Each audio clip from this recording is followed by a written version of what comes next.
करने दीजिए, काम करने दीजिए, ठीक है, thank you.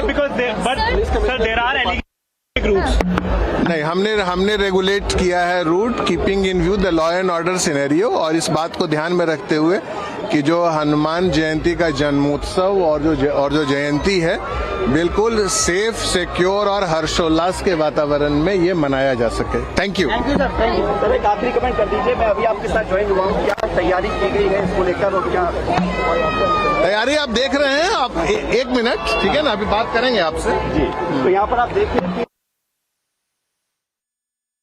All right, so there is a specific route, as the police official was also mentioning, that the VHP will have to stick to while they carry out this procession. Let's go across to Tanisha once again.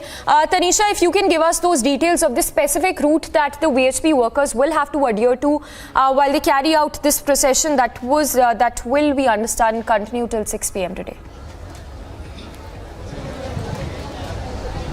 Well, Samiksha, as far as I talk about last night, the Delhi police had categorically made it very clear that they do not want to give permission for the procession that is that the VHP wanted to carry, and the police had said that they do not want any untoward situation to take place here in Jahangirpuri, and hence the permission was denied yesterday. But remember, after repeated requests and the VHP writing letters to Delhi police, is when the Delhi police had given them permission last night to carry out the procession in Jahangirpuri.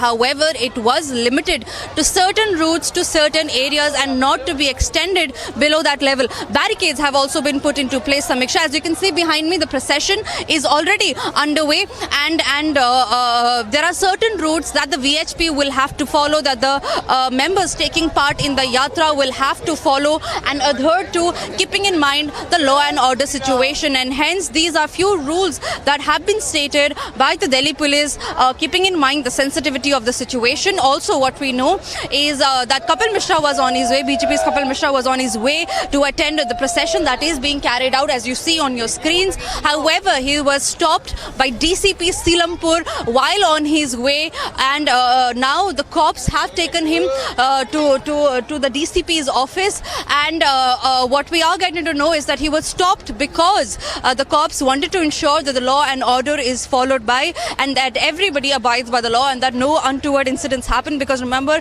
any laxity could not be afforded by the cops here, and hence that is why the cops are ensuring that everything is kept into place, the routes are being followed, and that it is a peaceful procession, and that nothing instigating takes place here.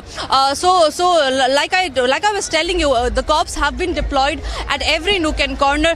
Barricades, as you see, have been placed here, because remember, this is one route where the procession was to take place. However, the cops did not allow this route to be taken, and hence the barricading have been put into place, and ample amount of security is here as well.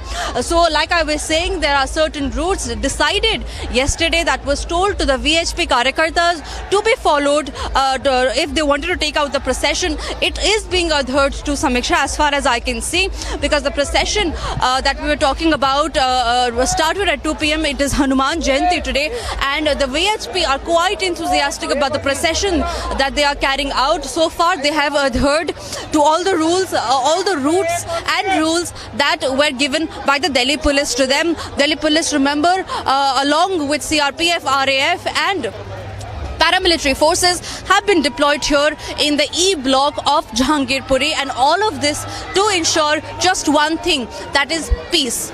We are here at Jahangirpuri area, and the procession will carry forward till evening is what we are getting to know. Samiksha.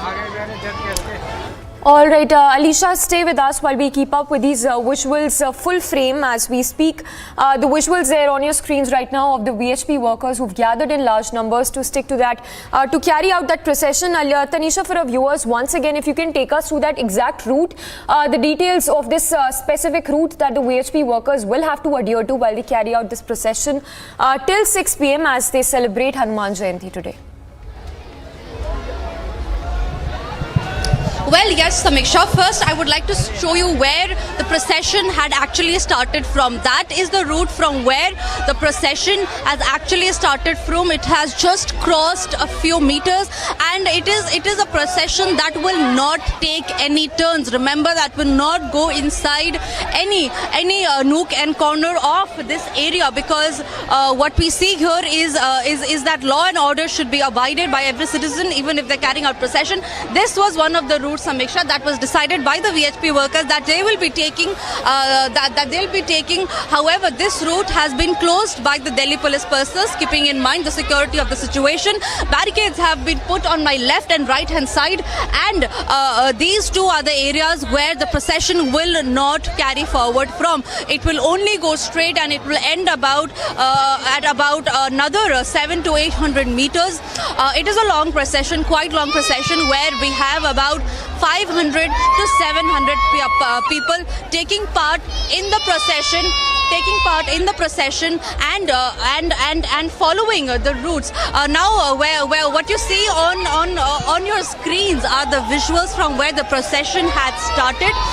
It is underway now. It has only crossed a few meters. Now, this procession will only move forward, Samiksha, and not take any turns. All of this was decided by the Delhi police personnel yesterday with the VHP president. The rules were decided, keeping in mind the sensitivity of the situation. Like I was telling, the route is about few meters long. It is about 500 to 700 meters long, and will the time to complete this procession will extend till evening for sure, about 5 to 6 p.m. There are about 500 to 700 Karyakartas, the workers, VHP workers taking part in the procession, and with that, ample amount of security has been deployed, Samiksha. We have about 1,000 to 1,200 security personnel being deployed on ground, and not just on ground. We have them on top of every house. We have them on every nook and corner in front of the barricades, and in every shop, everywhere that you can see, because what we have been telling you is that keeping in mind the sensitivity of the situation, and to ensure that law and order is not broken, that is why ample amount of security has been deployed here. And it was not just about security, but drone surveillance that was also taking place just few moments back. It is also underway now, and all of this will continue about evening, about 6 p.m. Back to you, Samiksha. Alisha, stay with us, and to tell our viewers also, stay with us, Tanisha, and just to tell our viewers who are just tuning in, the visuals there on your screens coming in from Delhi's Jahangirpuri area, where the VHP workers have gathered in large numbers to celebrate Hanuman Jayanti. They've been asked to stick to a specific route as they would continue their procession till 6 p.m. of this evening.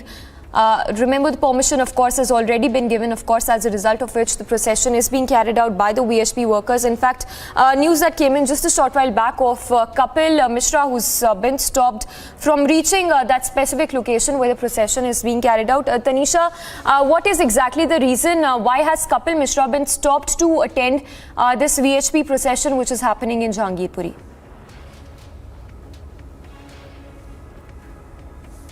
Like I was telling you when we were talking about how the security has been kept in place, keeping in mind how sensitive the situation is, keeping in mind that the earlier permissions were denied, but later keeping in mind the sentiments of the people, the security has been deployed and the permission was given. However, the Delhi police personnel and the security personnel are ensuring that no untoward incidents take place, and hence they are not willing to afford any laxity here. They're not willing to afford any incident that could spark something here. And hence Kapil Mishra, BJP's Kapil Mishra, was coming to take part in the procession, was stopped by DCP Silampur, and he's been taken to the DCP's office. He's likely to stay there till evening, and will not be allowed to take part in the procession. What we are also seeing here is that that the cops have ensured and made sure that this procession is going to be totally religious and nothing political will be taking place here in Jahangirpuri area, because it is a Shobha Yatra that is underway by the VHP on the occasion of Hanuman Jayanti, and hence the cops have made it very, very categoric that they do not want any untoward incident happen, and hence every precaution is being taken place here, be it coming of any political leader or even allowing anybody to even enter. Because remember, when we were at the entry gate, it was amid tight security is when they even allowed the media persons to enter, because they wanted to make sure that nothing happens, so that this procession is being affected for. Right now what you see behind me is the procession that is underway by the VHP leaders, and it is being organized by VHP not just in a Jahangirpuri area but also in several other areas in the national capital. The breaking news that we have coming in, the recent development, is that BJP's Kapil Mishra has been stopped, has been barred from entering the Jahangirpuri area where the procession is taking place. And viewers, all of this keeping in mind the security situation in the Jahangirpuri area. Samiksha, back to you. Thank you very much, Tanisha, there joining us live from Jahangirpuri, getting us a live updates on the security situation in the area as a VHP Yatra, Shobha Yatra, is about to start in a few minutes from now. We're covering that rally, that Shobha Yatra, live, getting you the complete updates on the security situation, the drone surveillance that is taking place and the movement of the Yatra. For now, we're heading into a short break. More news and updates follow on the other side of this break. Yet another Hindu temple has been attacked in Canada. Also coming up after the break, another Vande Bharat Express has been attacked, this time in Visakhapatnam.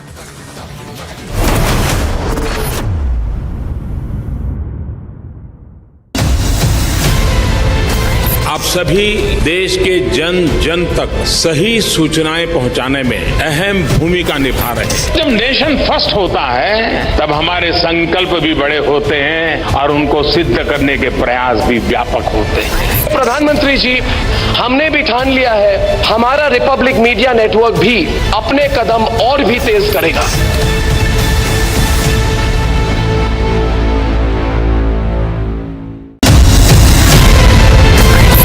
इस देश में बहुत समय के बाद एक ऐसी सरकार आई है जो सरकार टिकाने के लिए नहीं चल रही, देश को सुधारने के लिए सरकार चल रही है। ये पहला एक बड़ा इवेंट हुआ है जहां पे आप इस पर विस्तृत तौर से इन डिटेल आप बात करेंगे, तो let us address all issues.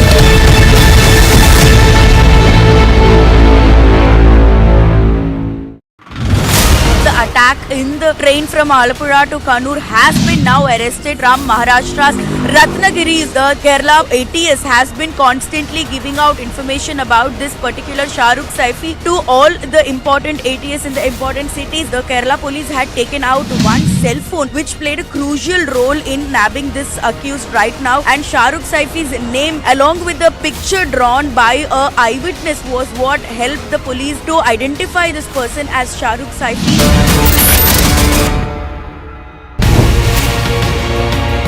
How do you see Israel helping India in combating the water crisis? It's a major problem here in India and we have the solutions. So we are trying to work together, bringing the information, bring the technologies, bringing the excellent centers that we have here in India. And I know Prime Minister इस देश में बहुत समय के बाद एक ऐसी सरकार आई है जो सरकार टिकाने के लिए नहीं चल रही, देश को सुधारने के लिए सरकार चल रही है। ये पहला एक बड़ा इवेंट हुआ है जहां पे आप इस पर विस्तृत तौर से इन डिटेल आप बात करेंगे, तो let us address all issues.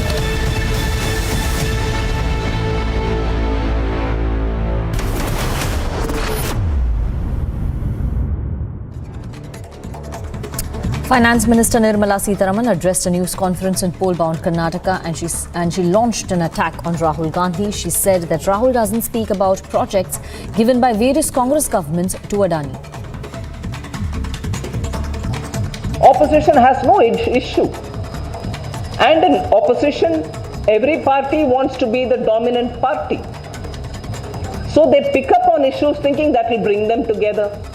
So Adani issue bringing all of them together, I can't see how, unless they are brazen about it, saying we will do everything with Adani, but we'll also question you on Adani. हमें question करो, हमें परवाह नहीं, क्योंकि we have nothing to hide, nothing to, say. Chronic capitalism is very much a Congress habit, not a BJP habit. Union Law Minister Kiren Rijiju also took on the Congress over their plea that was dismissed in the Supreme Court yesterday. Law Minister said that every Indian is equal as per law. He also said that Congress says that the law should be different for Rahul Gandhi, but the Indian judicial system cannot treat any individual or family as special. Hanuman Jayanti Shobha Yatra is underway amid tight security in Jahangirpuri in the national capital. Heavy police deployment has been ensured, keeping in mind the tensions in the area. Kerala train attack accused has been brought to Kozhikode. He will be produced in court. Speaking on the matter, Kerala DGP said that the interrogation of the accused is yet to be done. We'll look into all the aspects. We have to, put the whole picture after questioning him. Whatever he says, the verification of whatever he says, we have to verify and trace his movements on the background and all that. Everything, then we'll be able to establish what exactly the sections of UAPA or other will be invoked. After violence in the state of West Bengal in the last few days, central forces have been deployed in the view of Hanuman Jayanti celebrations. VHP is expected to hold 500 programs across the state. A state governor himself went on the ground and took stock of the situation. Bengal is going to start a new era of peace and harmony in society. The message which the ordinary people are giving is loud and clear. Ishwar Allah Tere Naam Sabko Sanmati De Bhagavan. India is one. We will stand united. People of Bengal will regain its glory. Peace will come back. Disharmony will go. People will be one.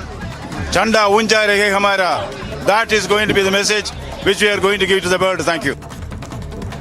Notice has been issued to Telangana government to file counter in connection with Bandi Sanjay's plea in High Court. The matter will now be heard on Monday. Telangana BJP chief, however, can still move to the lower court to seek bail. Illegal vendors attacked a coach of train and pelted stones in Uttar Pradesh's Kanpur this after an argument as some passengers refused to buy from the vendors.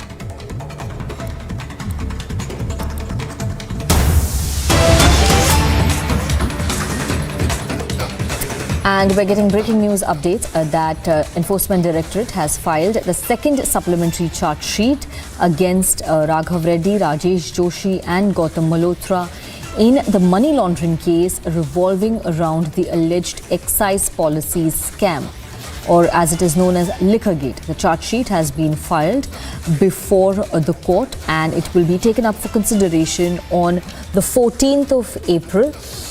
We will have Shravan joining us on the phone line to give us more details about this fresh charge sheet that has been filed by the Enforcement Directorate in connection with Liquorgate. The policy, what we know so far is that this charge sheet mentions Raghav Reddy, Rajesh Joshi and Gautam Malhotra in connection with the money laundering investigation that is being taken up by the Enforcement Directorate. Manish Sisodia is also was also in the custody of Enforcement Directorate and he's currently in jail. His bail plea is also expected in a few days from now. Getting to know about these details as both the agencies, the CBI as well as the Enforcement Directorate, are also investigating into the role of the South Group, the alleged cartel in the Liquorgate case that allegedly paid kickbacks. Now getting to know that second charge sheet has been filed in this case. Raghav Reddy, Rajesh Joshi and Gautam Malhotra, 3 key accused in the case, have been named in the charge sheet that has been filed by the Enforcement Directorate.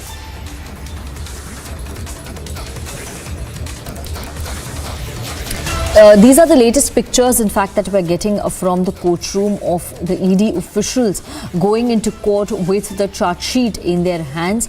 The charge sheet has been filed. The charge sheet will be up for consideration in the court on the 14th of April, 8 days from now.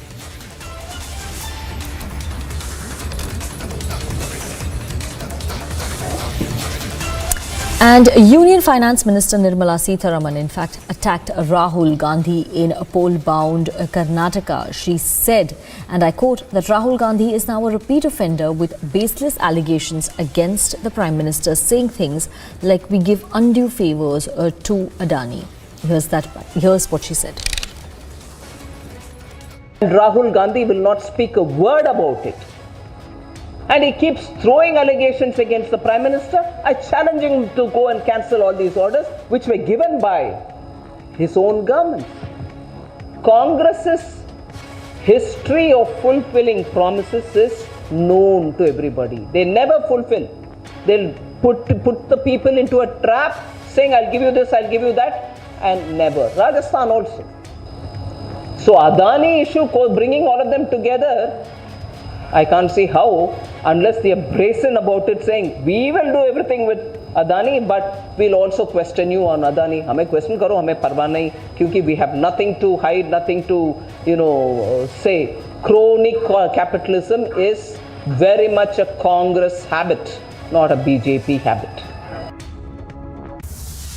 A break right now. After the break, we'll get you excerpts of what Prime Minister said at the BJP Foundation Day, especially launching a big attack on the Badshahi mindset.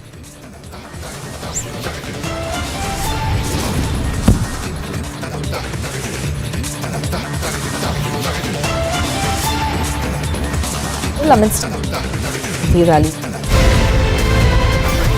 The India developmental model is the right model which the world can follow, and that is the opportunity that we have before us. I believe that you are soaked in the philosophy of nation first.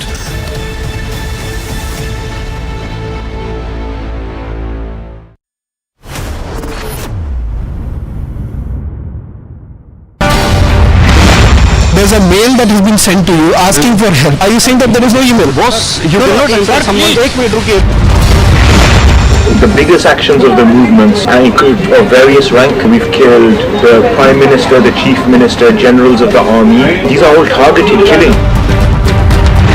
I am willing to ask you certain questions, sir. Have a word. You delete everything and then where is the question of recording, sir? Well, I'll show you, but why did you put your hand in my pocket? Why did you slap my phone?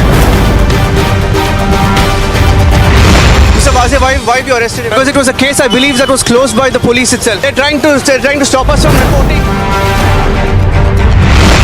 यहाँ पर लिखा गया है stand. इसी जगह से सचिन वाजे को बोला गया था खड़े रहने के लिए.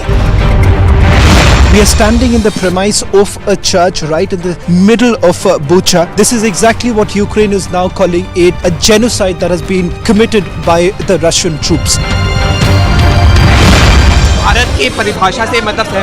Everybody has right to self-determine. If I say Punjab is a separate country, I have right to do it.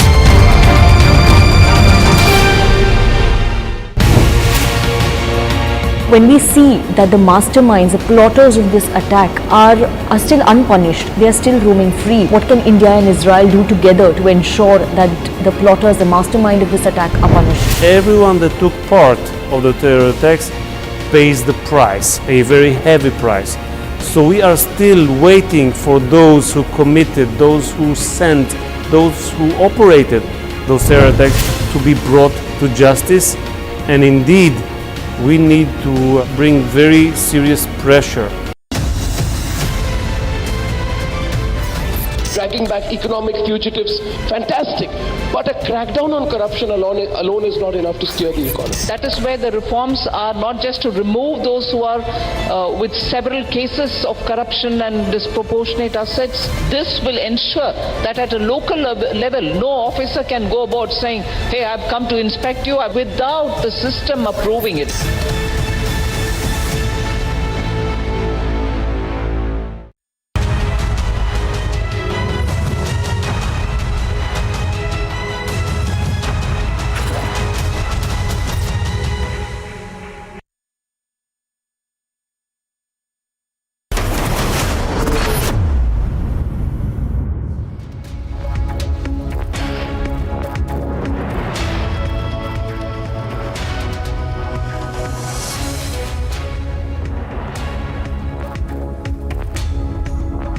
Hello and welcome, ladies and gentlemen. My name is Ankit Prasad and we are currently tracking on Hanuman Jayanti the various processions that are being taken out in the Delhi area of Jahangirpuri by various groups over there amid very tight security arrangements. We've had for a while now our reporters on the ground. Tanisha has been part of the procession, which is a very large procession with a lot of police personnel also in tow. This is a procession for which permission was given rather late. It was earlier not given, but then in proximity to Jahangirpuri but not venturing into certain areas, with restrictions, permission was given by the police. They themselves have stationed themselves in large strength and numbers over there. We have Tanisha on the ground with us. Tanisha, if we can come across to you, this is a procession that is being carried out till 6 p.m. I believe. What is the situation? What is the overall atmosphere there? Well, yes, Ankit rightly said, this is the procession that started at 2 p.m. and is likely to end by 6 p.m. is what we are getting to know. The route is about few meters, say about 500 to 700 meters. The procession started at 2 p.m. here in Jahangirpuri area, and it is in the E block, because remember, two processions are taking place. Number one is the E block, number two is the S block. S block has we'll see a slightly less number of people taking part in the procession. However, E block is where the procession in pomp and show is taking place here, and it is already underway. The procession started at 2 p.m. and ample amount of security has been deployed since morning, Ankit, and this keeping in mind the security reasons. It is not just the Delhi police personnel that have been deployed here. It is every other security personnel is what we see on the ground, and not just that, we have RAF, we have the CRPF and also paramilitary forces here on the ground to ensure that nothing untoward incidents happen here in the Jahangirpuri area. Not just this, there was also drone surveillance that was taking place a few moments from now, and it was to ensure that they get a bird's eye view of every action, every movement that is taking place on the ground here. The visuals behind me that you see are of the Shobha Yatra that is underway by the VHP here in Jahangirpuri area. Quite enthusiastic, Ankit. The mood is quite jubilant here, and the procession is underway, which will end at about 5 p.m. to 6 p.m. from now. What we do know is, like you said earlier, the permission for the same was denied last night. However, after the VHP had written a letter to the Delhi police requesting them to let them carry out the procession, is when the Delhi police did agree to it, but they had categorically mentioned, Ankit, that that there will be specific routes that will be given by Delhi police, and the VHP workers taking part in the procession will have to follow that route and will have to adhere to all the rules that the Delhi police personnel have given them. As you can also see, there are barricading in place for some routes, and those are the routes which have have been denied by the Delhi cops, for which is barred from entering, which is barred to carry out the procession from, because what we are talking about here is a procession that is underway by the VHP, the Shobha Yatra on the occasion of Hanuman Jayanti. And the situation, to keep in mind that no untoward incidents, no unfortunate incidents happen while the procession is underway, is why the security has been heightened here in Jahangirpuri area. There were two routes that were proposed by the VHP from where they wanted to carry out the procession. However, both of them were denied by the Delhi police personnel, and whatever routes were given by the Delhi police was followed by the VHP. So far, the situation is quite peaceful. The VHP workers taking part in the procession have adhered to every rule and every route that the cops had given them. Ankit. So, Tanisha, this is a procession, and two processions, in fact, is what you are telling us, that are being allowed to be taken out only along a certain specific route. Now, this route, how long is it? How slowly is the procession making its way across it? Clearly, we see a tremendous response to the procession from the devotees and the various members of the VHP. But does it take a circuitous route? Will they be looping around the same parts, or is it a one-way sort of procession with a clear start and clear end? Just tell us a little bit more about the route as well. Yes, Ankit, what you see behind me is the start point of the procession, and the procession started from where the entry gate of the E block is, and it will only move forward, Ankit, and not take any turns into any nook and corner of this area. Remember, the Delhi police had categorically stated that the procession will not maneuver in any area that is not given under the routes of under the rules and routes of the Delhi police. The Delhi police has clearly stated that the procession will only move forward and will not take any turns, will not go inside any nook and corner of this area, and the same is being adhered to, Ankit, so far as we know. When we talk about the route, it extends to about 500 to 700 meters. It does not take about 4 to 5 hours for the procession to go forward. However, because the procession is moving slow, it's moving quite slow, and the devotees are quite enthusiastic, jubilant about the Shobha Yatra, and hence the procession, which has a route of about 500 to 700 meters, will be completed in about a few hours from now. That is 6 p.m. is the said time given to us by the VHP president. Also, to let you know, Ankit, Jahangirpuri is not just one area where the procession is being carried out. The procession also took place in Brahmapuri earlier in the day. Right now, it is underway in Jahangirpuri area. This is the E block where the procession is underway. And after this, later in the day, at about 3 to 4 p.m. is when we are getting to know that the Shobha Yatra will be taken out from Shahadra. Now, Shahadra is just about few kilometers from the area where I am right now, that is Jahangirpuri, and will be carried out in about just few minutes from now. It's already 3 and by 3:30 and 4 p.m. is when we are getting to know that the Shobha Yatra from Shahadra will be taking place. However, here the Delhi police personnel have been deployed in large numbers compared to the other areas where the procession is taking place. This to keep in mind that no untoward incidents happen. The law and order is abided by every citizen. Just few moments back, we also got the news that BJP's Kapil Mishra has been barred, has been stopped from entering Jahangirpuri area. He was coming here to take part in the procession. However, the cops stopped him, and DCP Selampur is what we are getting to know, had stopped him and barred him from entering this area and taking part in the procession. Because remember, when we talked to the cops about what could be the possible reasons, they had mentioned that they do not want this religious procession to turn into political.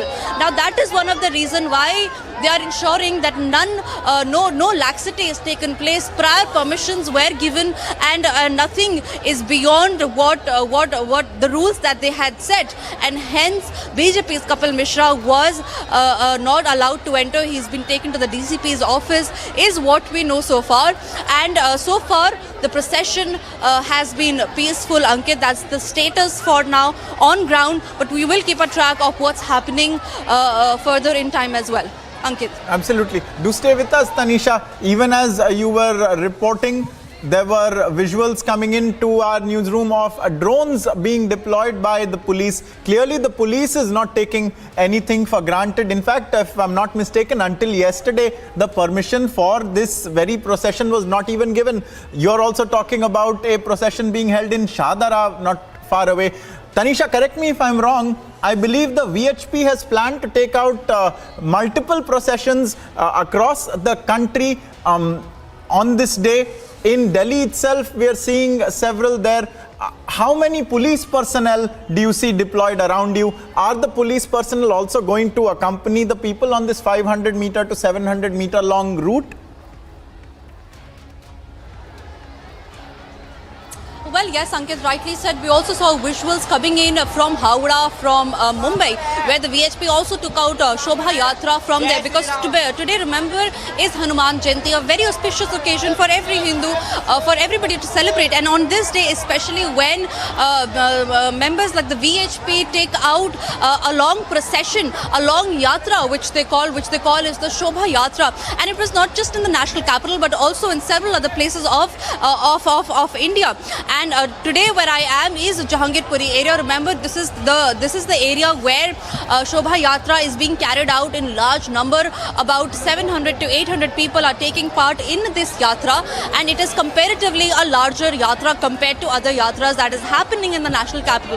Keeping the same in mind, Ankit, now security personnel of about 1,000 to 1,200 in number have been deployed, and yes, they will be walking with the yatra, with the procession throughout this route. Remember, this is the forward route that we are showing you. This is the route that will only be followed, and no turns will be taken. No turn will this yatra take place. They will not move anywhere where the barricades have been put up, because remember, there were a few lanes that the VHP wanted to enter, that they wanted to take out the yatra for, which the Delhi police had denied and have now put in barricades. These are some of the lanes that we are showing you where the Delhi police personnel had denied permissions for. They had categorically stated that the yatra will not be entering into any lane of the Jahangirpuri area, and for the same, keeping in mind the security, barricades have also been put up. Behind the barricades in the lanes is also where you see security personnel being deployed. So giving you a sense about where the route is actually taking place. Like I said, it's a straight road, no turns will be taking place. This, remember, is where what you see on your screens, this was the start point from where the yatra was did actually commence. You already see RAF being taking rounds, keeping in mind and ensuring that everybody is abiding by the law. And on my left and right hand side, like I said, no turns will be taken place by this procession, and hence barricades have been put into place. There are Delhi police personnel along with CRPF, RAF and paramilitary forces that have been deployed in ample number. That is about 1,000 to 1,200 personnel. The yatra will be taken, will be following a straight, simple route, and will adhere to all rules and regulations given in by the Delhi police last night. Ankit. Absolutely. And as far as your latest update is concerned, Tanisha, about the fact that Kapil Mishra has been barred entry into this procession. In fact, it comes just a few minutes after he had complimented the Delhi police on the security arrangements. In fact, he has tweeted that he was on his way to the Jahangirpuri Hanuman Jayanti Shobha Yatra. Delhi Police's security arrangements are excellent. The Shobha Yatra is underway in Jahangirpuri, and he had said that it is getting spectacular. So clearly, he has not been allowed there. Just a short while before that, he had commented on it, and he had also observed that it appears to be a very enthusiastic crowd that is gathered. You have shown us around the areas about how they are not allowed into the lanes and the by-lanes of Jahangirpuri. Clearly, it's a very crowded, congested sort of area once you get into those lanes, so maybe that's where you don't want people there.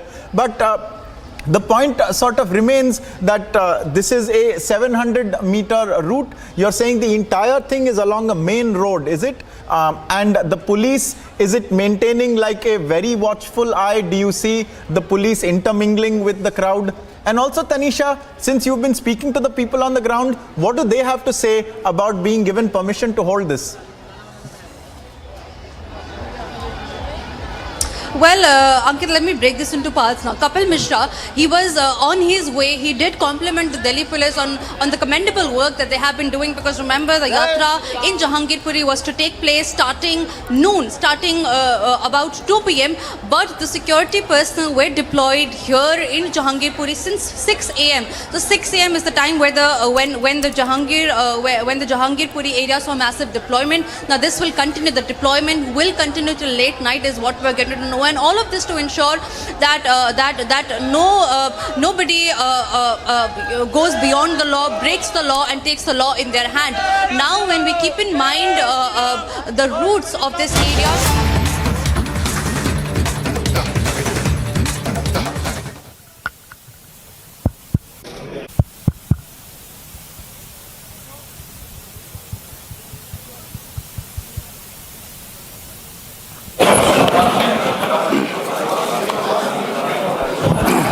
सभी media के साथियों का स्वागत है। आज भारतीय Janata party परिवार में एक और महत्वपूर्ण व्यक्तित्व जुड़ने जा रहे हैं। आप सब लोग जानते हैं, हम लोगों के बीच में श्री अनिल एंटनी जी हैं। कांग्रेस की अखिल भारतीय कांग्रेस कमेटी के डिजिटल और कम्युनिकेशन सेल के कोऑर्डिनेटर हैं। केरल का सोशल और डिजिटल मीडिया के हेड रहे हैं और कांग्रेस के बहुत ही वरिष्ठ नेता पूर्व रक्षा मंत्री ए के एंटनी जी के सुपुत्र हैं। और इस अवसर पर हम लोगों के मध्य श्री पीयूष गोयल जी हम लोगों के मध्य हैं। हमारे केंद्र सरकार में मंत्री श्री मुरलीधरन जी हम लोगों के मध्य हैं। भारतीय जनता पार्टी के राष्ट्रीय महासचिव श्री तरुण चुग जी हम लोगों के मध्य हैं। हमारे केरल के प्रदेश के भारतीय जनता पार्टी के अध्यक्ष के सुरेंद्र जी हम लोगों के मध्य हैं। भारतीय जनता पार्टी मीडिया विभाग के सह प्रमुख डॉक्टर संजय मयूख जी हम लोगों के मध्य हैं। सबसे पहले मैं आदरणीय पीयूष गोयल जी से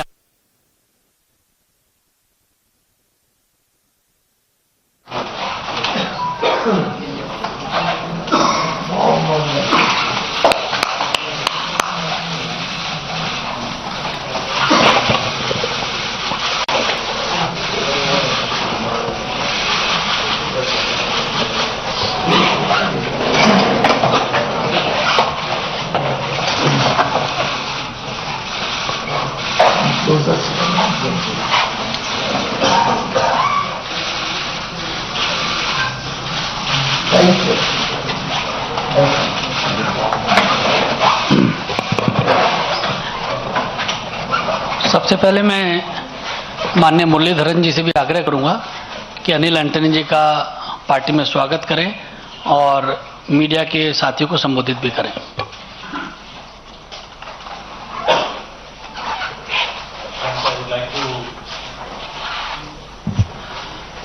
I would like to begin in Malayalam.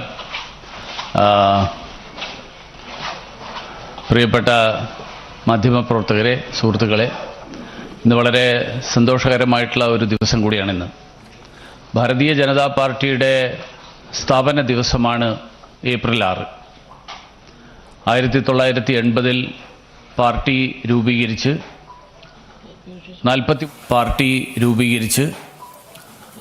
43 വർഷം പൂർത്തിയാവുകയാണ്. ഈ സുദിനത്തിൽ ഇന്നിവിടെ ശ്രീ അനിൽ ആന്റണിയെ ഭാരതീയ ജനതാ പാർട്ടിയിലേക്ക് സ്വാഗതം ചെയ്യാൻ ഏറെ സന്തോഷമുണ്ട്. ശ്രീ അനിൽ ആന്റണി കഴിഞ്ഞ ഏതാനും കാലങ്ങളായിട്ട് തന്നെ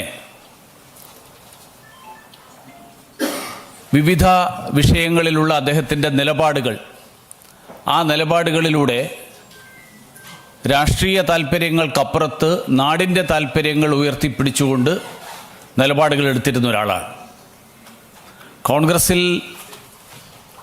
ഉണ്ടായിരുന്ന സമയത്തും അദ്ദേഹത്തിൻ്റെ വിവിധ വിഷയങ്ങളിലുള്ള നിലപാടുകൾ, പ്രത്യേകിച്ച് BBC ഇൻ്റർവ്യൂ ഡോക്യുമെൻ്ററിയുടെ സമയത്തുണ്ടായ അദ്ദേഹത്തിൻ്റെ ട്വീറ്റ് ഏറെ ചർച്ച ചെയ്യപ്പെട്ട ഒരു വിഷയമാണ്.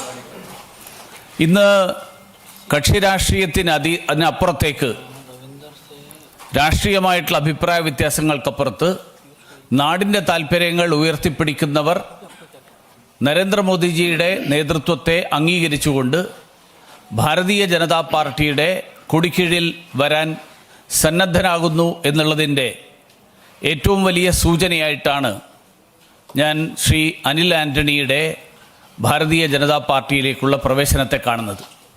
അതോടൊപ്പം അനിൽ ആൻ്റണി ഒരു മതവിശ്വാസി എന്നുള്ളതിനപ്പുറത്ത് സാധാരണ പൊതുവെ ഭാരതീയ ജനതാ പാർട്ടിക്കെതിരായിട്ട് ഉയർത്തുന്ന ഒരു വലിയ പ്രചരണം ഹൈന്ദവ വിഭാഗത്തിൽപ്പെടുന്നവരല്ലാത്തവരെ ഭാരതീയ ജനതാ പാർട്ടി സ്വാഗതം ചെയ്യില്ല എന്നുള്ളതാണ്. ഭാരതീയ ജനതാ പാർട്ടിക്ക് താല്പര്യമില്ല എന്നുള്ളതാണ്.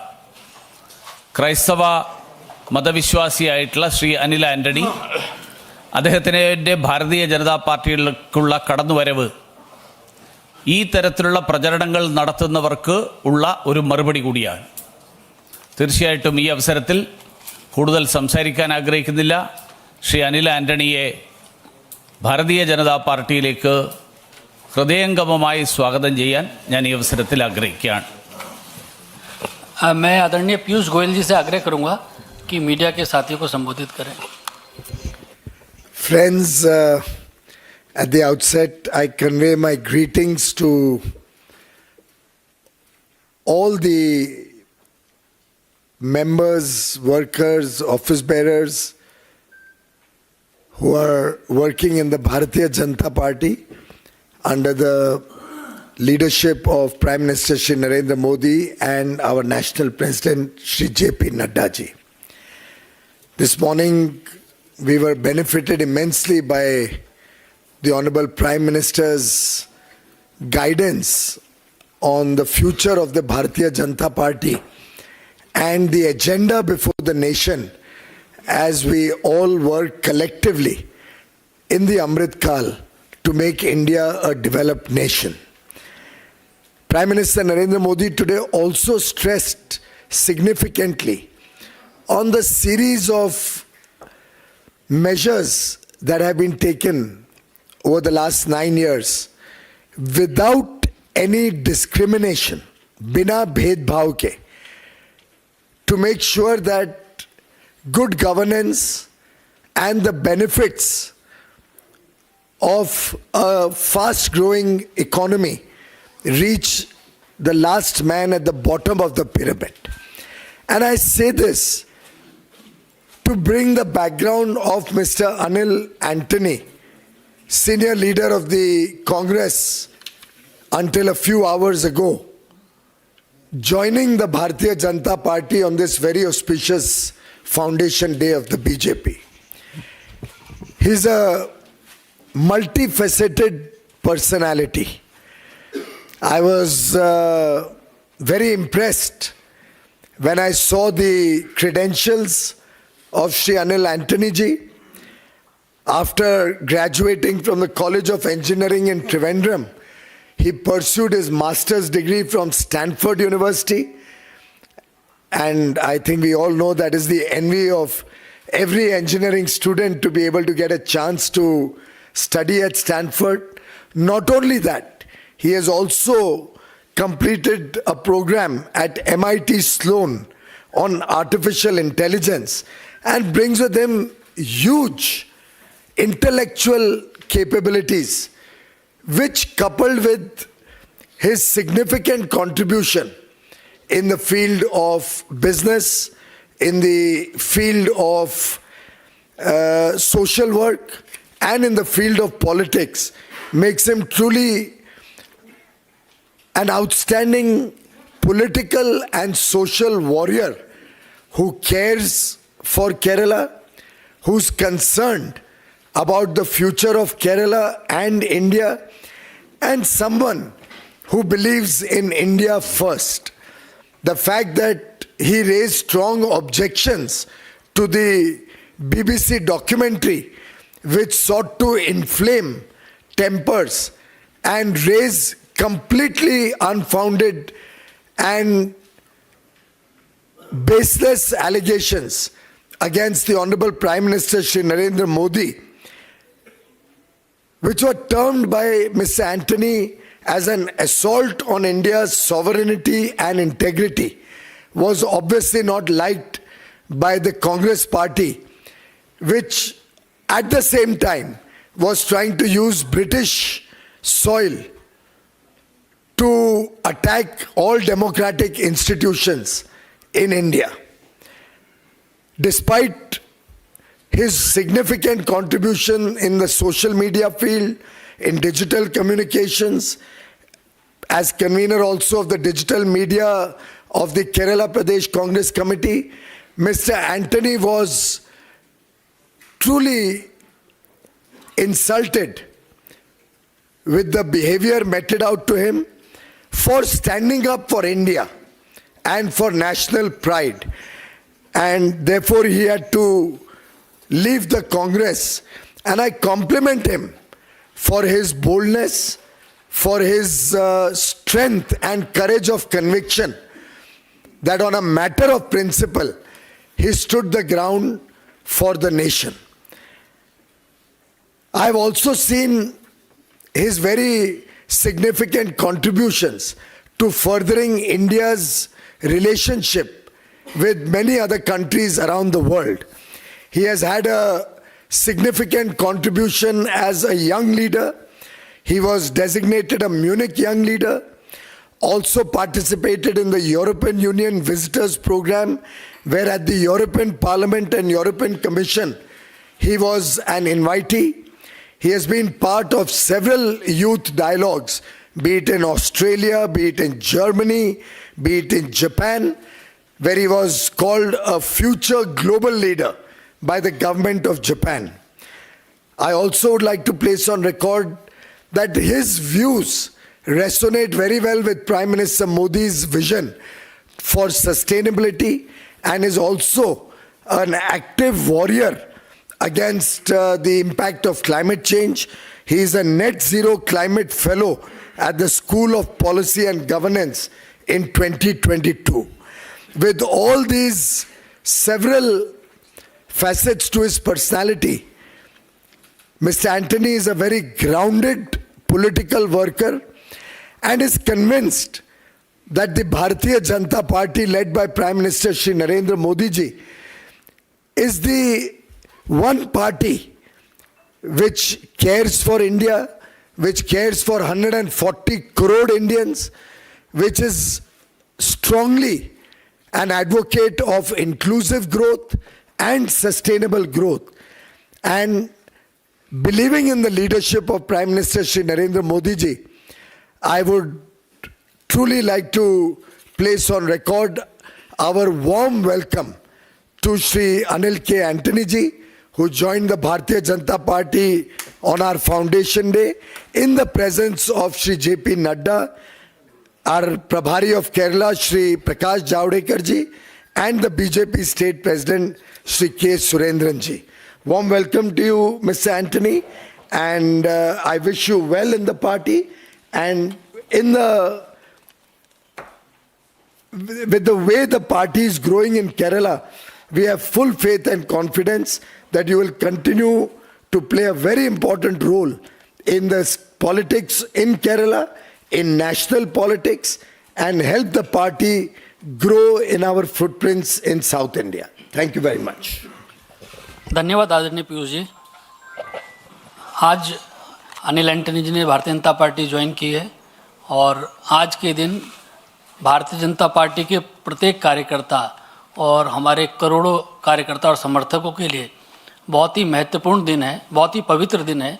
आज भारतीय जनता पार्टी का स्थापना दिवस है और अनिल एंटनी जी ने आज इस दिन भारतीय जनता पार्टी की सदस्यता ग्रहण की है। मेरा अनिल एंटनी जी से आग्रह है कि मीडिया के साथियों को संबोधित करें।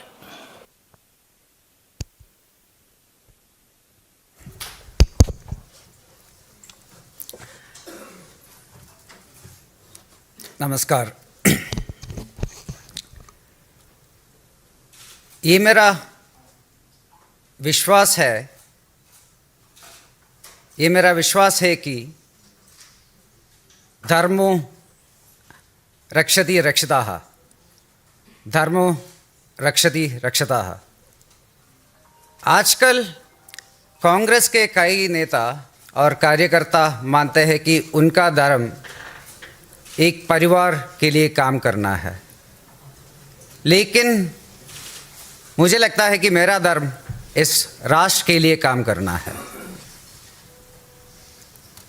हमारे आदरणीय प्रधानमंत्री जी के पास हमारे देश को अगले 25 साल में एक विकसित राष्ट्र बनाने के लिए एक बहुत स्पष्ट दृष्टिकोण है और उनके पास भारत में सभी के लिए सामाजिक और आर्थिक गतिशीलता और न्याय लेने के लिए भी एक बहुत स्पष्ट दृष्टिकोण है। He also has a very clear vision to place India as a very prominent pole in an emerging multipolar world. In times like this, the central government, Bharat Sarkar, and the BJP organization, led by the Honorable Prime Minister, Amit Shah ji and Nadda ji, are working tirelessly to take this vision and all these people-friendly policies to every nook and corner of this country. I, as a young Indian, young India represents vast majority of India, the biggest majority of India. I do think that it is my responsibility and duty to contribute towards the Prime Minister's vision of nation building and national integration. I also hope that vast majority of India, whole of young India, whole of India, feel the same and join these initiatives.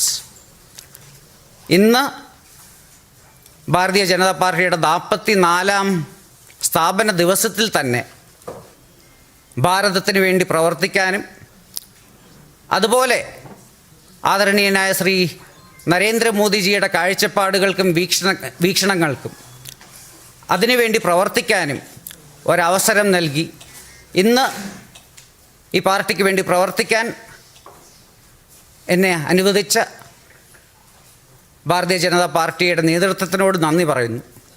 നന്ദി. ജയ് ഹിന്ദ്. बहुत बहुत धन्यवाद आप सभी लोगों का.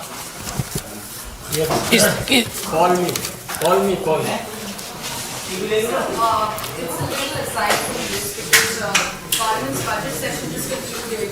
The opposition had a press conference as well late after March, and they said that it was the Treasury benches that deliberately sought the proceedings of the House in the second half of the session. They were not allowed to speak. Their demand for JPC on the Adani Hindenburg report was not even heard.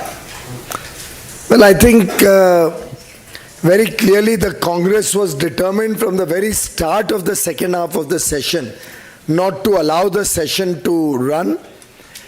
They were continuously disrupting and disturbing the proceedings of the House, and on a baseless issue on which the government had no role at all. They were trying to deflect the attention from important issues which were to be deliberated and discussed in the House, particularly since it was the budget session. And the budget has been widely received and welcomed by the entire country. My own reading is that the Congress was running away from the debate on the budget, recognizing that a budget which has been liked by all sections of society. I'm sure all my media friends here must be meeting different people from the middle class, from the poor, from different marginalized sections of society.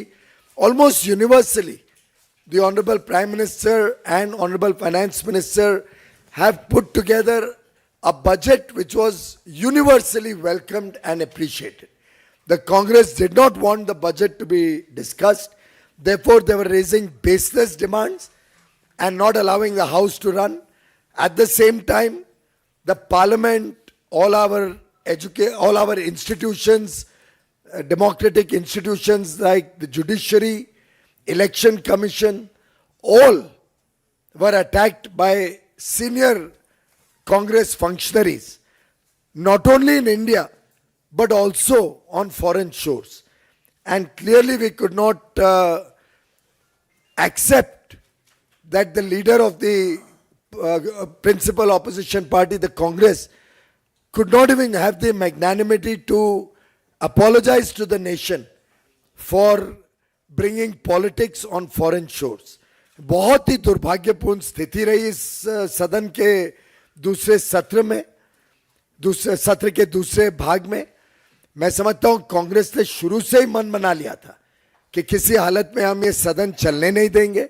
Budget जिसका लगभग देश में हर वर्ग ने स्वीकार किया, स्वागत किया और संतुष्टि दिखाई, उसके विरोध में उन्होंने एक बेबुनियाद, बिना किसी तर्क के एक डिमांड रेज करके हाउस की प्रोसीडिंग्स को चलने नहीं देने का फैसला कर लिया था. और एक विदेश में जाके जिस प्रकार से उनके वरिष्ठ नेता ने भारत के लोकतांत्रिक संस्थाओं के ऊपर प्रहार किया, जिस बहुत ही खराब तरीके से उन्होंने पार्लियामेंट का अपमान किया, पार्लियामेंट के प्रिसाइडिंग ऑफिसर्स, चेयरमैन और स्पीकर का अपमान किया. और मैं समझता हूं देश में कोई भी व्यक्ति भारत की जो संस्थाएं हैं, जो हमारे लिए अमूल्य लोकतांत्रिक संस्थाएं हैं, उसका अपमान देश में कोई भी सहन नहीं कर सकता है. बड़प्पन इसी में था अगर उनके नेता माफी मांगते देश से. दुर्भाग्य से उन्होंने माफी भी नहीं मांगी, उल्टे और सीना जोरी करके देश को अपमान को और ज्यादा गढ़ने की कोशिश की. Rajiv Manorama, please 1 minute. Rajiv Manorama.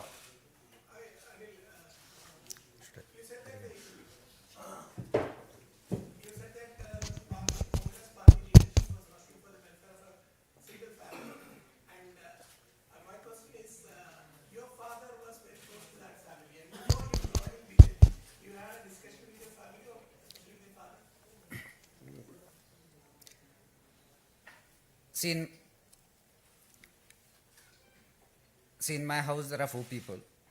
There is my father, there is my mother, there is my brother and me.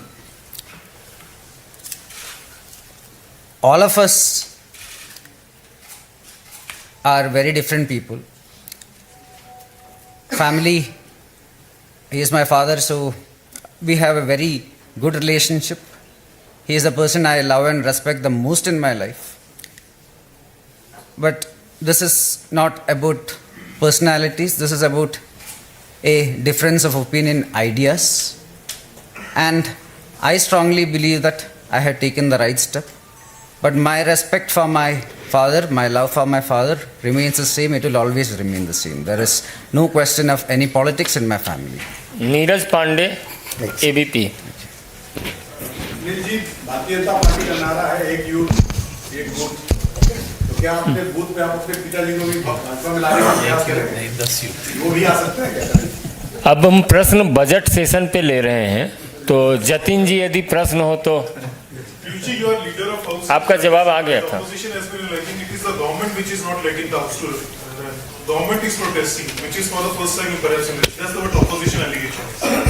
नहीं, गवर्नमेंट तो चाहती थी कि जो लिस्टेड बिजनेस है उसके ऊपर चर्चा हो. बजट सत्र बजट के ऊपर होता है, बजट के ऊपर चर्चा करने के लिए होता है. और यहाँ कोई सीएजी रिपोर्ट नहीं थी, यहाँ कोई किसी के स्ट्रिक्चर्स नहीं थे. एक विदेश में कोई बैठा हुआ कुछ लिख दे जिसमें भी कोई सरकार के ऊपर 1 रुपए का आरोप नहीं है, सरकार की कोई उसमें गलत काम जाहिर नहीं होती है, उसके ऊपर उन्होंने जब तय कर लिया था कि हाउस नहीं चलने देंगे तो स्वाभाविक रूप से हाउस नहीं चल सकता था. तो कांग्रेस की जिम्मेदारी थी, कांग्रेस ने बजट के ऊपर चर्चा करनी चाहिए थी. और मैं तो मानता हूं कि कांग्रेस के नेता विदेशी धरती पे जाके भारत के बारे में बुरा भला बोले, भारत के लोगों का अपमान करें, सदन का अपमान करें, हमारी जुडिशरी के बारे में इस प्रकार के आरोप लगाएं, चेयर के बारे में तो इतना भद्दा वक्तव्य शायद ही भारत के इतिहास में किसी ने इस्तेमाल किया होगा जितना कांग्रेस और कांग्रेस के अलग अलग नेता, बड़े नेता और छोटे नेता. So we just heard the BJP briefing, and 2 months after, remember, he had quit. We are looking at Anil Anthony, the son of the former defense minister of the country, A.K. Anthony, joining the BJP. A clear embarrassment for the Congress party in particular. And do remember also again indicative of the growing traction of the BJP, particularly amongst the Christians in the state. That's going to be a huge story. We'll see if the Congress responds to that induction or not. We head into a quick break right now. On the other side, we also keep our focus on a lot more that is happening as far as the Hanuman Jayanti celebrations also in the national capital up in south.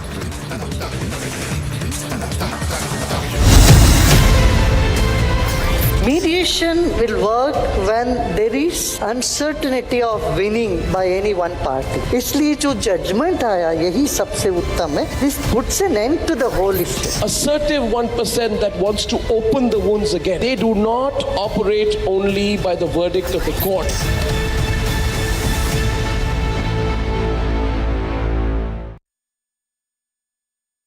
In the global employability rankings by Times Higher Education UK, only the following 6 institutions from India are ranked amongst the top 230 in the world for having the most employable graduates. IIT Delhi, IISc Bangalore, IIT Bombay, IIM Ahmedabad, IIT Kharagpur and Amity University.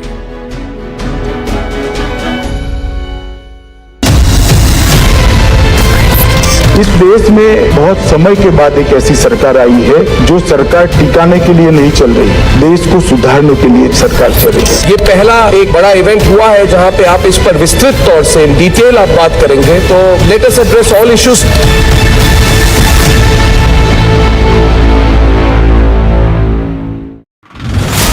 Attack in the train from Alappuzha to Kannur has been now arrested from Maharashtra's Ratnagiri. The Kerala ATS has been constantly giving out information about this particular Shahrukh Saifi to all the important ATS in the important cities. The Kerala police had taken out one cell phone which played a crucial role in nabbing this accused right now, and Shahrukh Saifi's name along with the picture drawn by a eyewitness was what helped the police to identify this person as Shahrukh Saifi.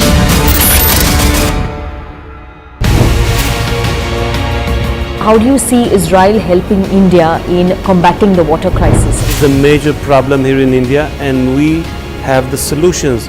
So we are trying to work together, bringing the information, bring the technologies, bringing the excellent centers that we have here in India. And I know Prime Minister Modi deals with that a lot, and he was successful to bring dozens and dozens of millions to accessibility.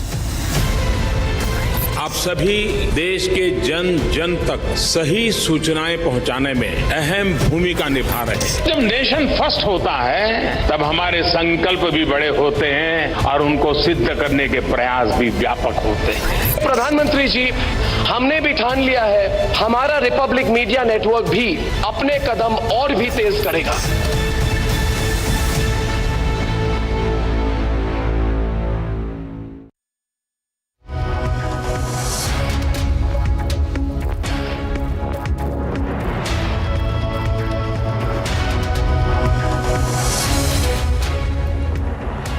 Welcome back. You're watching Republic. Let's also put our focus on what's been happening across the country. This is about the Hanuman Jayanti celebrations.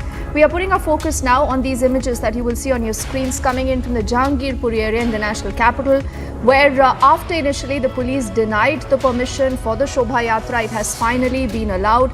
There is a lot of security entourage that you will see there on ground zero. We see a lot of police presence, a lot of police bandobast, and the authorities say that the real challenge is to ensure that the Yatra passes off peacefully. जज के साथ हमारी बैठक हुई है और उस बात पे सहमति बनी है कि वो लोग जो रूट उनको दिया गया उस पर करेंगे। कितनी लगभग संख्या रहेगी इन शोभा यात्राओं में, कुछ फिगर वगैरह उन लोगों ने बताई है? एक शोभा यात्रा में लगभग 200 से 300 के करीब लोग हैं, दूसरे में लगभग 500-700 लोग होंगे। ऑर्गेनाइजर्स के साथ हमारी बैठक हुई है और उस बात पे सहमति बनी है कि वो लोग जो रूट उनको दिया गया उस पर करेंगे। कितनी लगभग संख्या रहेगी इन शोभा यात्राओं में, कुछ फिगर वगैरह उन लोगों ने बताई है? एक शोभा यात्रा में लगभग 200 से 300 के करीब लोग हैं, दूसरे में लगभग 500-700 लोग होंगे।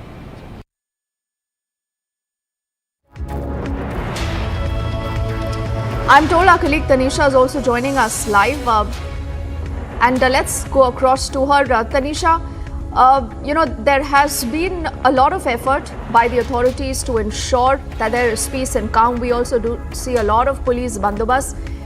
Take us through what you see around you right now, Tanisha. Well, right, Dipti, where I am right now is the Jahangirpuri area in the national capital. This is the E block of Jahangirpuri, where the Shobha Yatra is currently underway. BJP's Kapil Mishra is also taking part in the Yatra. Remember, just a moment back, he was stopped by the Delhi police personnel for entering and taking part in the procession. However, when we talked to him, he did tell us that was all because of security reasons. And soon after, he explained his stand to the Delhi police that he only wanted to take part in the Yatra is when he was allowed. Right now, what you see on your screens is the Shobha Yatra that's taking place. And if I can show you, there is also drone surveillance that is underway. Ample amount of security has been deployed here. In Jahangirpuri, Deepthi, there are two places where the Shobha Yatra is underway. Number one is the S block and second is here at the E block where I am right now. Now, the E block is seeing a large number of people taking part and joining the Shobha Yatra. There are about 500 to 700 people who are taking part in the Shobha Yatra here, and keeping the same in mind, ample amount of security has been deployed here. The security personnel from the Delhi police, RAF, the paramilitary forces, the CRPF have been here since 6 a.m. in the morning, and 2 p.m. is when the Yatra had started, and it has almost crossed about a few meters. What we are getting to know is that the Yatra will end at about 5 to 6 p.m. Till then, the security has been deployed, and there is also drone surveillance that is underway. Dipti.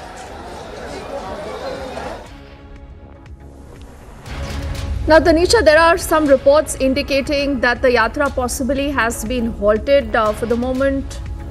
Is there any word that you have?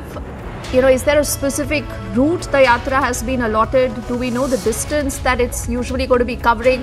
How much of a distance it has already covered in the last few hours? Well, yes, Dipti, the distance that was told to us is about 500 to 700 meters. It has crossed so far about 100 to 200 meters. The Yatra, the route for the Yatra was specified by the Delhi police last night. Remember, the permission was not given earlier to the VHP members to carry out this procession, keeping in mind the sensitivity of the situation. However, after repeated requests is when we are getting to know that the Delhi police had allowed the VHP workers to carry out this Shobha Yatra. The route that you see starts from that very point which right now has covered the distance of about 100 meters. That was the start point of where the Yatra started from. It is a straight lane Yatra that will follow for about 500 to 700 meters, Dipti. And where I am right now is the lane of the Jahangirpuri area. The Delhi police had categorically stated that no by-lanes will be taken by the procession. No maneuvering of the procession will happen when it starts from 2 p.m. onwards, and hence barricades have also been put into place in the by-lanes. If I can ask my camera person to show you the visuals of those barricading that have been put into place in the by-lanes of the E block of Jahangirpuri area, because what we are getting to know is that the security has been heightened, and in every by-lane we have ample amount of security forces deployed to make sure that specific route only given by the Delhi police to the VHP members is being followed. Dipti.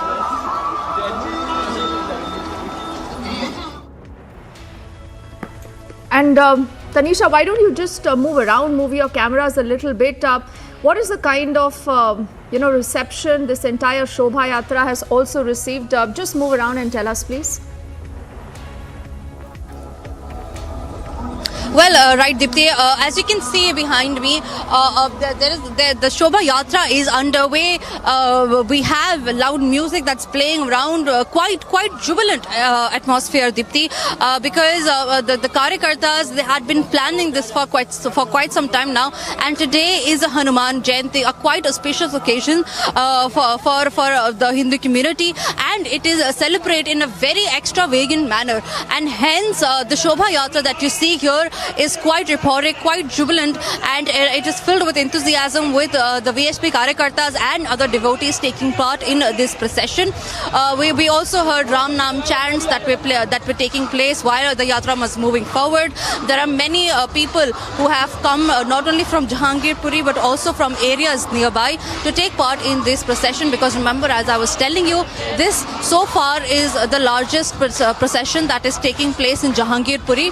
Other areas where Brahmapuri that earlier saw the Shobha Yatra that started at around 9 a.m. Right now we have the Jahangirpuri Shobha Yatra that is underway, and later in the day is when we will see a Yatra from Shahadra that will carry forward.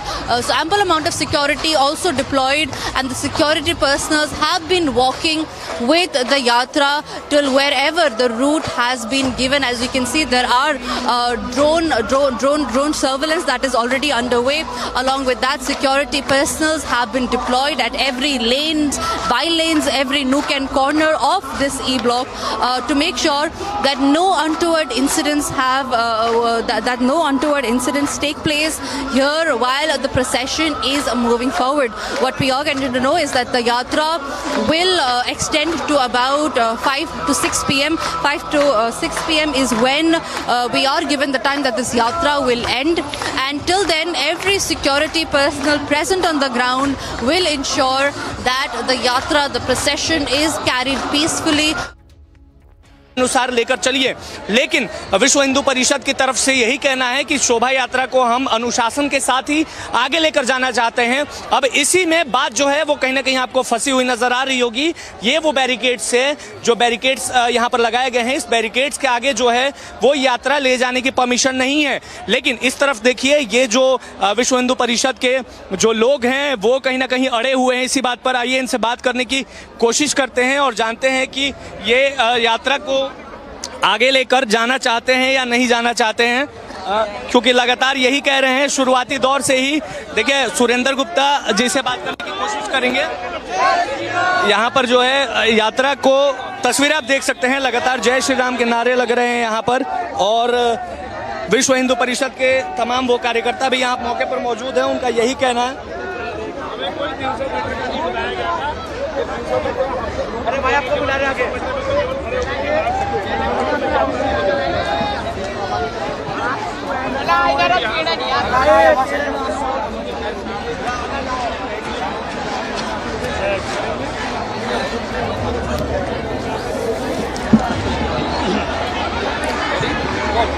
तो देख सकते हैं तस्वीरें, यहाँ पर विश्व हिंदू परिषद के तरफ से ये यात्रा जो है वो निकाली जा रही है दिल्ली के जहांगीरपुरी में, और तमाम लोग जो हैं यहाँ पर पहुंचे हुए हैं। बात करने की आपसे कोशिश करेंगे। ये दिल्ली पुलिस की तरफ से यात्रा को यहाँ रोक दिया गया है, लेकिन आप लोगों का कहना है कि इस यात्रा को आप लोग आगे लेकर जाएंगे। देखिए, यात्रा को आगे लेकर के जाएंगे ही, इसमें तनिक भी भेदभाव नहीं होना चाहिए था। आज दिल्ली पुलिस की नाकामयाबी का एक सबूत आपके सामने है। जितनी पुलिस की व्यवस्था आप चारों तरफ, जहांगीरपुरी के चारों तरफ आप देख रहे हैं, बैरिकेड देख रहे हैं, लोगों को आने नहीं दिया जा रहा है। दिल्ली पुलिस इतनी व्यवस्था यदि यात्रा को प्रारंभ करने में लगता तो एक सौहार्दपूर्ण वातावरण तैयार होता, और इसे एक मैसेज, बड़ा मैसेज जाता कि हम एक दूसरे के लिए जीने मरने की कस्में खाते हैं। और सभी और लोगों से बात करते हैं। आप लोग बताइए कि आप लोग भी विश्व हिंदू परिषद और बजरंग दल की तरफ से हैं, यात्रा को यहीं रोक दिया गया है दिल्ली पुलिस की तरफ से, आगे लेकर जाएंगे यात्रा को? नहीं, ऐसा कुछ नहीं है। यात्रा को यहाँ रोका नहीं गया है। यात्रा की जो परमिशन थी, उस परमिशन के रिगार्डिंग ही जो पूरा कार्य हुआ है, और हम इस कार्यक्रम को बहुत धन्यवाद देंगे, पुलिस को भी धन्यवाद देंगे, कानून व्यवस्था को भी धन्यवाद देंगे। कार्यक्रम में ऐसी कोई त्रुटि या ऐसी कोई बंदिश नहीं। कपिल मिश्रा भी पहुंचे हुए हैं, बीजेपी के नेता हैं यहाँ पर, उनको रास्ते में रोक दिया गया था, ऐसी खबरें निकल कर आ रही थी, लेकिन फाइनली वो यहाँ पहुंच गए। क्या कहना चाहेंगे? देखिए ऐसा है, ये तो सुरक्षा का मामला है। वो एक हमारी भारतीय जनता पार्टी के एक उभरते हुए सितारे हैं, मैं कहता हूँ ब्रिंकिल स्टार हैं, चमकते हुए सितारे हैं, और उनकी सुरक्षा के लिए भी पुलिस को बंदोबस्त तो करना पड़ेगा। कोई ऐसी वो उनको रोका नहीं गया है, उनकी सुरक्षा के लिए कुछ अलग से इंतजाम किए गए हैं, मैं ये मानता हूँ। देख सकते हैं यहाँ पर तमाम जो लोग हैं वो यहाँ पर पहुँचे हुए हैं, और दिल्ली पुलिस भी सुरक्षा के कड़े इंतजाम जो हैं दिल्ली पुलिस की तरफ से यहाँ पर इस वक्त किया गया है। तस्वीरें हम आपको दिखा रहे हैं, दिल्ली के जहांगीरपुरी की तस्वीरें हैं। पीछे देख सकते हैं यहाँ पर किस तरीके से हाथ में झंडा लेकर लोग जो हैं लगातार श्री राम के नारे लगा रहे हैं, और जो है वो हर्षोल्लास के साथ यहाँ पर झूमते और गाते हुए आपको यहाँ के लोग नजर आ रहे होंगे। बीजेपी के नेता कपिल मिश्रा भी मौके पर पहुंचे, और वो जो है उन्होंने भी दिल्ली पुलिस को जो है वो धन्यवाद किया दिल्ली पुलिस का। उन्होंने कहा कि जिस तरीके से दिल्ली के जहांगीरपुरी में सुरक्षा व्यवस्था जो है वो की गई है दिल्ली पुलिस की तरफ से, उसके लिए मैं दिल्ली पुलिस का तहे दिल से धन्यवाद करता हूँ। और उन्होंने ये भी कहा कि दिल्ली के अलग अलग इलाकों में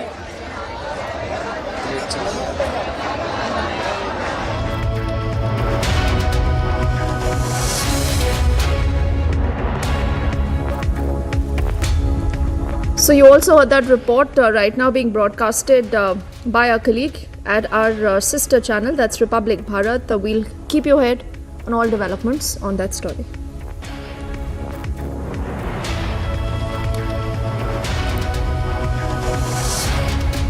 Let's shift our focus now to the other story that Republic has been very closely tracking. This is about, remember, the person, the accused, who was picked up from the state of Kerala after you've seen that attack on a train.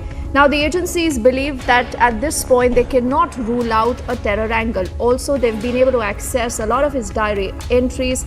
They're trying to study why and how did he move away from his residence in the national capital, what made him reach the state of Kerala, and why did he target this particular train. Our next ground report is getting you those details. Shahrukh Saifi, the main accused in the Kerala train attack case, is currently being taken by the Kerala police for health checkup. Following, he will be immediately produced before the judicial magistrate is what being seen. You can see the kind of tight security with which he is being taken to the hospital, followed by the court, the judicial magistrate. Right now he has been under investigation with the SIT, and now the entire SIT with full protection are taking him to the hospital, followed by the judicial magistrate, where he will be sent for remand. Therefore he has been booked under several sections now. That is also available for us, and this news is also from the police quarters here where he's being taken. Therefore, once he is produced before the judicial magistrate, we will be getting to know more details on this matter. This is Vashni Ramu along with camera person Nanda Kumar from Kozhikode for Republic TV.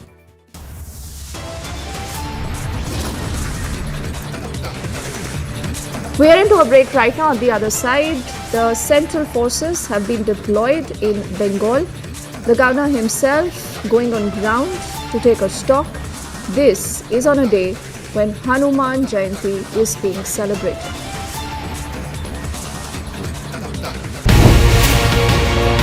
When we see that the masterminds, the plotters of this attack are still unpunished, they are still roaming free, what can India and Israel do together to ensure that the plotters, the mastermind of this attack are punished? Everyone that took part of the terror attacks pays the price, a very heavy price. So we are still waiting for those who committed, those who sent, those who operated those terror attacks to be brought to justice. And indeed, we need to bring very serious pressure from all the world, from all the free world who stands against terrorism.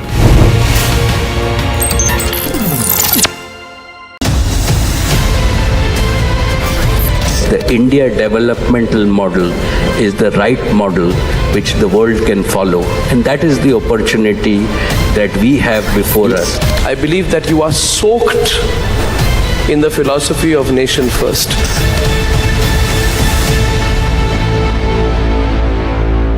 The nation wants to know why Bengal is burning. Mamata Banerjee has declared that the BJP is the chief instigator. If that is the case, I ask, and if Mamata Banerjee does indeed have proof that the BJP is instigating, then why does she not arrest the BJP Bengal chief Shukanta Majumdar or the leader of the opposition and BJP leader Shubhendu Adhikari? And if she does not have the proof, then isn't she admitting her own defeat and inability in handling the situation, and therefore, to avoid blame, make it political? The state government is very quick to misuse the police to file FIRs on the media, on news channels like Republic. But when it comes to harshly implementing law and order, where it needs to be done, where is the police, Mamata Banerjee?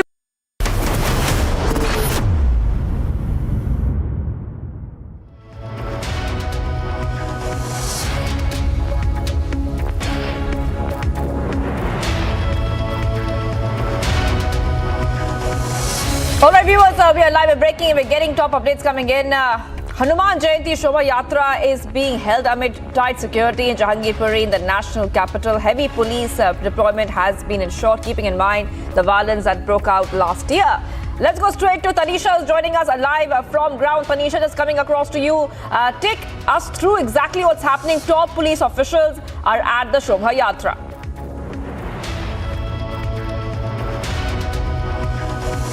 Last वाला झंडा देख इधर जहाँ police खड़ी है, police force खड़ी है, media खड़ी है, जरा कम वो मीडिया का जो लाइव चल रहा है। हाँ, ये प्रथा चल गई। आने वाले समय में आपकी शोभा यात्रा पर बैन लगेगा। शोभा यात्रा में हर चीज पे लगेगा। आने वाले टाइम में सब यात्रा पर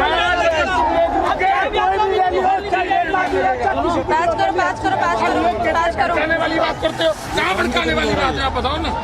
अरे मेरे प्रभु कि राम की नीति पे चल रहे हैं, किसके साथ? It is pictures that we're getting from Jahangirpuri in New Delhi, where we are being told that the yatra has been halted for some time. What we can tell our viewers is that senior police officials are at the spot holding talks with VHP workers, VHP organizers there, and Tanisha is reporting from the ground there in Jahangirpuri.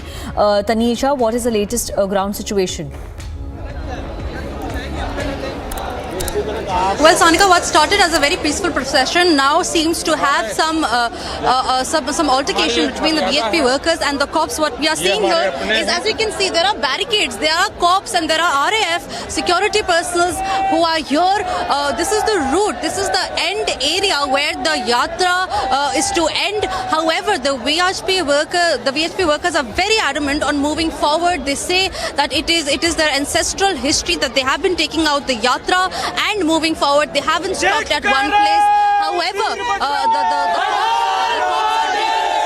cops are saying that because this is the end point where the yatra should end, and hence they cannot give them the permission to move forward from this point. However, there is between the VHP workers and the COP, where the VHP workers were very adamant on moving forward and making the point that they want to carry the yatra forward beyond this point as well. However, it was made categorical by the Delhi police last night only that the yatra will have specific routes, that the yatra will have to follow certain rules, and only then will it be allowed, because it was at first when the permission for the yatra was not given. As you can already see here, the yatra has been halted. The yatra has been halted, Sanika, and the altercation is still on. The altercation between the VHP Neta and the cops is still on. They are very adamant. They would want to move forward. They were threatening of breaking the barricades.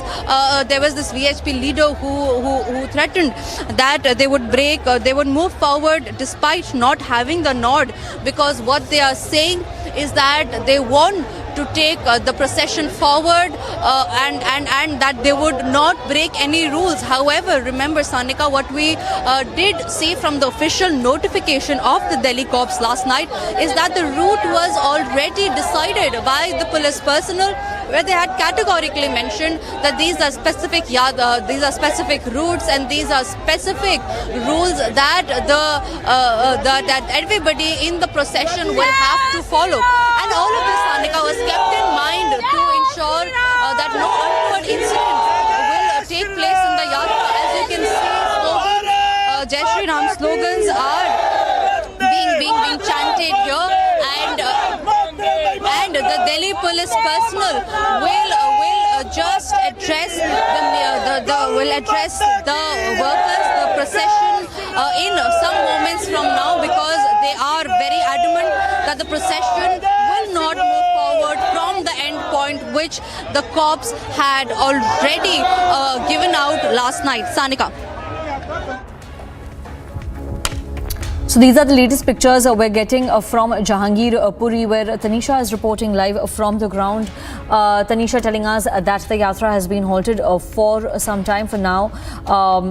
Senior police officials are on the ground. They're talking to the VHP organizers there, those part of the rally. Slogans being raised at the Jahangirpuri rally. Also getting live visuals from Bengal, where BJP MP Locket Chatterjee has been blocked, is what we are getting to know, and she is staging a sit-in protest, is what we are getting to know. We're awaiting more information on this as well. We will also get our reporter live from our sister channel Republic Bangla to get us more information about what is happening in Hooghly, where BJP MP Locket Chatterjee has been blocked and she is staging a dharna, she's staging a sit-in protest, is what we are getting to know. Tanisha, if you can also tell us about the situation there, if you can get in a word from the police officials as well on why the yatra has been stopped. Right, Sanika, we are trying to get in word from the police personnel as well. He's going to address the procession. He's here. He's going to make some announcement.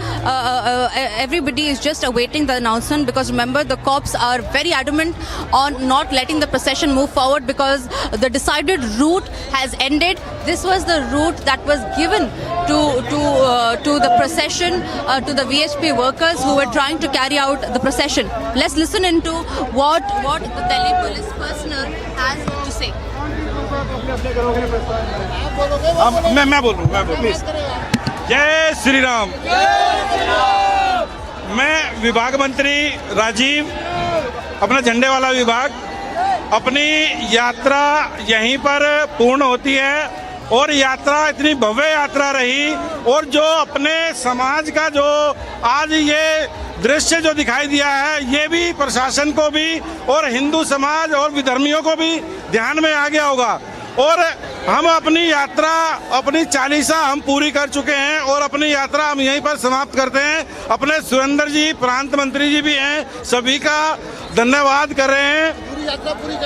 अधूरी यात्रा अपनी हम पूरी करेंगे, और जब भी इस बार भी तो ही बोला था कोई बात नहीं, अभी अपना जो जनसैलाब है हम इसका धन्यवाद करते हैं, प्रशासन का धन्यवाद करते हैं, निगम का धन्यवाद करते हैं, और आए हुए कार्यकर्ता बंधुओं का सभी का हम धन्यवाद करते हैं। सभी बंधुओं से धीरे धीरे शांतिपूर्ण अपने तरीके से यहाँ से निकलेंगे और रथ को अपने स्थान पर वापस पहुँचाएंगे सुरक्षा के साथ, और जो अपना डीजे है उसको बंद करके धीरे से उसको भी पीछे से ही निकालेंगे, रथ के पीछे पीछे।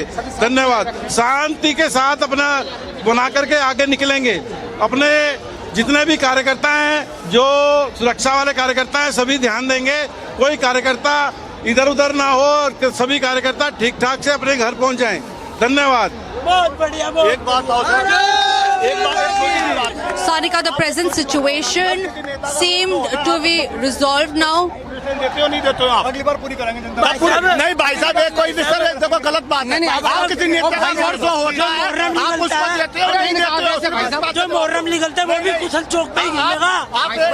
Well, the head of the procession who was here had clearly stated that the procession has now ended, and they have asked the workers to take back the karyakartas, and that the procession will now end at the point where it started from. The issue seemed to be resolved. What started as a small Tanisha, as you get these live pictures from Jahangirpuri of this VHP Shobha Yatra that has now ended, we also have Shravan joining us on the phone line to give us more details about the situation in Jahangirpuri as well as what is happening in Hooghly as well. Shravan, we had this advisory from the Ministry of Home Affairs yesterday and we've seen that most of this advisory has been followed by the state authority. हाँ, दीदी आप यहाँ पे हनुमान जयंती की rally में शामिल होने के लिए आई थी और पुलिस ने आपको 1 किलोमीटर पहले ही स्टॉप कर दिया और आप अभी आगे क्या करने वाले हैं? मैंने बोला उनको कि आप लोग बात कीजिए, मुझे पूजा देने के लिए एटलीस्ट जाने दीजिए, क्योंकि ऐसे करके रोकना भी ठीक नहीं है। और वो लोग जो कारण दिखा रहे हैं बोले कि I am the outsider, I am not the outsider, I am the member of parliament, I represent Hooghly. 16 lakh voters का मैं प्रतिनिधित्व करती हूँ। मैं पार्लियामेंट में जाके हुगली के विषय को लेकर बोलती हूँ। तो आउटसाइडर कैसे हो सकते हैं? ये जो बोल रहे हैं ठीक नहीं बोल रहे हैं। हमारे पास भी हाईकोर्ट का ऑर्डर है, इसलिए किसी जगह में लेकिन नहीं लिखे है कि कोई लीडर, कोई पॉलिटिकल लीडर, कोई सांसद शोभा यात्रा में नहीं जाएंगे, ऐसा कुछ लिखा नहीं है। आपकी यहाँ के एसपी से बात हुई? एसपी फोन नहीं उठाया, डीएम फोन नहीं उठाया। मैंने गवर्नर साहब के साथ अभी बात किया, उन्होंने बोला वो फोन कर रहे हैं। अभी आप नेक्स्ट क्या करने वाली हैं? आप पीछे करो, अभी देखते हैं, अभी वहाँ पे बोलेंगे। अभी गवर्नर के साथ बात किया, उन्होंने क्या बोलते हैं देखते हैं। यहाँ जो लोकल पुलिस अभी रिक्रूट है उन लोगों ने क्या बोला? उन लोगों ने जाने नहीं देंगे। बोला पहले बोला 10 मिनट के लिए जाएंगे, हाँ 10 मिनट ही जाएंगे, आप लोग चलिए, कोई तो प्रॉब्लम नहीं हुआ। अभी वहाँ पे जो शोभा यात्रा था उसमें कोई प्रॉब्लम हुआ? कोई प्रॉब्लम नहीं हुआ। तो मुझे क्यों रोक रहे हैं? कुछ भी आंसर उनके पास नहीं है, सिर्फ आउटसाइडर करते हैं। अभी आप कितनी देर और धरने पर बैठने वाले? नहीं, उनको मैंने थोड़ा सा बोला, थोड़ा सा कोशिश कीजिए आप लोग थोड़ा सा कोशिश कीजिए, ऊपर में बोलिए, बस हम लोग जाएंगे हनुमान मंदिर में पूजा देखा रहे। हम लोग को रोक के हनुमान तो जिसका धर्म है वो नहीं जाएंगे क्या? सब लोग जाते हैं, सबका धर्म। मुख्यमंत्री अपने आप बोलते हैं कि अपना धर्म सबके साथ अपना अपना है, लेकिन उत्सव सबका होता है। तो यहाँ पे धर्म के लिए हम लोग बनाने नहीं जाएंगे, ये क्या बात हो गया? थोड़ी देर में रैली पूरी तरह से खत्म हो जाने वाली है शोभा। हाँ, उसके बाद क्या मंदिर पूजा? मैं तो मंदिर में पूजा करने के लिए मैं आई थी।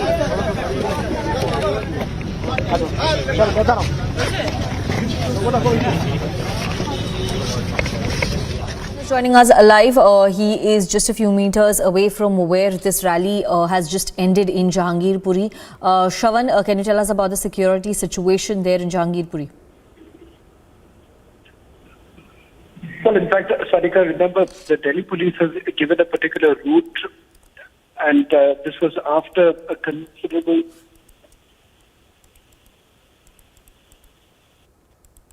Okay, we seem to be running into some trouble there with the audio, but we are getting a response from Kapil Mishra in Jahangirpuri. Let's listen in.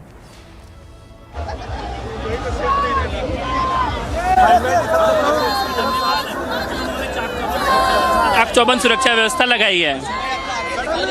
हम पुलिस से बात कर रहे हैं, पुलिस से हम बात कर रहे हैं और पुलिस की दी हुई मर्यादा का पालन करेंगे। हम पुलिस की मर्यादा का पालन करेंगे। मिश्रा को आप सुन रहे थे, वो ये कह रहे हैं कि पुलिस से बातचीत चल रही है। हालांकि शोभा यात्रा को अभी यहीं पर होल्ड किया गया है। यहाँ पर तमाम जो हनुमान भक्त हैं, तस्वीर हम आपको दिखा रहे हैं लगातार शोभा यात्रा की। यहाँ पर शोभा यात्रा को होल्ड किया गया है। पुलिस के तमाम बड़े अधिकारी मौजूद हैं। कपिल शर्मा क्या कुछ कह रहे थे अभी हमने आपको सुनवाया है। कपिल शर्मा ने बातचीत की है, माफ कीजिएगा कपिल मिश्रा ने। और अभी ये जो बड़ी बात है वो यही है कि अभी ड्रोन से निगरानी की जा रही है। जब तस्वीर दिखाइए सलील, ऊपर जो ड्रोन, एक नहीं दो ड्रोन हमें नजर आ रहे हैं आसमान में, क्योंकि यहाँ पर ये वो जगह है जहांगीरपुरी जहाँ पिछले साल बवाल हुआ था। लेकिन इस बार बड़ी संख्या में यहाँ पर राम भक्त, बड़ी संख्या में यहाँ पर हनुमान भक्त सड़कों पर उतरे हैं और यहाँ पर उन्होंने शोभा यात्रा निकाली है और जय श्री राम के नारे के बीच यहाँ पर शोभा यात्रा निकाली जा रही है। तस्वीर आपको जहांगीरपुरी से लगातार दिखा रहे हैं। और सबसे महत्वपूर्ण बात यह है कि अभी इस शोभा यात्रा को रोका गया है, क्योंकि पुलिस ने जहाँ तक परमिशन दी थी वो परमिशन यहीं आकर खत्म होती है। आगे बैरिकेडिंग की गई है, उसके उस तरफ भी बैरिकेडिंग की गई है। तस्वीर हम आपको शोभा यात्रा की दिखाई रहे हैं। सामने आप देखिए शोभा यात्रा है, यहाँ पर बड़ी संख्या में हनुमान भक्त मौजूद हैं। हनुमान चालीसा का पाठ भी हो रहा है। सलील जरा इस तरफ की तस्वीर दिखाइए, सलील इधर आइए, ये तस्वीर दिखाइए जहाँ पर लोग सड़क पर बैठ गए हैं। सड़क पर बैठकर ताली बजा रहे हैं, हनुमान चालीसा का पाठ कर रहे हैं इनकी हालांकि मांग यही है कि इन्हें आगे जाने दिया जाए, लेकिन अभी पुलिस से बातचीत हुई है, हो सकता है कि यहाँ पर तमाम जो लोग हैं, तमाम विश्व Hindu Parishad. Cutting across to Tanisha as well, who's reporting live from Jahangirpuri. Tanisha, there's some movement in where you are right now. What is the situation? What can you tell our viewers?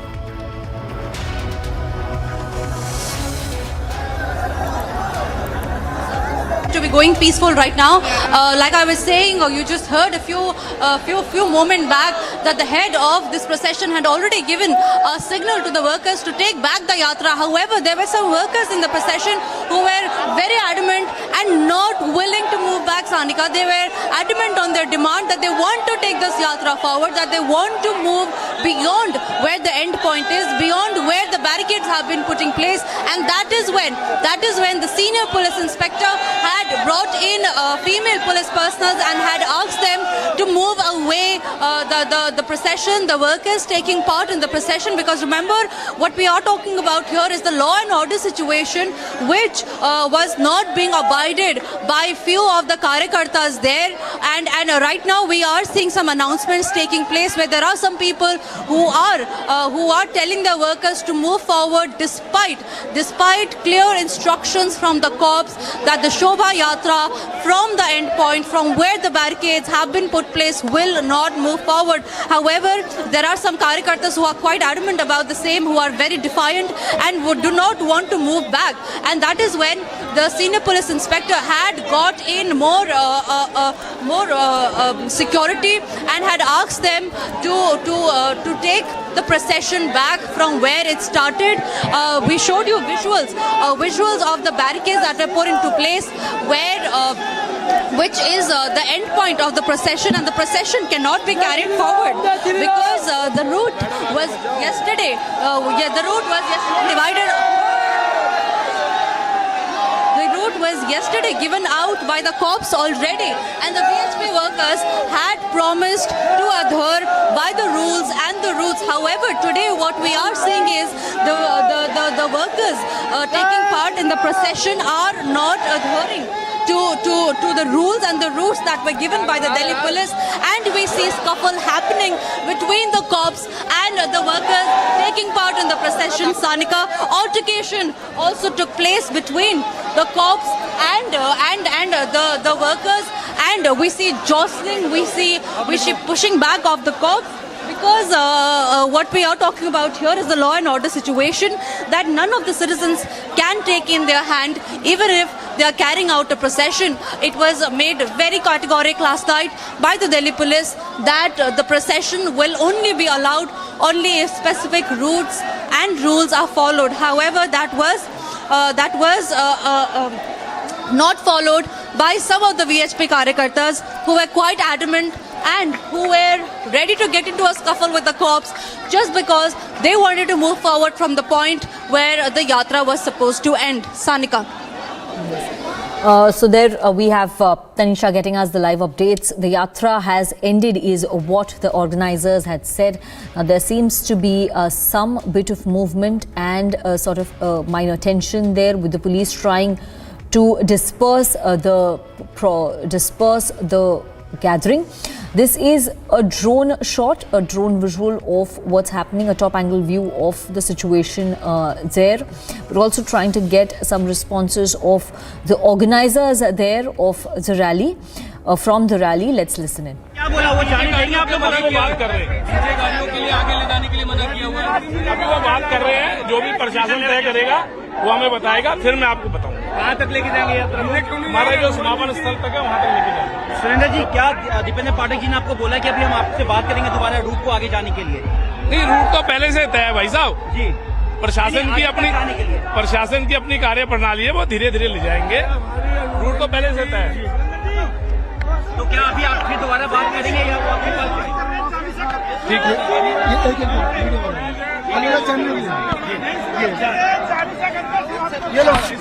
क्या हनुमान चालीसा का पाठ होगा सुरेंद्र जी, या फिर आगे तक जाएंगे? ये स्पेशल सीक्रेट से अभी आपने बातचीत की, क्या कहा special secret?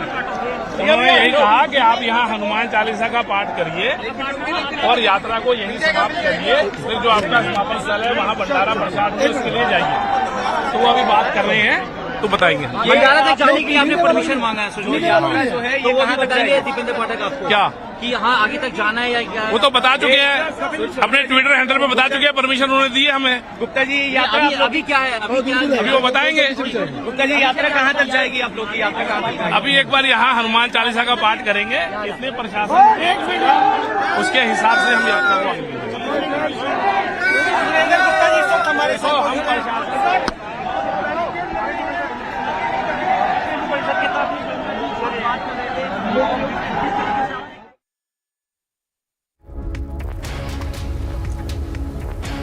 Getting live updates and live pictures from the Jahangirpuri area in New Delhi. The VHP rally has ended. It ended peacefully. We have these live pictures coming in. Tanisha is reporting from the ground. Tanisha, is there any movement there? Are the people who participated in the gathering dispersing now? Well, yes, Tanika, there is a little bit of movement. Slowly yet steadily, the things are getting sorted between the Delhi police personnel and the VHP workers who were very adamant earlier on not ending the procession where the Delhi cops had stated it should end. The end point was given to them earlier by the cops. However, they were quite adamant on not ending the procession there and carrying forward. They had also threatened earlier to break the barricades and let the procession move forward. However, there were certain police officers who had come, who had resolved the issue, and that is when we saw that the procession did start moving a little bit. However, there are certain workers who are still adamant, who are still willing to take the yatra forward. The Delhi cops are coming into a common ground with them. They are asking them to move back from where they started, and that is where the rally will end. They have been asked to not halt the rally, to not take law into their hands, because remember, the consequences, the repercussions could be really, really serious, because it is not something that happened in the 11th hour, Sanika. The routes, the rules and everything was given to them yesterday itself, because yesterday is when the VHP had demanded that they would want to take out the yatra in Jahangirpuri area, but the cops had denied yesterday. However, later they were given permission. They were given permission, Sanika, but on conditions that specific routes and rules will be followed. The same was not abided just few moments back. However, the Delhi cops came into the scene. They came into common grounds with the workers, and now they are trying to make the procession move to where it started from. I also have with me Shravan Sen. Shravan, the routes were already given yesterday. However, the VHP workers were quite adamant on breaking the routes and the end point. What do you have to say on that? Well, in fact, as far as the security situation is concerned, remember, for the Delhi police, the bigger challenge is not to have a repeat of what we saw last year, but that's exactly what they're focusing on right now, to ensure that there is a limitation to it. There was, in fact, the special CP was keeping a close watch on what's really happening on the ground. Hopefully, as of now, we're given to understand with them returning, the situation still would be under control. Having said that, for the Delhi police right now, the bigger concern is to ensure that it does not really go out of hand, given the fact that there could be a possibility yet another attempt being made. That's certainly not being ruled out. Shravan, what forward? What if the workers keep on being adamant about the demand? What forward after that from the Delhi police? Well, as of now, remember, there are certain restrictions that have been put into place, and as far as the top leadership of the Delhi police is concerned, they've sent across a strong message down. That's the reason why, if you can just look around and see the kind of deployment that has been done just outside this entire stretch, just for all our viewers to understand, outside this particular area. Remember, this is a tinderbox, if one may say so, and that is the reason why you've seen things have flared up in the past, and that's the exact reason why this time the Delhi police does not certainly want to take any chances. They have ensured that this entire area has been barricaded. If you see this about 500-meter stretch right at the beginning as well as the end, they have barricaded, which essentially means that this was only the authorized route for them, to ensure that they do not cross. Remember, there are other communities in this particular area, and that is the reason why all such measures have essentially been taken. If you take a look at the route that was initially authorized, that route was particularly only if you take a look roughly about 500 meters, and that's the reason why whatever time that you are seeing right now, most of the VHP workers now have been asked to return. But having said that, right now one would say that the situation seems to be quite stable. For the Delhi police, it's going to be important to ensure that all the workers leave and perhaps not once again regroup and perhaps go to the other area, which is exactly the area that they're trying to avoid. But also, why do you think this altercation, this scuffle, this minor scuffle started in the beginning? I mean, the routes were decided, everything was set, the rules were told, and this was last night itself. What was the need to not abide by the law? But as of now, remember, Tanisha, right now, who's really responsible for it? The only criteria, or perhaps the only priority for the जलसा है वहाँ हम ensure कर रहे हैं कि safety security and जो law and order scenario जो है वो, और insuring the security of citizens as well as the shobha yatra and the जलसा वो मेंटेन्ड हो, और वो हम बखूबी निभा रहे हैं। ये प्रोफेशनल तरीका है पुलिसिंग का, लॉ एंड ऑर्डर मेंटेनेंस का, और ख़ास करके क्राउड, और अगर इस तरह का जो के अवसर पर जो शोभा यात्राएं होती हैं या प्रोसेशन होता है उस क्राउड को, उसको हम लोग कर रहे हैं, इंश्योर कर रहे हैं। सुबह से अब तक कोई अप्रिय घटना तो सामने नहीं आई है किसी भी इलाके में? किसी भी तरह की कोई अप्रिय घटना सामने नहीं आई है। दिल्ली पुलिस हम सब ऑर्गेनाइजर्स के साथ कॉन्टिन्यूअस टच में है और एक कॉन्सेंसस के साथ इसको रेगुलेट कर रहे हैं।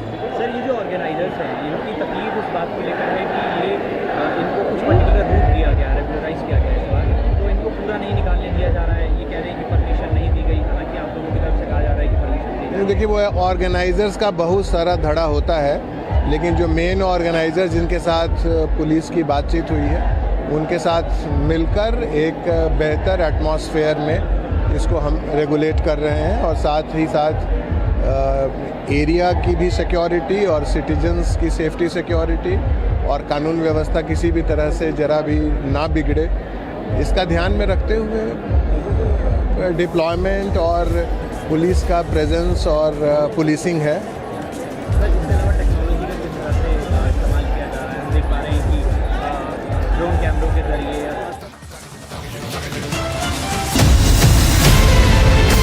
आप सभी देश के जन जन तक सही सूचनाएं पहुंचाने में अहम भूमिका निभा रहे हैं। जब नेशन फर्स्ट होता है तब हमारे संकल्प भी बड़े होते हैं और उनको सिद्ध करने के प्रयास भी व्यापक होते हैं।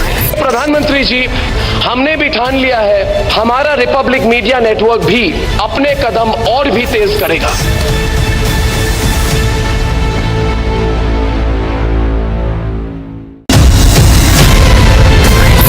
इस देश में बहुत समय के बाद एक ऐसी सरकार आई है जो सरकार टिकाने के लिए नहीं चल रही, देश को सुधारने के लिए सरकार चल रही है। ये पहला एक बड़ा इवेंट हुआ है जहां पे आप इस पर विस्तृत तौर से डिटेल आप बात करेंगे, तो let us address all issues.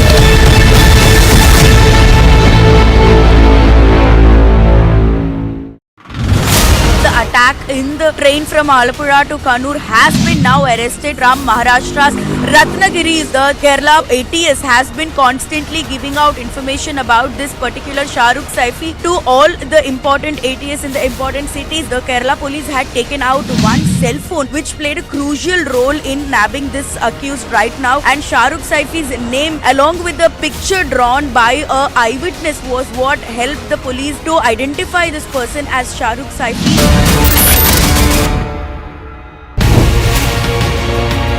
How do you see Israel helping India in combating the water crisis? It's a major problem here in India and we have the solutions.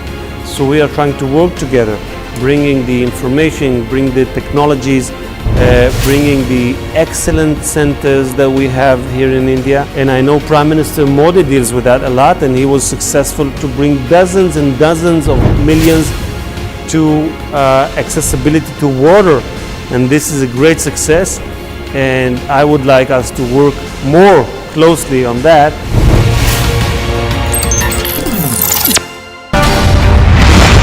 there's a mail that has been sent to you asking for help. Are you saying that there is no email? Boss, you cannot enter someone. Take me, रुकिए. The biggest actions of the movements as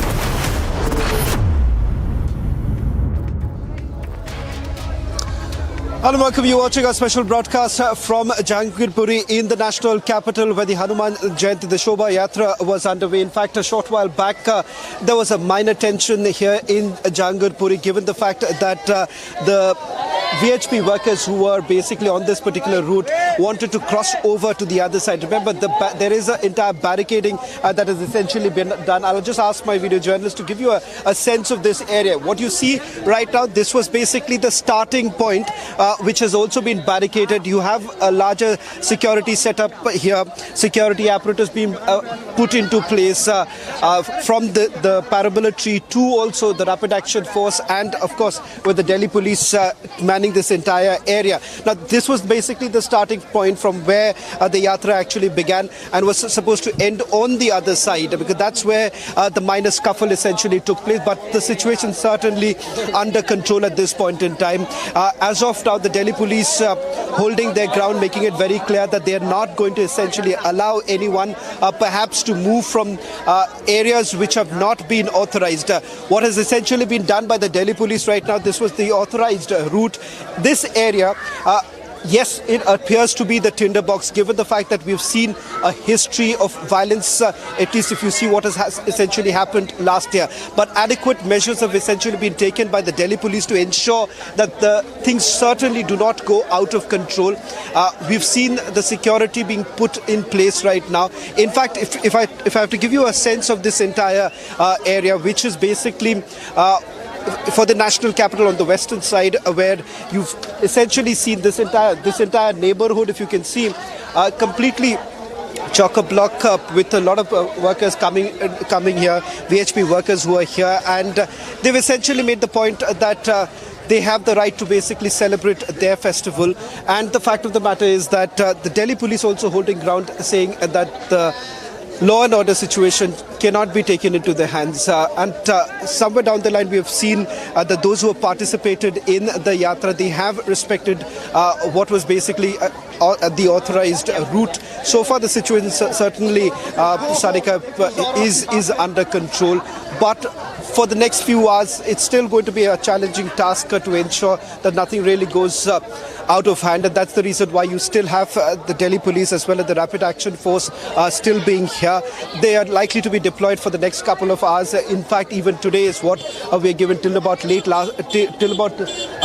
evening. You would expect this kind of a security situation in this very area. This comes at a time we have seen the situation being very volatile in various other states. For instance, what we have seen in West Bengal, the images that have been coming in from various Shobha Yatras that have been carried out by the VHP members as well as BJP members in the state of West Bengal. But here, remember, this is largely multiple organizations have basically come together. The locals are at this very location also basically participating in the Hindu tradition. And they say that the idea is to celebrate the festival and perhaps not to ensure what really transpired last time when things went completely out of hand. Take a look at the security situation right now. You have the Rapid Action Force, that's the Rapid Action Force basically moving towards the end area. That's the other side. What you see on the other side was the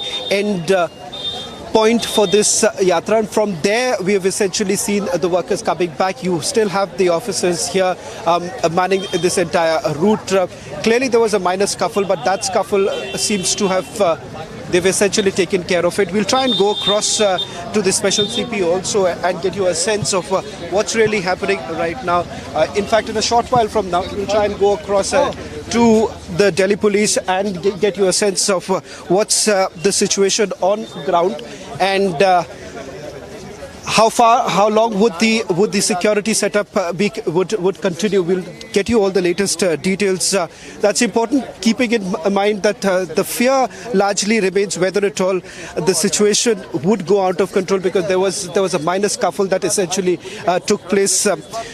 And that is the reason why the challenge is going to be to ensure that they're all, they man the situation. Let me also quickly get in Tanisha for a quick word. She's been there till the time. We'll try and get across the Delhi police in a short while from now to get you a sense. Tanisha, just a quick recap of what we know so far and what's the situation before we go across to the Delhi police. Well, Shravan, what started as a peaceful procession later turned out to be a small altercation and a small scuffle between the VHP workers and the cops. That is because the end point that was decided by the cops. Sir, just one question to you. With regards to the security situation, you've successfully managed to ensure that the authorized route is followed. Can you give us a sense of what's really happening on the ground? On the ground, you have seen that the celebration also has happened successfully and with element of joy and happiness. And simultaneously, the procession, the people involved in the celebration and the citizens of the area and in general, peace and tranquility and law and order, that remained peaceful, under control, positive, constructive. So that's the result. How big a challenge it was, keeping in mind that there has been a history of violence in the area. But are you confident about the fact that things would be under control? And this time we have seen you all have also stood your ground to ensure that the law and order situation does not go out of hand. You see, it's a combined effort, right from the last constable and the Jawan to the top man, to the top boss. So this is of Delhi police and similarly the paramilitary forces and all other agencies. So everyone has contributed.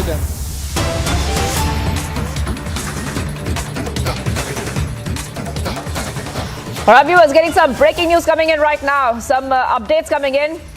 Now, the MEA has responded. The MEA has responded to China freezing the journalist visas of 2 Indian journalists. That is the big update coming in. The MEA spokesperson has spoken out about China's freeze of visas of 2 Indian journalists. And in fact, we're getting more details coming in right now. Let's go ahead and play out that reaction coming in from the MEA. Round of questions. I think there have been some of these questions on journalist issues. Look, let me begin by saying that it would not be appropriate for me to get into discussions on visa policy. In any case, as you are aware, other agencies are also involved in this process. But let me make the larger point regarding, we have Chinese journalists who are, there are Chinese journalists who have valid Indian visas. So I don't think from the, so there are, let me repeat again. So there are Chinese journalists who have valid Indian visas for pursuing journalistic activities in India. So from that perspective, we do not see any limitations or difficulties in reporting or doing media coverage. As regards Indian journalists working in China, we would hope that Chinese authorities would facilitate their continued presence and reporting from China. We are in touch with Chinese authorities in this regard. I don't want to get into individual cases or individual information, which would not be appropriate, as I said, on visa, on others. Somebody asked me how many Chinese journalists, etc. Look, these are better to ask the Chinese side on that, because I wouldn't know their exact position, whether they're here or they've gone back to China or somewhere else. But certainly there are a number of Chinese journalists who have valid Indian visas. Okay, let me. All right, let's go straight to Abhishek Kapoor, our senior executive editor, who's joining us live. Abhishek, now this is a very surprising move by the Chinese Ministry of Foreign Affairs. They decided to freeze visas of 2 Indian journalists based in Beijing. And this also coming in, Abhishek, as there's a big chill in ties between India and China. Abhishek.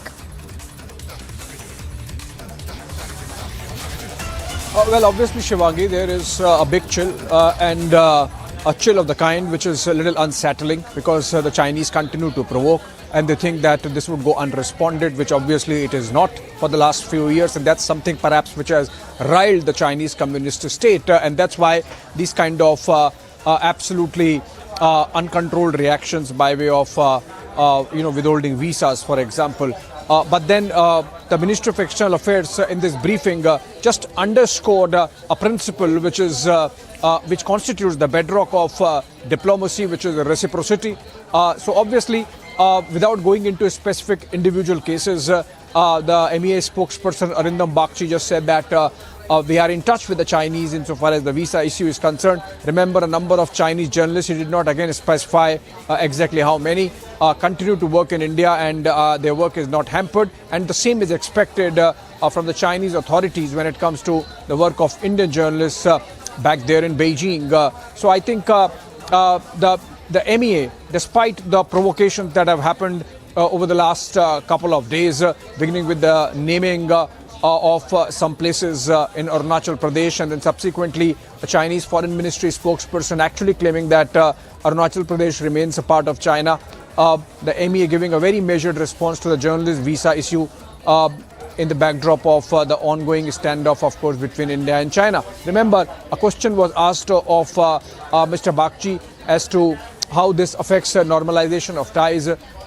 Mr. Bagchi did not say that the ties are normal. He said that it's a work in progress and that next round of talks, commander level talks, are yet to happen, and both sides are working to find a mutually agreeable date. So obviously the chill continues, and it's really up to the Chinese to bring in the principle of reciprocity and make not provoking an integral part of it if the road to normalization has to be, traversed by both the sides. Absolutely. And like the MEA spokesperson very clearly saying there that we have Chinese journalists who have valid Indian visas for journalist activities in India. And as far as Indian journalists in China is concerned, we expect that China should do the same. That's a very strong message and a very firm message being sent to China, Abhishek.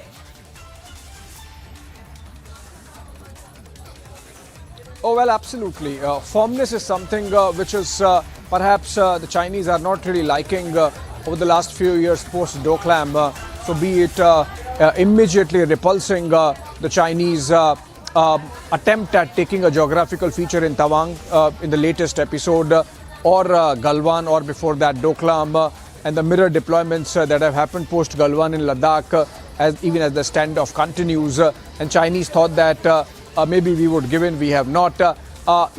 These are very complex, intricate issues of diplomacy insofar as India-China relationship is concerned. What is important is that if these kind of provocations that keep coming in from the Chinese side every other month, if these don't stop really, the road to normalization is not going to be normal anyway. So I think the MEA again reiterating that the Chinese have to really understand that there is a certain spirit and intent which has to be underscored by actions, which seems not to be coming from the Chinese side. The latest episode, of course, being that of the visa which has been withheld in the case of a couple of journalists from India working in Beijing. Right. And Abhishek, also a short while back, India had condemned China's provocation in Arunachal Pradesh, and India had said they cannot alter reality. Do you think that this is one more attempt of China? Is it trying to saber rattle once again? Is it trying to intimidate India once again? Because every time they have tried, whether in a diplomatic fashion or whether it be at the border, they have failed.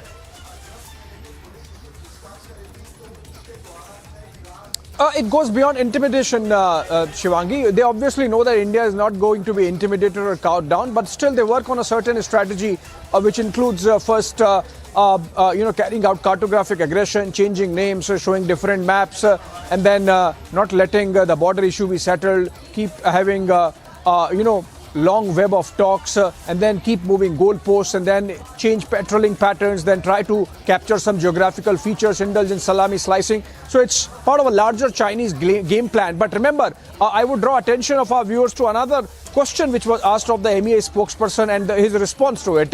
When he was asked, how does India see the American statement of support coming in on the issue of Arunachal Pradesh? He said that as a friend of the United States, or United States as a friend of India, we welcome those kind of statements. But make no mistake, we can take care of our own problems, and we are there withstanding any pulls and pushes from the Chinese side when it comes to the border, be it on the eastern front, the McMahon line in Arunachal, or the LAC in Ladakh, and that we know how to tackle the Chinese. We'll take care of ourselves. So I think that also was a very strong and a firm statement coming in from the MEA spokesperson, that irrespective of what the Chinese do, we have our own plan, we have our own strategy of dealing with them, and all support and statements of support welcome.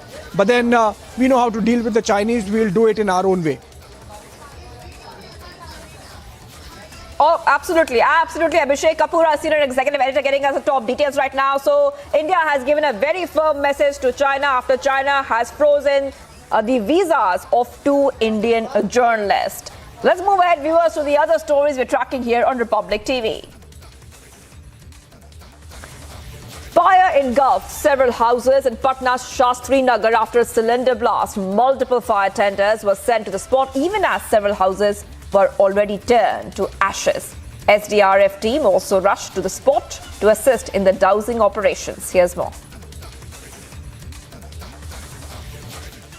Patna के शास्त्री नगर इलाके में एक भयंकर आग लगी है और ये झोपड़पट्टी है शास्त्री नगर इलाके का।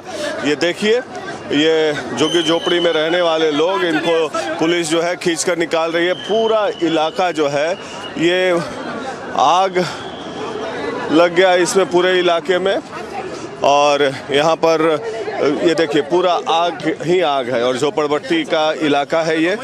इसमें कितना घर जल गया सर?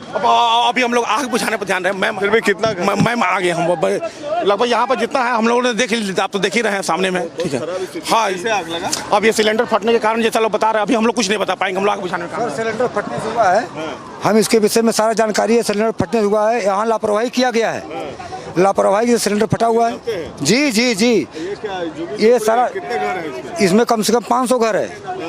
500 जी जी जी जी जी। हम लोग बचा लेंगे ना, लाइव से भी हम लोग कर लेंगे। आप हम सब लोग मिलकर काम करने में सहयोग करिए, हम लोग को काम करना। तो ये है पुलिस प्रशासन पूरा चाक चौबंद है यहाँ पर, और देखिए कि कैसे रेस्क्यू ऑपरेशन स्टार्ट है। ये पूरा झुग्गी झोपड़ी का इलाका है, अनधिकृत रूप से लोग यहाँ पर रहते हैं, और ये देखिए धुआं ही धुआं पूरे इलाके में। और उधर भी चूँकि प्रशासन हमें मना कर रहा है अंदर जाने से, इसीलिए हम फिर भी कोशिश करते हैं आगे जाने की। और ये देखिए यहाँ पर से लोगों को काफ़ी संख्या में निकाला जा चुका है, मलबा को हटाया जा रहा है, और एक तरीके से लापरवाही का मामला साबित होता है, क्योंकि अनाधिकृत रूप से कई लोग यहाँ पर रहते हैं। करीब 400-500 घर है। देखिए वहाँ पर दमकल गाड़ियाँ लगा के और उसे आग को बुझाने की कोशिश की जा रही है।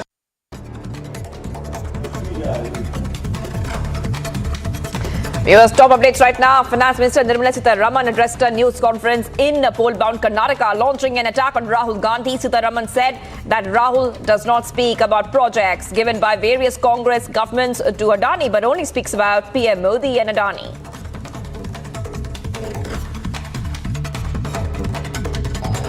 Opposition has no issue. And in opposition, every party wants to be the dominant party. So they pick up on issues thinking that will bring them together.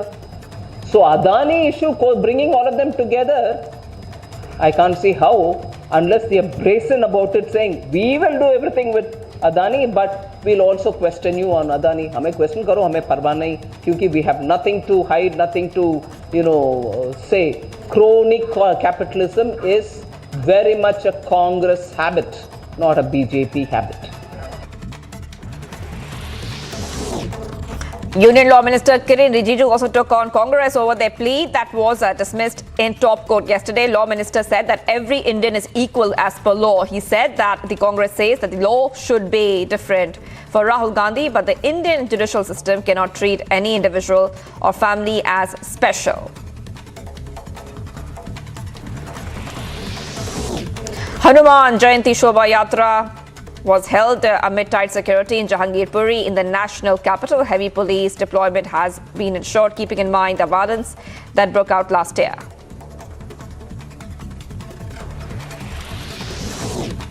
Kerala train attack. Accused has been brought to Kozhikode. He will today be produced in court. Speaking on the matter, the Kerala DGP said that the interrogation of the accused is yet to be done. We'll look into all the aspects. We have to, put the whole picture after questioning him. Whatever he says, the verification of whatever he says, we have to verify and trace his movements on the background and all that. Everything, then we'll be able to establish what exactly the sections of UAPA or other will be invoked. After recent violence in the state of West Bengal, central forces have been deployed today in the view of Hanuman Jayanti events. VHP is expected to hold 500 programs across the state. A state governor himself went to ground and took stock of the situation. Bengal is going to start a new era of peace and harmony in society. The message which the ordinary people are giving is loud and clear. Ishwar Allah Tere Naam Sabko Sanmati De Bhagavan. India is one. We will stand united. People of Bengal will regain its glory. Peace will come back. Disharmony will go. People will be one. Chanda Unja Rehe Hamara. That is going to be the message which we are going to give to the world. Thank you. Notice has been issued to Telangana government to file counter in connection with Bandi Sanjay's plea in High Court. The matter will now be heard on Monday. The BJP chief there, however, can still move to lower court for seeking bail. Illegal vendors attacked a coach of a train and pelted stones. UP's Kanpur. This after an argument was broken out between some passengers who refused to buy from the vendors.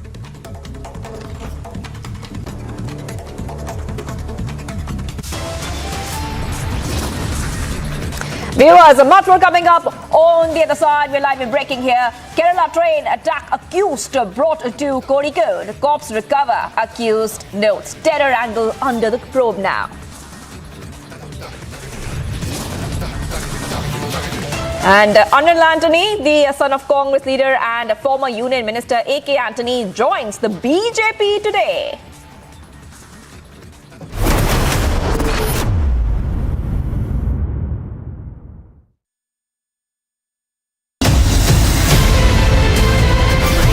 The India developmental model is the right model which the world can follow, and that is the opportunity that we have before us. I believe that you are soaked in the philosophy of nation first.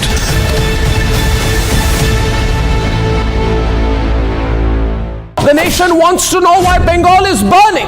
Mamata Banerjee has declared that the BJP is the chief instigator. If that is the case, I ask, and if Mamata Banerjee does indeed have proof that the BJP is instigating, then why does she not arrest the BJP Bengal chief Shukanta Majumdar or the leader of the opposition and BJP leader Shuvendu Adhikari? And if she does not have the proof, then isn't she admitting her own defeat and inability in handling the situation, and therefore, to avoid blame, make it political? The state government is very quick to misuse the police to file FIRs on the media, on news channels like Republic. But when it comes to harshly implementing law and order, where it needs to be done, where is the police, Mamata Banerjee? Have lawbreakers in Bengal been emboldened to the point where they don't care two hoots about the police and the security machinery? And where is the minister in charge of law and order, Mamata Banerjee herself? If the governor visits the riot hit areas, where, we ask, is the chief minister? The nation wants to know. The nation must know.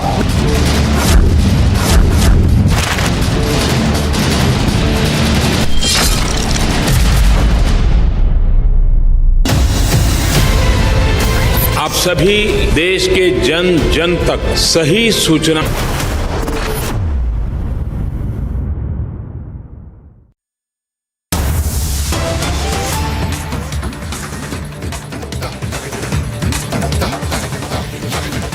All right, viewers, getting some breaking updates coming in right now. After PDP chief Mehbooba Mufti's daughter was denied passport, the SDG CID writes to regional passport officer. Regional passport officer has sought detailed report from the Special Director General of Police. with regard to the charge sheet and FIR, if any, against the petitioner, viewers. All right, viewers, getting these back-to-back details coming in right now. Now, what we have learned so far is that Mehbooba Mufti's daughter was denied passport, viewers, a short while back. She had also accused the Office of the Additional Director General of Police, CID, for not clarifying and clearing her police verification for more than 6 months and denying the passport. Now we are seeing more movement in that story. Aravat is joining us right now. Aravat, take us to the latest details. Now, what we are learning so far, the regional passport officer has sought a detailed report from the Special Director General of Police.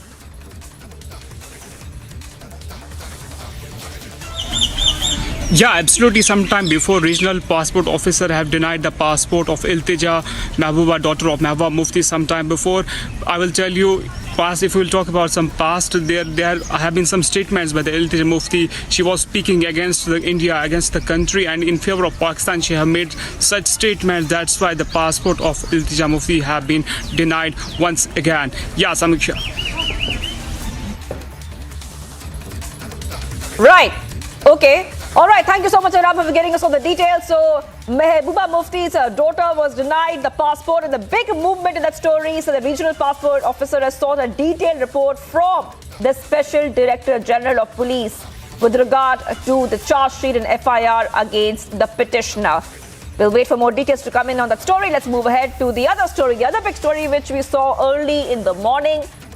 Early in the morning, we saw that the opposition, once more, staged a march, a protest. This time, the opposition took out a Tiranga march from Parliament House to Vijay Chowk. Now, the march was taken out over the same issue that the Congress has been talking about. That is the demand for JPC inquiry on the Adani issue. Here's what happened. That since it's been the second leg of Parliament, second leg of budget session, since it has started, not a single day when Parliament, any business could take place because there was ruckus, there was lok jam every day in the Parliament. Now reporting from Vijay Chowk, from outside Parliament as a march with the national flag, a tricolour march by opposition party leaders will be taken from Parliament till the Vijay Chowk. After that, they will address a press conference at Constitution Club, but a tight security alert could clearly be seen as they will not be allowed to move much ahead from Parliament. They will only be allowed to march till the Vijay Chowk, and they will come here and address the media as well, where they have been demanding the formation of constitution of JPC since the single day of the Parliament. They have been demanding it from the first day that the JPC should be constituted in the Adani matter, and from that day to till now, every day there has been ruckus, there has been screams, papers were thrown at Lok Sabha Speaker, and quite not a single day when any business could be moved in the Parliament. And that too, the BJP leaders also in the Parliament have continuously been stating that it is the opposition who is not letting the Parliament work. And these are the visuals which we are showing you as para forces have been deployed in the area outside Parliament, because this is the place where the opposition leaders will be marching from Parliament with the banner, posters and the tricolour national flag in their hand, as they have given as they have exactly stated that there's a threat to democracy, and in order to save the democracy, this march is being done. And this is the last day of Parliament, as I tell you that today is the last working day of Parliament, and after today's march, the Parliament will stand till the next session. So these are the visuals which we are showing you, because till now what we are learning is that 17 opposition parties will participate in this march. The TMC, AIUML, DMK, Samajwadi Party, Aam Aadmi Party, Congress, and the other opposition leaders will be joining hands with the Congress.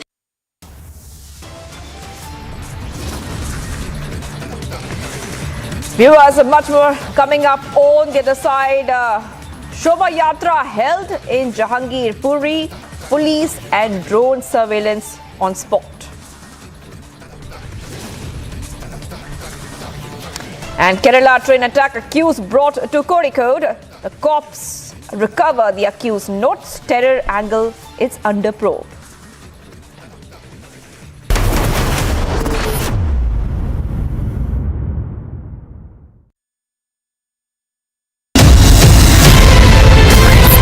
इस देश में बहुत समय के बाद एक ऐसी सरकार आई है जो सरकार टिकाने के लिए नहीं चल रही, देश को सुधारने के लिए सरकार चल रही है। ये पहला एक बड़ा इवेंट हुआ है जहां पे आप इस पर विस्तृत तौर से इन डिटेल आप बात करेंगे, तो let us address all issues.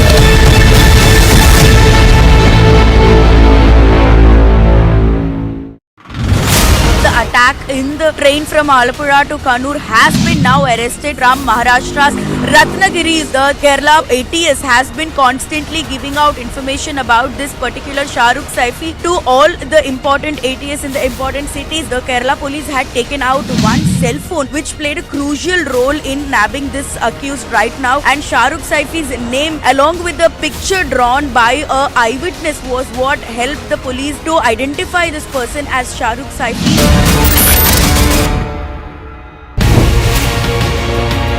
How do you see Israel helping India in combating the water crisis? It's a major problem here in India and we have the solutions.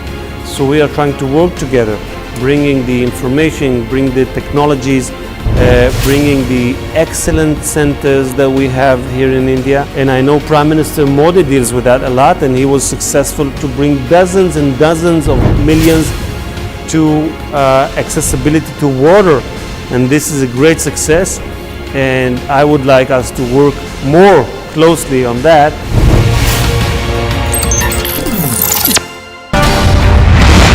There's a mail that has been sent to you asking for help. Are you saying that there is no email? Boss, you cannot enter someone. The biggest actions of the movements include of various rank. We've killed the Prime Minister, the Chief Minister, generals of the army. Mediation will work when there is uncertainty of winning by any one party. इसलिए जो judgment आया यही सबसे उत्तम है. This puts an end to the whole issue. Assertive 1% that wants to open the wounds again. They do not operate only by the verdict of the court.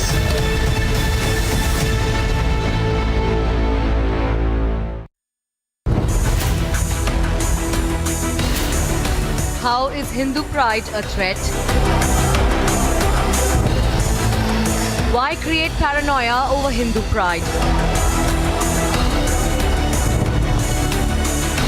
What's polarizing about Hindu pride? Debating tonight at 9 p.m.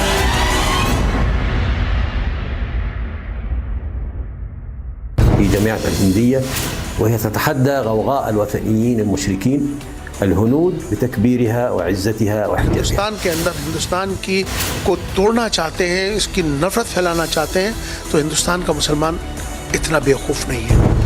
Is polarization opening doors to radicalization?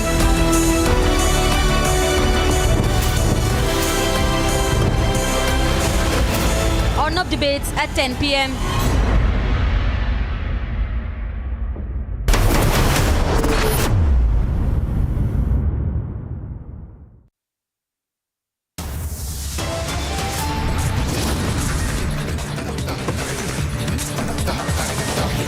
Hanuman Jayanti Shobha Yatra held in Delhi's Jahangirpuri amidst heavy security deployment.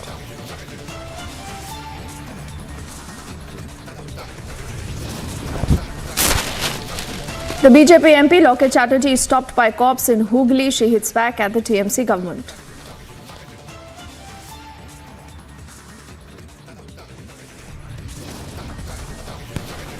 The former Congress leader Anil Anthony joins the BJP on its foundation day. JP Nadda welcomes his entry.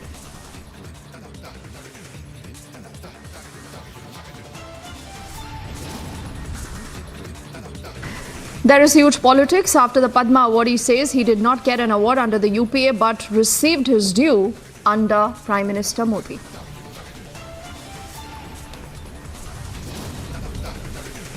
The Kerala train attack accused is brought to Kozhikode. Cops recover the accused's notes. Terror angle is still under the probe.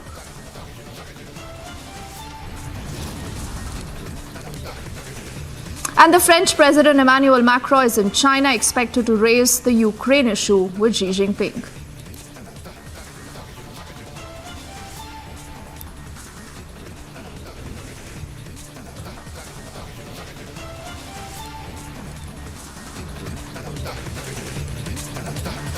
A very good evening and thank you for staying with us on Republic. I'm Deepthi Sachdeva. We have lots lined up on this edition of the news, and let's begin with our top focus on everything that we know on the Kerala investigation so far.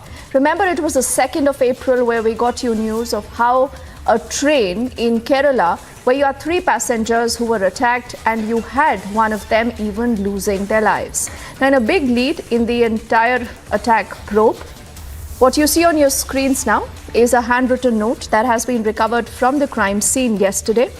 The accused has been admitted to the Government Medical College in Kozhikode. His blood test reports have also been right now indicating some bit of trouble. He's been admitted to the hospital where the police earlier took him for a medical checkup before producing him in the court. The accused, earlier remember, has been nabbed from the state of Maharashtra and investigations are underway. Varshini, I'm told, is joining us live right now. Varshini, where about you at this point in time, and what can you tell us specifically about these diary notes? The agencies again believe that every bit of information, Varshini, that they might have coming in from him could be very, very significant. What do these diary notes indicate? What is it that you can tell us?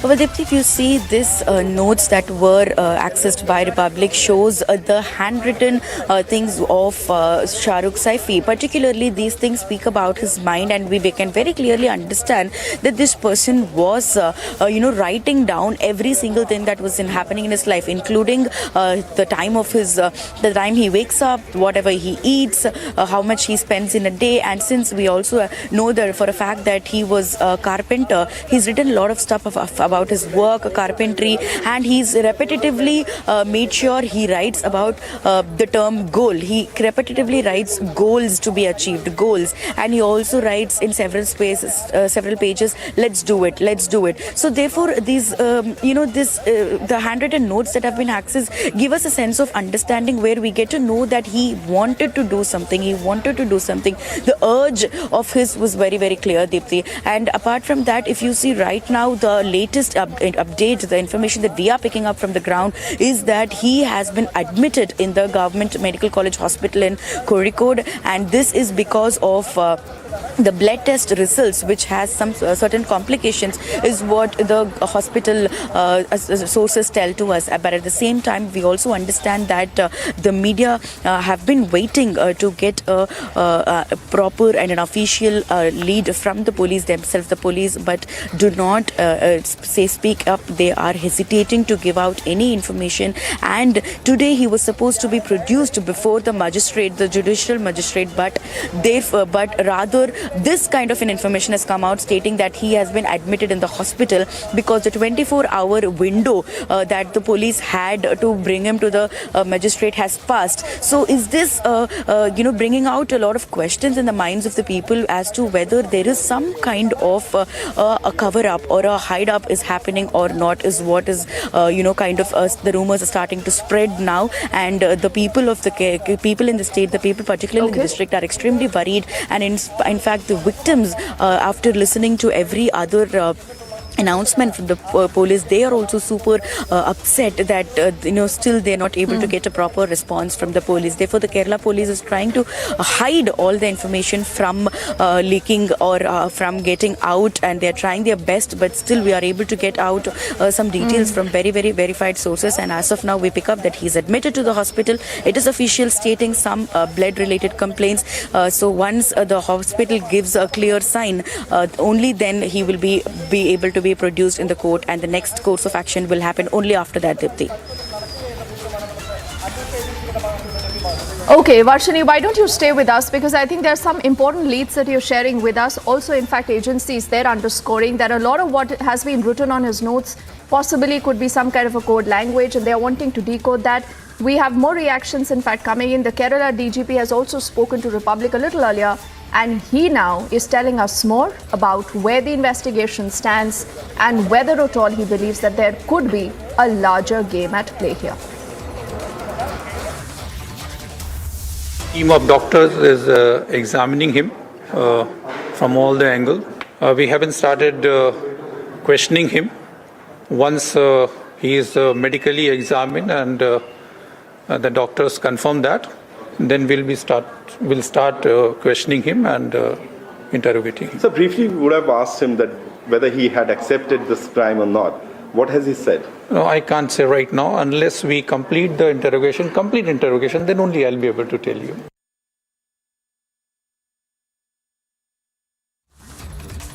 And from that big story, the state of Kerala, let's move across to the state of Karnataka that is poll-bound. And just a day after, the actor Kicha Sudeep officially announced that he's going to be campaigning for Basavaraj Bommai, the former Karnataka chief minister and the strongman in the BJP. B.S. Yediyurappa says that this would help the party get more seats in the upcoming election.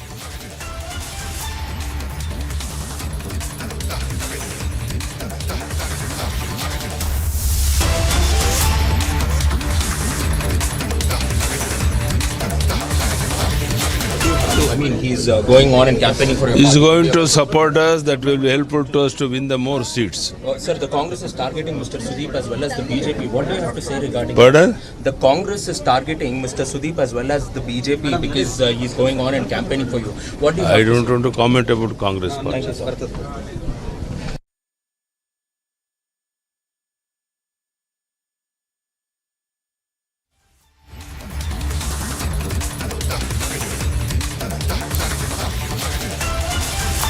So that was a brief reaction that you've just heard from B.S. Yediyurappa, and what you see on your screens, in fact, are images of yesterday. This is where you had the BJP top brass in the state of Karnataka. You see Kicha Sudeep there flanked by Basavaraj Bommai, and again he reiterated that this is my way of expressing my gratitude for everything that Basavaraj Bommai has done for me, and he said that I will be campaigning for him and I'll do whatever he wants me to do. Let's also get in Prajwal. He's been tracking that story closely. Prajwal, there has been a good amount of politics and a lot of backlash even after that comment that we heard from the actor. But the key question everyone is asking, Prajwal, is that can actors really influence the poll outcome? You know, in a state again where you have caste playing a major factor, there are charges of corruption, there is anti-incumbency for the BJP. The Congress alleges that this is their way of trying to divert attention. Is there merit in that argument?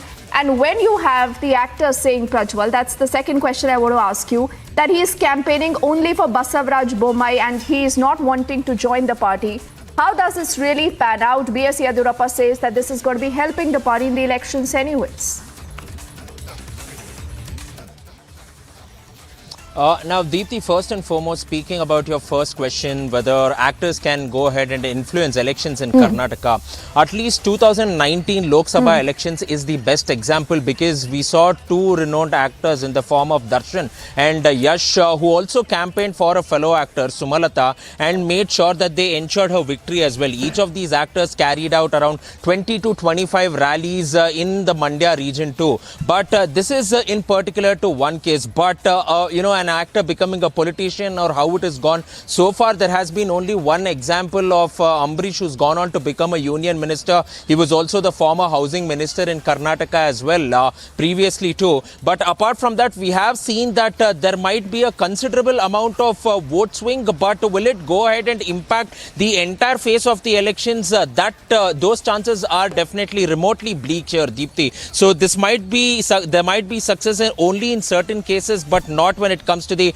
entire state of Karnataka. Secondly, now about what B.S. Yediyurappa had stated and what Kicha Sudeep has stated. Kicha Sudeep has also not only stated that he will be campaigning for Chief Minister Basavaraj Bommai, but he's also stated that he will campaign for those candidates whom Basavaraj Bommai suggests. So these were two important statements which was made by Kicha Sudeep, and therefore a blueprint is being prepared by the state BJP as to which are these candidates who will, who Kicha Sudeep will go and campaign for. Because if you're looking at the list which has been released by the Election Commission, it states that 15 constituencies are reserved for the scheduled tribes. And this is essentially from which, Sudeep hails from. That is the Valmiki Nayaks community, and especially in the regions of Davangere, Chitradurga and Raichur as well. Because we are speaking about 18 to 20 assembly constituencies roughly when we are taking these three districts into consideration. So they strongly believe that he might have a considerable pull over there because of the caste factor. But apart from which, as an artist in a larger picture as well, Sudeep has a huge fan following mainly in the Maharashtra Karnataka region, which is called as the Kittur Karnataka region, and he might extensively go on and campaign in Hooghly and Dharwad as well. And incidentally, Shigaon Assembly constituency, which Chief Minister Basavaraj Bommai represents from, is also in Hooghly too. So we will need to go ahead and look at it as to how the BJP will go about it, because he's made it very clear, stating that it is humanly impossible for him to go on and campaign from 224 assembly constituencies. But at the same time, he will make sure that he gives the maximum for whatever Chief Minister Basavaraj Bommai states, and he will definitely say no to him. And he will definitely not say no to him, Deepthi. All right, we'll wait and see how that story pans out, Prajwal. Yes, there is still a lot more that has to play out in the next few days, building up to that big election in the state of Karnataka. And every player, whether it's the Congress, whether it's the BJP or the JDS, there is a lot at stake for everyone. And people say this is an election for the Congress to lose. We'll track that story and all developments. I appreciate your time and insight, Prajwal. Moving ahead to get you a quick check of more stories from across the country.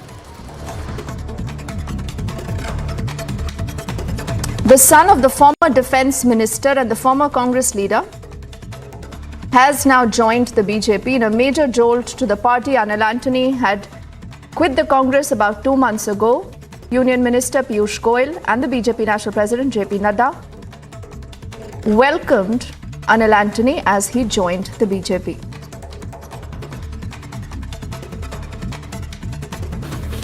To bring the background of Mr. Anil Anthony, senior leader of the Congress until a few hours ago, joining the Bharatiya Janata Party on this very auspicious foundation day of the BJP.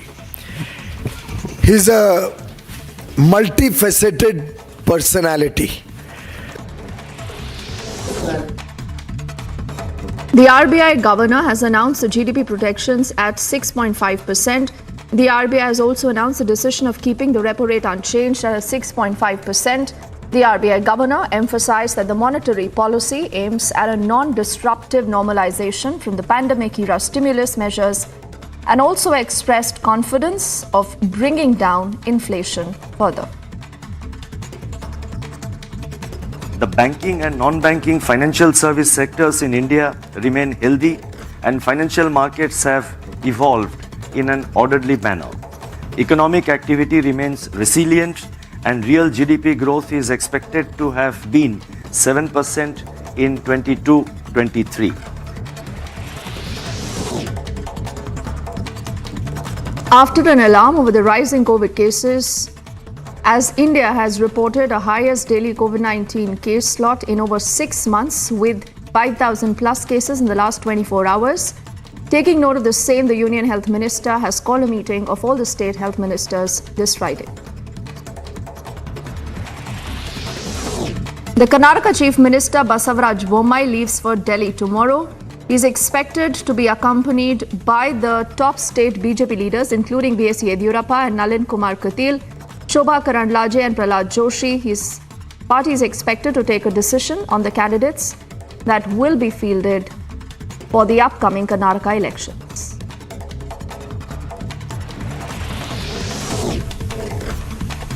The Enforcement Directorate has filed a supplementary charge sheet before Delhi's Rouse Avenue Court against Raghav Mungta, Rajesh Joshi and Gautam Malhotra. The ED says that the investigation in the matter is still going on and that it will file more charge sheets in the case soon. The ED already has named 5 companies as accused in its supplementary charge sheet. Fire engulfed several houses in Patna's Shastri Nagar after a cylinder blast. Multiple fire tenders were sent to the spot, even as several houses were already turned to ashes. The SDRF team also reached the spot to assist in dousing the flames.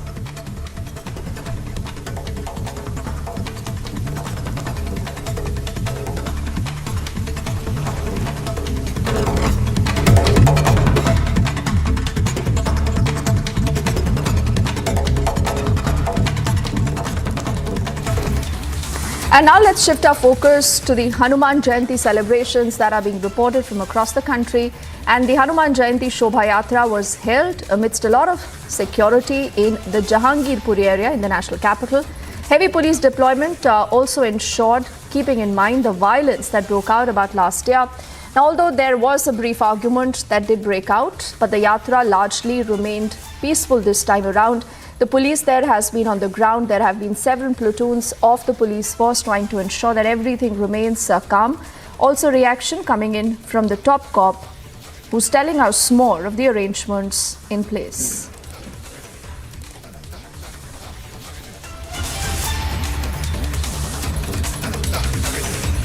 Given the fact the VHP workers who were basically on this particular route wanted to cross over to the other side. Remember, there is an entire barricading that has essentially been done. I'll just ask my video journalist to give you a sense of this area. What you see right now, this was basically the starting point, which has also been barricaded. You have a larger security setup here.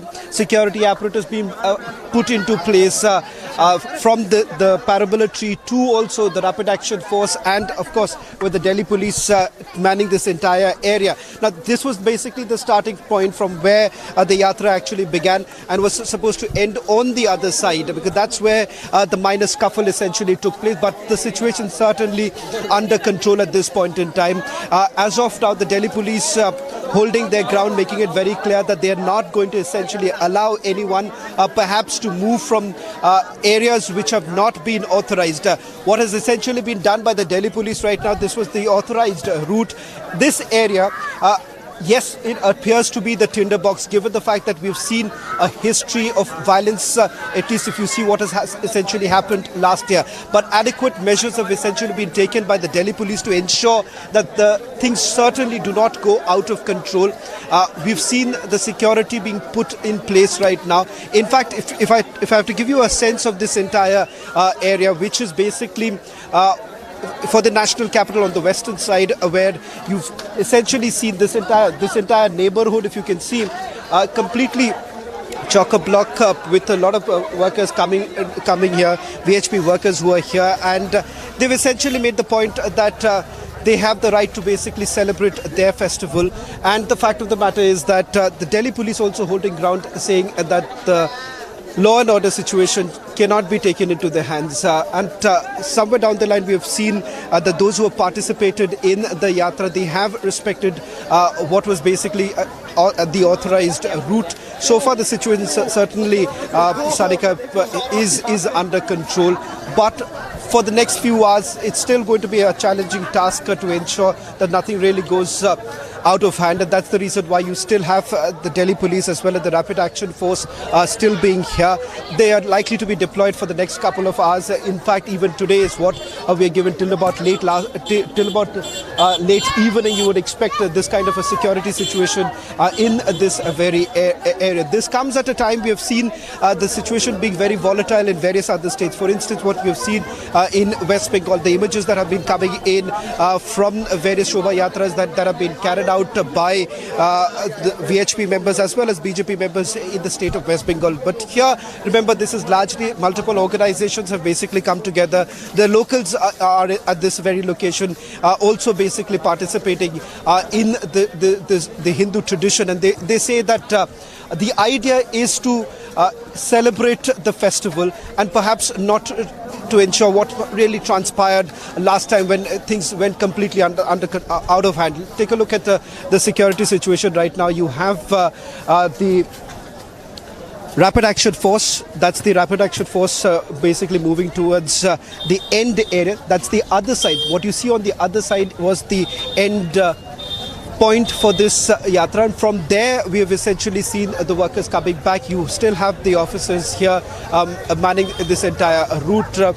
Clearly there was a minor scuffle, but that scuffle seems to have they've essentially taken care of it. We'll try and go across to the special CP also and get you a sense of what's really happening right now.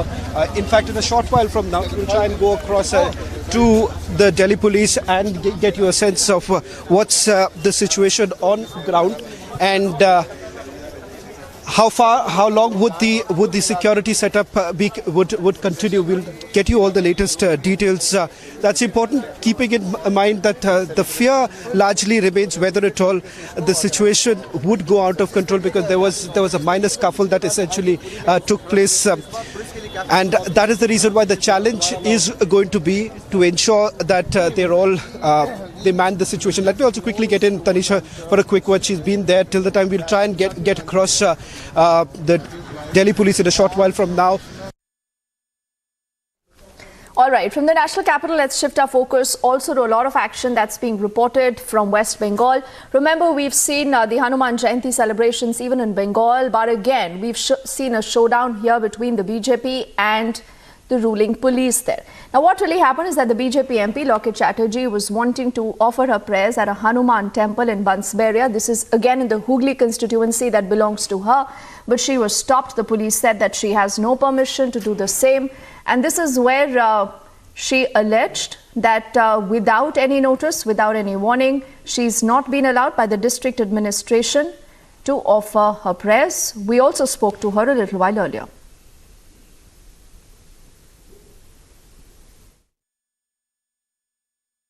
मुझे पूजा देने के लिए at least जाने दीजिए, क्योंकि ऐसे करके रोकना भी ठीक नहीं है। और वो लोग जो कारण दिखा रहे हैं, बोले कि I am the outsider. I am not the outsider, I am the member of parliament, I represent Hooghly. 16 lakh voters का मैं प्रतिनिधित्व करती हूँ। मैं पार्लियामेंट में जाके हुगली के विषय को लेकर बोलती हूँ, तो आउटसाइडर कैसे हो सकते हैं? ये जो बोल रहे ठीक नहीं बोल रहे। हमारे पास भी ये हाईकोर्ट का ऑर्डर है, इसमें किसी जगह में नहीं लिखे है कि कोई लीडर, कोई पॉलिटिकल लीडर, कोई सांसद शोभा यात्रा में नहीं जाएंगे, ऐसा कुछ लिखा नहीं है। मैंने थोड़ा सा बोला, थोड़ा सा कोशिश कीजिए आप लोग, आप तो थोड़ा सा कोशिश कीजिए, ऊपर में बोलिए, बस हम लोग जाएंगे तो हनुमान मंदिर में पूजा देकर हम लोग को रोक के हनुमान तो जिसका धर्म है वो नहीं जाएंगे क्या? सब लोग जाते हैं, सबका धर्म।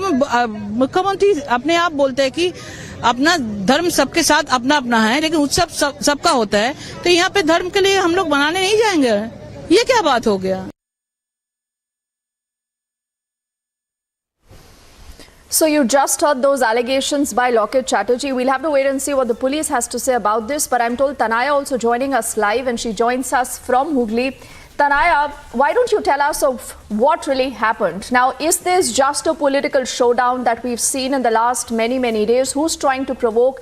And how has the law and order been today, considering that the High Court literally had pulled up the Mamata Banerjee government, the result of which we have also seen the deployment of the central forces there today for the celebration of Hanuman Jayanti?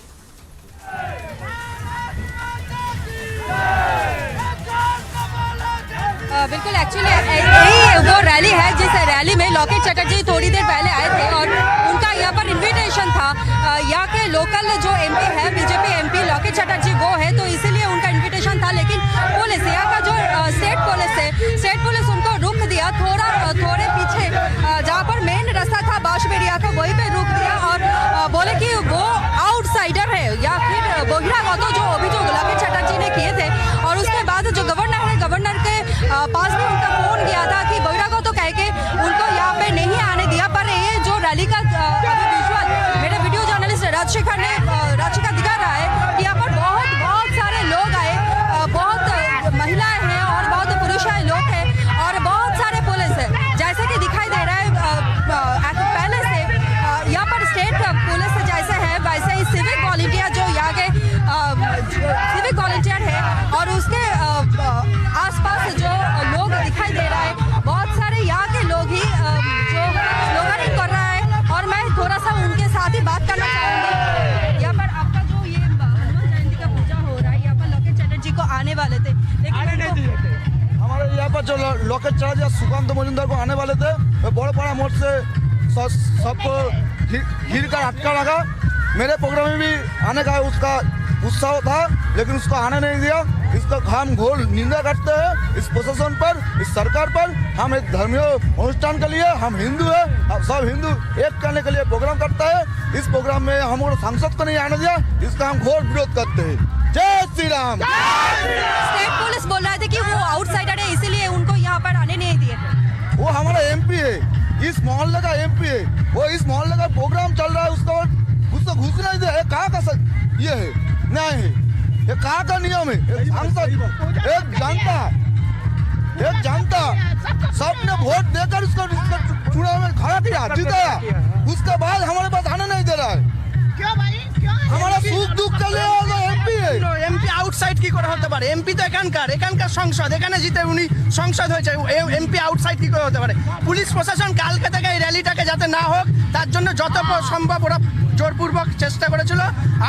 আমরা বলেছিলাম যে না rally হবে এবং হচ্ছেও আজকে rally, কিন্তু police প্রশাসন हाईकोर्ट का जो परमिशन था या हाईकोर्ट से जो बोला गया था तो वो सब आप लोग मान के फिर रैली कर रहे हो? सब कुछ मान के चल रहे हैं, पुलिस प्रशासन का साथ दे रहा है, जो पुलिस जो बोल रहा है हम सब कुछ मान के चल रहा है। ओके, बहुत सारे पुलिस तो यहाँ पर दिखाई दिया, तो कैसे लगता है कि यहाँ पर कोई विशृंखल परिस्थिति तैयार होता? पुलिस तो यहाँ पर बहुत है, सेंट्रल टीम भी है यहाँ पे। हाँ, बहुत पुलिस है, लेकिन हमारे पूरा सबको सबका मेंटेनेंस चल रहा है, बहुत अच्छे से हमारा रैली चल रहा है। बिल्कुल, ये जो बात है कि लॉकेट चैटर्जी को यहाँ पर क्यों आने नहीं दिया, वो यहाँ के सांसद है, लेकिन फिर भी पॉलिटिकल कुछ इशू के लिए, पॉलिटिकल कुछ एजेंडा है जिसके लिए लॉकेट चैटर्जी को यहाँ पर आने नहीं दिया। लेकिन यहाँ पे बहुत सारे पुलिस जो दिखाई दे रहा है कि सेंट्रल टीम की पुलिस भी यहाँ पर है, जवान लोग वो भी है, लेकिन फिर भी यहाँ का लोगों का जो इन लोगों का जो अभियोग है कि लॉकेट चैटर्जी को यहाँ पर आने देने में कुछ प्रॉब्लम हुआ था, तो प्रॉब्लम होने का कोई बात ही नहीं था, क्योंकि हाईकोर्ट से जो भी बोला गया था तो सब कुछ मान के ही ये लोग रैली का जो ऑर्गेनाइज किया, तो सब कुछ मान के ही ऑर्गेनाइज किए थे इस रैली का।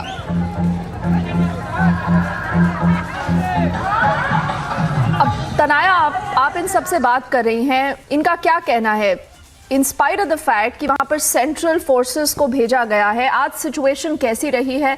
और लॉकेट चैटर्जी का ये कहना है कि वो मेंबर ऑफ पार्लियामेंट हैं, उनको एक हनुमान मंदिर में वो जाना चाहती थी अपनी प्रेयर्स के लिए, उनको क्यों नहीं जाने दिया गया? इस समय वो कहां पर है? और प्रशासन से, जो पुलिस एडमिनिस्ट्रेशन है तनाया, किसी से आपकी बात हुई है, वो क्या रीजन देते हैं?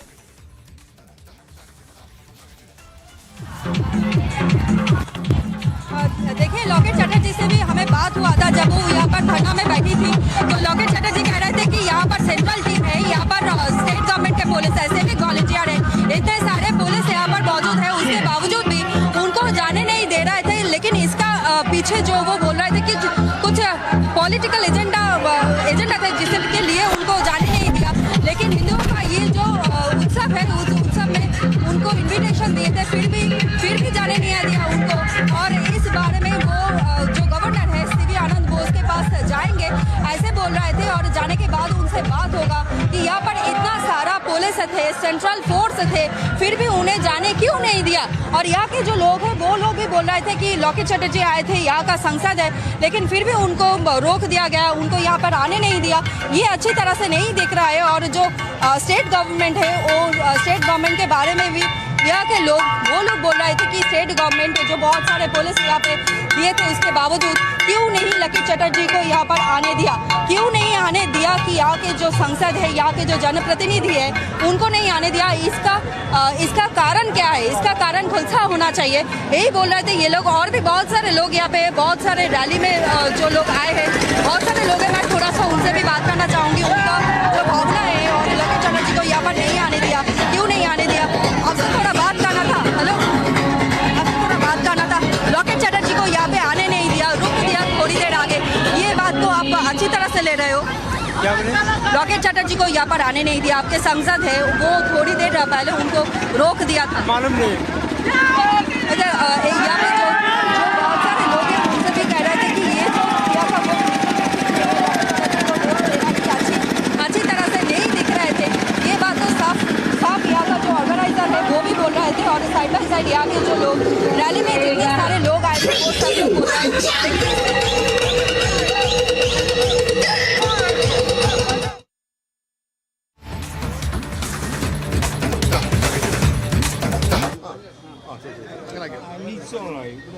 അല്പം അങ്ങോട്ടും ഇങ്ങോട്ടും അല്പം ഇങ്ങോട്ടും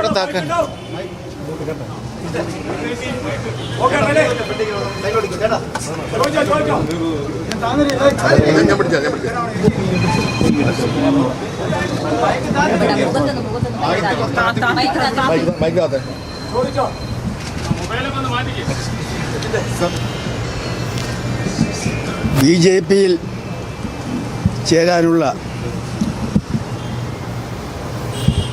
അനിലിൻ്റെ തീരുമാനം എനിക്ക് വളരെ വേദനയുണ്ടാക്കി. തികച്ചും തെറ്റായ ഒരു തീരുമാനമായി പോയി എന്നാണ് അതേക്കുറിച്ച് എനിക്ക് പറയാനുള്ളത്. ഇന്ത്യ രാജ്യത്തിൻ്റെ ഐക്യം, അതിൻ്റെ ആണിക്കൽ എന്ന് പറയുന്നത് ബഹുസ്വരതയും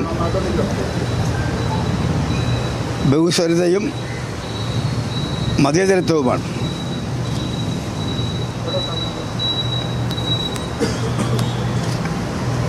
(2014)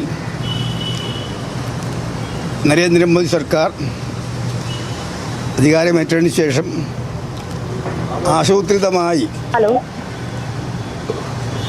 നമ്മുടെ അടിസ്ഥാന നയങ്ങളെ, നമ്മുടെ രാജ്യം പ്രാണവായു പോലെ കാത്തുസൂക്ഷിച്ച ഈ നയങ്ങളെ ദുർബലപ്പെടുത്താനുള്ള തുടർച്ചയായ ശ്രമങ്ങളാണ് നടത്തിക്കൊണ്ടത്. ഒന്നാം മോദി സർക്കാരിൻ്റെ കാലത്ത് അല്പം സാവകാശത്തിലാണ് കാര്യങ്ങൾ. 2019 ശേഷം രാജ്യം ബഹുസ്വരതയ്ക്കും മതേതരത്തിനു പകരം ഏകത്വത്തിലേക്ക്, നാനാത്വത്തിൽ ഏകത്വത്തിന് പകരം ഏകത്വത്തിലേക്ക് നീങ്ങണം എന്ന ഉറച്ച നിലപാടുകൂടി എല്ലാ രംഗത്തും ഏകത്വം അടിച്ചേൽപ്പിക്കാനുള്ള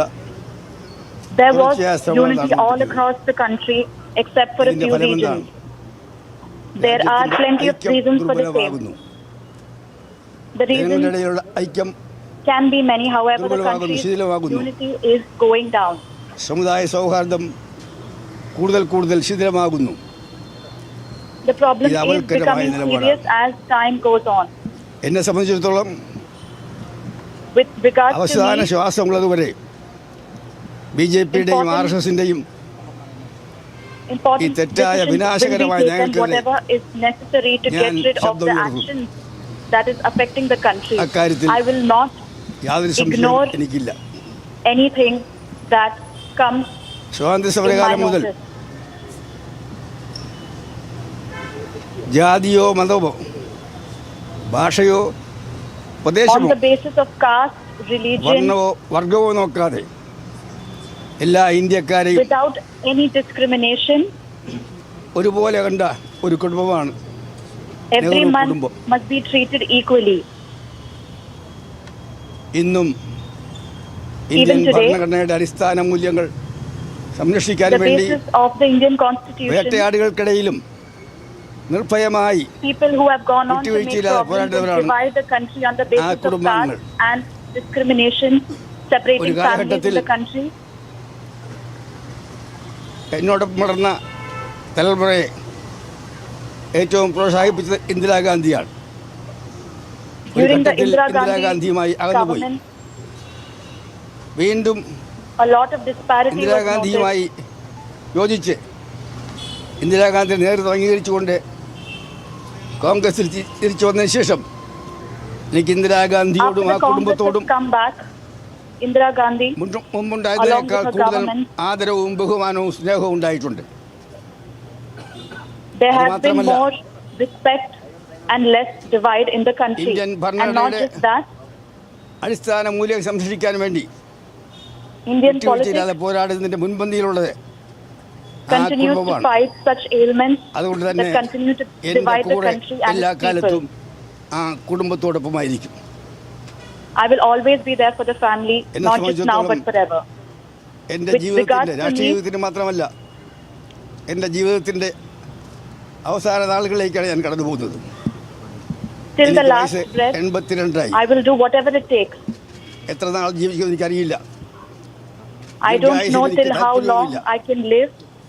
പക്ഷെ എത്ര നാൾ ജീവിച്ചാലും But ഞാൻ till I മരിക്കുന്നത് live, ഇന്ത്യൻ നാഷണൽ കോൺഗ്രസിൻ്റെ ഒരു പ്രവർത്തകനായിരിക്കും. ഇനി I ദില്ലിയുമായി vow ബന്ധപ്പെട്ട to provide my services to the ഒരു fullest ചർച്ചയ്ക്കും of my extent. ചോദ്യോത്തരങ്ങൾക്കും ഒരിക്കൽ പോലും ഞാൻ തയ്യാറാകില്ല. ഈ സംബന്ധിച്ചുള്ള ആദ്യത്തെയും അവസാനത്തെയും പ്രതികരണമാണ്. നമസ്കാരം, നന്ദി. This is my last. Thank you.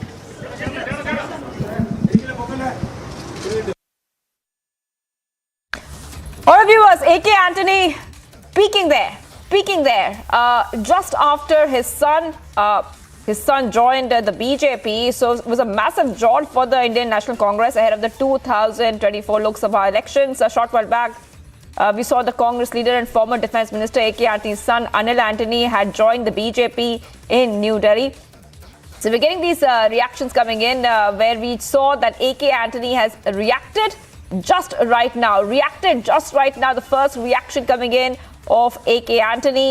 And we're getting more details coming in on this top story at this point of time. And a short while back, we just saw how addressing a press conference after the BJP in presence of Union Minister Piyush Goyal and V. Muralidharan, Anil Anthony said that he shares a good relationship with his father, and also saying that all of us are very different people. He's my father, so we have a good relationship. He's a person I love and respect the most in my life. But this is not about personalities. This is about difference in opinions and ideas. Unity, people's unity, social harmony, everything depends. The cornerstone for this unity is diversity and secularism. 2014 onwards, during the first Narendra Modi government onwards, they are systematically diluting diversity and secularism. Unity in diversity is the Indian concept. That is the real reason for India's unity. But BJP believes in only unity, uniformity. We cannot agree. They are destroying the constitutional values of this country. Till my last breath, I will oppose all the wrong policies of RSS and BJP. During independence and after independence, Nehru family treated every Indians, irrespective of their caste, religion, language, region. They treat every Indians as one. That tradition, they still continues. Irrespective of continuous attack by the BJP government, they are consistently fighting for the basic constitutional values.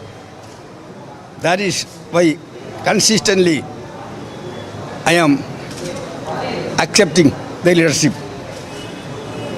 Actually, my generation of leaders were encouraged and supported by Indira Ji.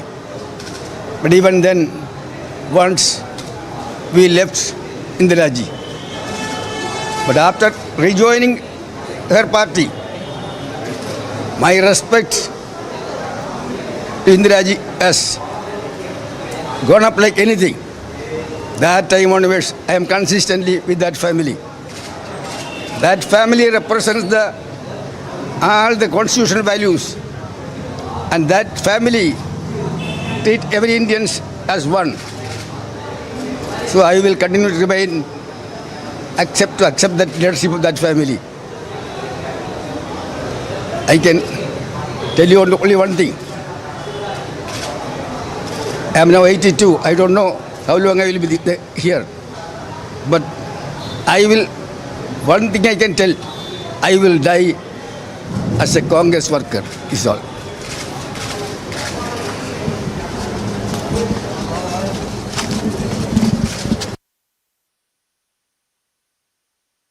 All right, so A.K. Anthony speaking there just after his son joined the BJP, and multiple details coming out right over there, where we are seeing that he has lashed out and he has hit out at the BJP and his son for joining the party. Now, a short while back, it was a massive jolt for the Congress ahead of the 2024 Lok Sabha elections. And when asked about this move, how will Anil Anthony's father feel? After he joined the BJP, he said that all of us are very different people. That's what Anil Anthony said. He's my father, so we have a good relationship. He's a person I love and respect the most in my life. But right now, we're seeing that it's A.K. Anthony is not very happy with the decision of his son, Anil Anthony, in joining the Congress, the BJP, and A.K. Anthony lashing out at the move by his son. When his son, a short while back, just a few hours ago, he formally joined the BJP, viewers.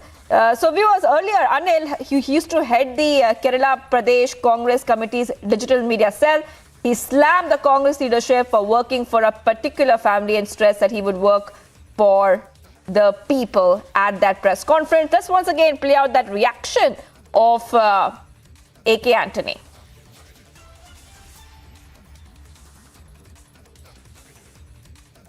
Congress के कई नेता और कार्यकर्ता मानते हैं कि उनका धर्म एक परिवार के लिए काम करना है, लेकिन मुझे लगता है कि मेरा धर्म इस राष्ट्र के लिए काम करना है। हमारे आदरणीय प्रधानमंत्री जी के पास हमारे देश को अगले 25 साल में एक विकसित राष्ट्र बनाने के लिए एक बहुत स्पष्ट दृष्टिकोण है, और उनके पास भारत में सभी के लिए सामाजिक और आर्थिक गतिशीलता और न्याय लेने के लिए भी एक बहुत स्पष्ट दृष्टिकोण है। He also has a very clear vision to place India as a very prominent pole in an emerging multipolar world.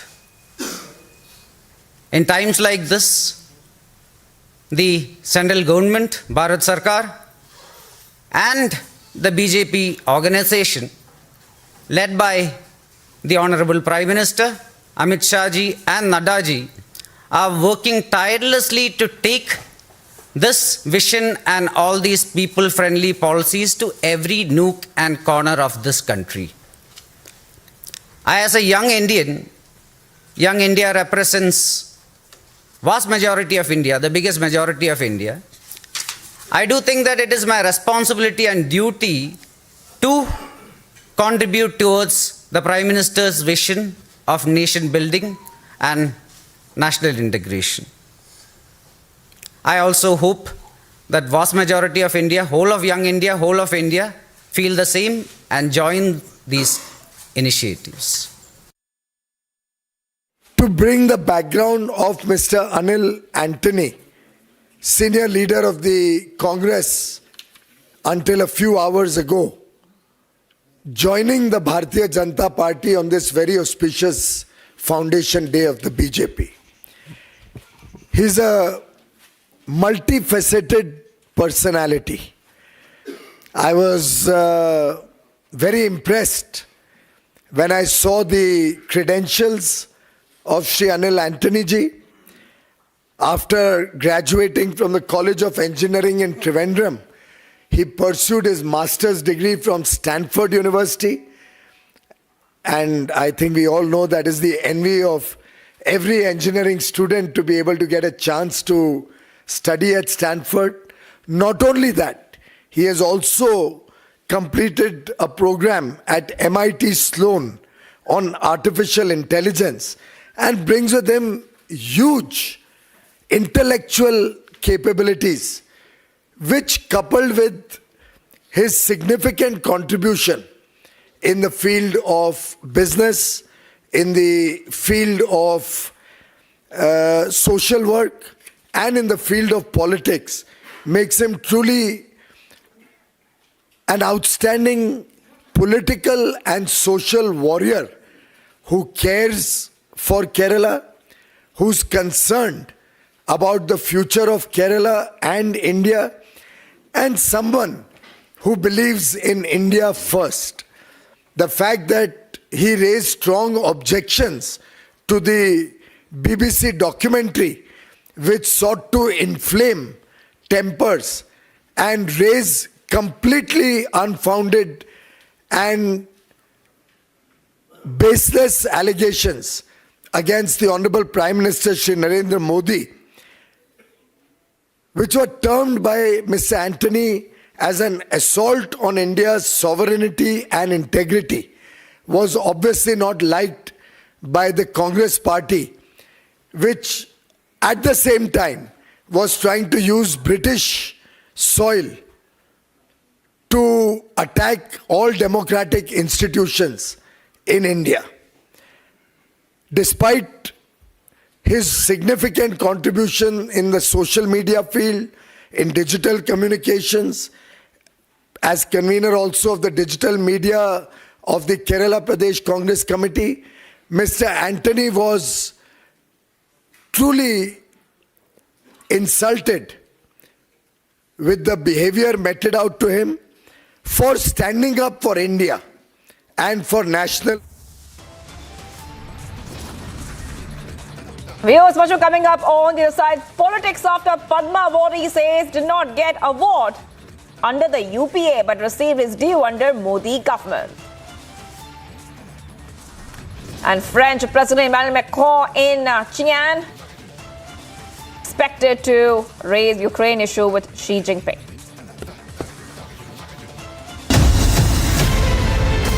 आप सभी देश के जन जन तक सही सूचनाएं पहुंचाने में अहम भूमिका निभा रहे हैं। जब नेशन फर्स्ट होता है तब हमारे संकल्प भी बड़े होते हैं और उनको सिद्ध करने के प्रयास भी व्यापक होते हैं।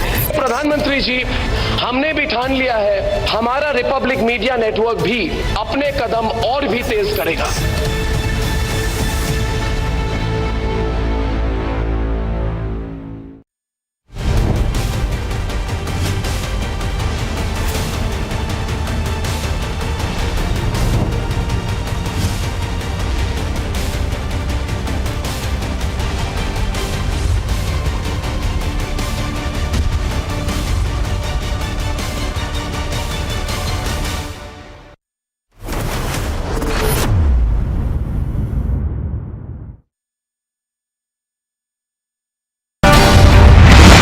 There's a mail that has been sent to you asking for help. Are you saying that there is no email? Boss, you cannot enter someone.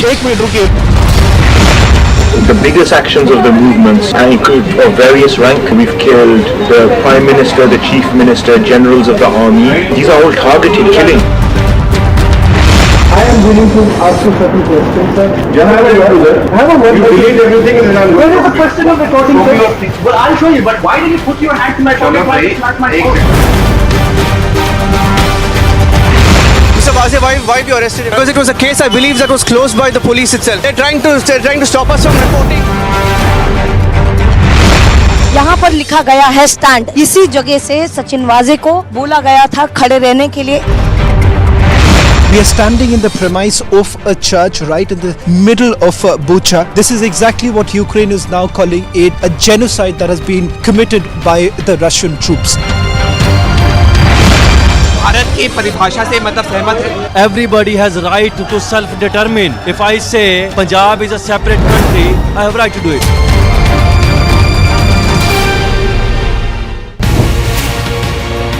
When we see that the masterminds, the plotters of this attack are still unpunished, they are still roaming free, what can India and Israel do together to ensure that the plotters, the mastermind of this attack are punished? Everyone that took part of the terror attacks pays the price, a very heavy price. So we are still waiting for those who committed, those who sent. इस देश में बहुत समय के बाद एक ऐसी सरकार आई है जो सरकार टिकाने के लिए नहीं चल रही, देश को सुधारने के लिए सरकार चल रही है। ये पहला एक बड़ा इवेंट हुआ है जहां पे आप इस पर विस्तृत तौर से इन डिटेल आप बात करेंगे, तो let us address all issues.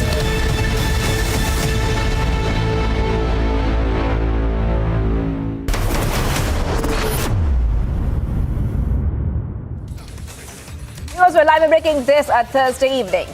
A short while back, the RBI Governor Shaktikanta Das has presented the first bi-monthly monetary policy of the financial year 2024, surprisingly announcing a pause on the repo rate hike after 6 consecutive hikes since May last year. Here's more. After 3-day deliberation of Reserve Bank of India's Monetary Policy Committee, Governor Shaktikanta Das announced GDP projections. The banking and non-banking financial service sectors in India remain healthy and financial markets have evolved in an orderly manner. Economic activity remains resilient and real GDP growth is expected to have been 7% in 22-23. RBI also announced the decision to keep the repo rate unchanged at 6.5%. The Monetary Policy Committee decided unanimously to keep the policy repo rate unchanged at 6.5% in this meeting of the MPC, with readiness to act should the situation so warrant. Governor also announced projections on inflation. Consumer price inflation, however, has increased since December 2022, driven by price pressures on cereals, milk and fruits. Core inflation remains elevated. Looking ahead, headline inflation is projected to moderate. Shaktikanta Das emphasized that the monetary policy aims at a non-disruptive normalization from the pandemic-era stimulus measures and expressed confidence of bringing down the inflation even further. Bureau Report, Republic TV. Viewers, much more coming up on the other side. Hanuman Jayanti Shobha Yatra held in Jahangirpuri amid heavy security development.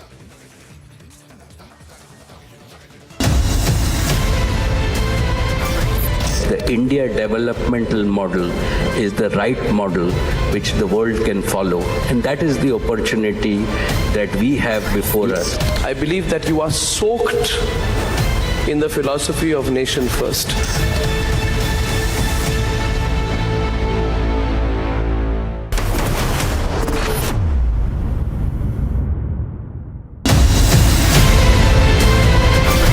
The India developmental model is the right model which the world can follow, and that is the opportunity that we have before us. I believe that you are soaked in the philosophy of nation first.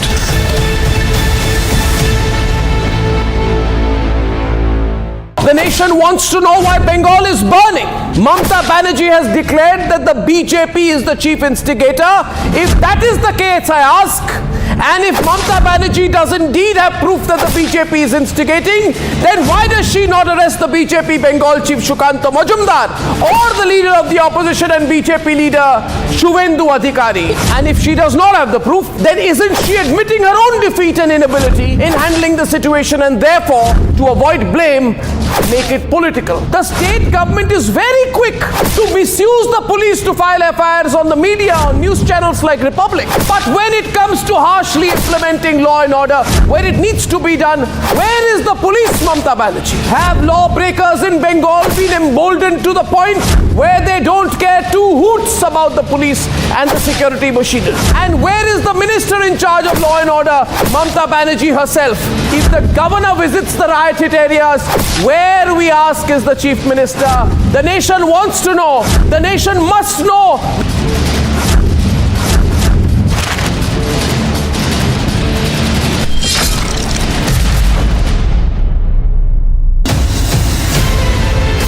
आप सभी देश के जन जन तक सही सूचनाएं पहुंचाने में अहम भूमिका निभा रहे हैं। जब नेशन फर्स्ट होता है तब हमारे संकल्प भी बड़े होते हैं और उनको सिद्ध करने के प्रयास भी व्यापक होते हैं। प्रधानमंत्री जी, हमने भी ठान लिया है, हमारा रिपब्लिक मीडिया नेटवर्क भी अपने कदम और भी तेज करेगा।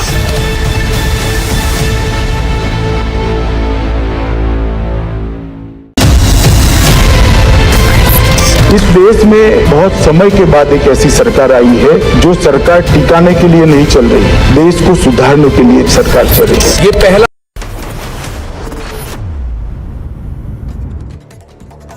Finance Minister Nirmala Sitharaman has addressed a news conference in pole-bound Karnataka, launching an attack on Rahul Gandhi. Sitharaman said that Rahul does not speak about projects given by various Congress governments to Adani, but only speaks about PM Modi and Adani. Union Law Minister Kiren Rijiju also took on Congress over their plea that was dismissed in top court yesterday. Law Minister said that every Indian is equal as per law. He said that the Congress says that the law should be different for Rahul Gandhi, but the Indian judicial system cannot treat any individual or family as special.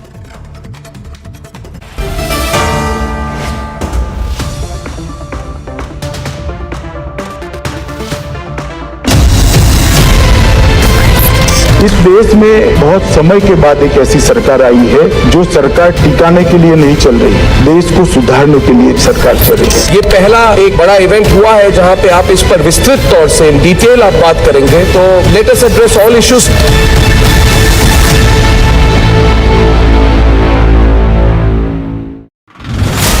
Attack in the train from Alappuzha to Kannur has been now arrested from Maharashtra's Ratnagiri. The Kerala ATS has been constantly giving out information about this particular Shahrukh Saifi to all the important ATS in the important cities. The Kerala police had taken out one cell phone which played a crucial role in nabbing this accused right now, and Shahrukh Saifi's name along with the picture drawn by a eyewitness was what helped the police to identify this person as Shahrukh Saifi.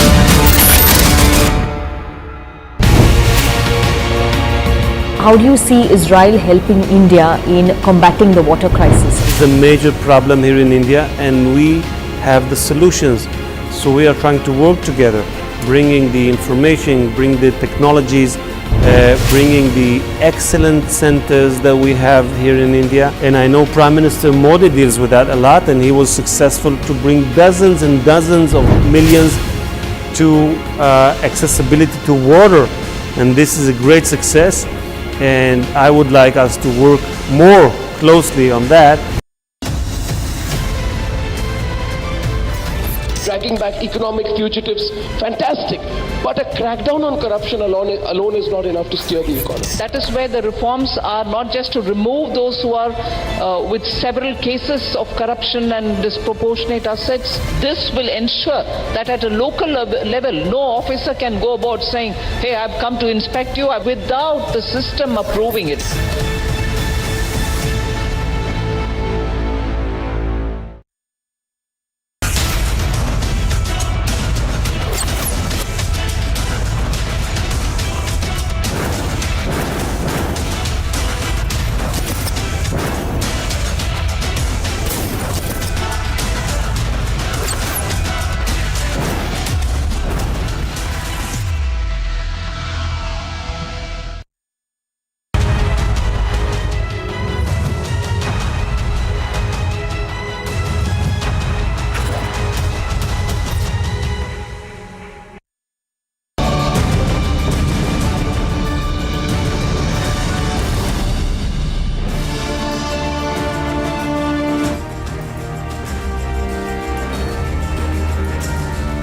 Hello and a very good evening. You're watching This is Exclusive and I'm Deepthi Sachdeva. And ladies and gentlemen, has the Congress party and one of its neta, who's also a member of parliament, inadvertently actually revealed what he and a large part perhaps of the Congress party thinks of the minority, especially of the Muslims, as a vote bank that can be manipulated. And why is it today that the Congress cannot digest the praise that a Muslim has put forward for the Prime Minister? Now, this is an artisan from North Karnataka who's been awarded the Padma Award. It is a recognition that every one of us is proud of. But why is Congress wanting to politicize that? Will the Congress officially apologize for that insult that they've heaped on this Padma Awardee? We deep dive into that subject and much more coming in the headlines first up.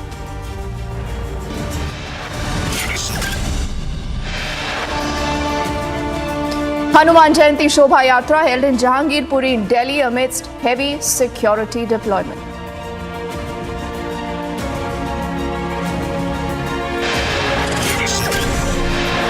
The BJP MP Locket Chatterjee is stopped by cops in Hooghly. She hits back at the TMC government.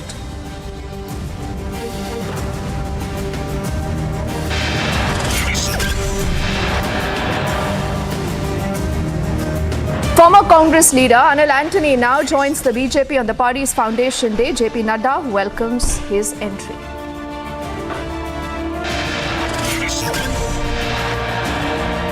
Opposition's anti-minority narrative fails completely. Padma Awardee says did not get the award under the UPA but received it under Prime Minister Modi, and he says thank you.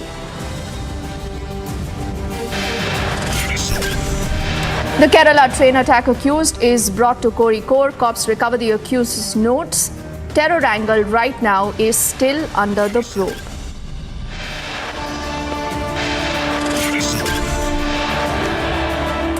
And the French President Emmanuel Macron is in China, expected to raise the Ukraine issue with Xi Jinping.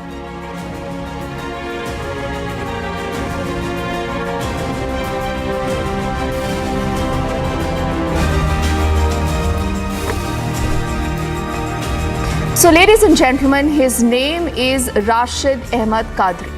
He's a very, very well-known artisan. He's from North Karnataka. Now, what really happened in the last few hours has again exposed how certain political parties believe that minorities are just a vote bank. They also believe that this is a vote bank that can be manipulated.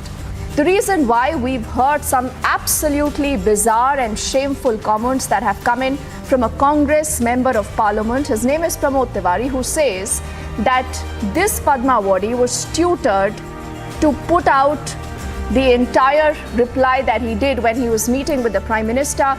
Now, just in case you do not know what this entire story is all about, I'm talking about this man that you see on your screens. And he, like I said, is someone who said that I did not receive the Padma Award under 10 years of the UPA. He said no one recognized my ability, no one wanted to award me.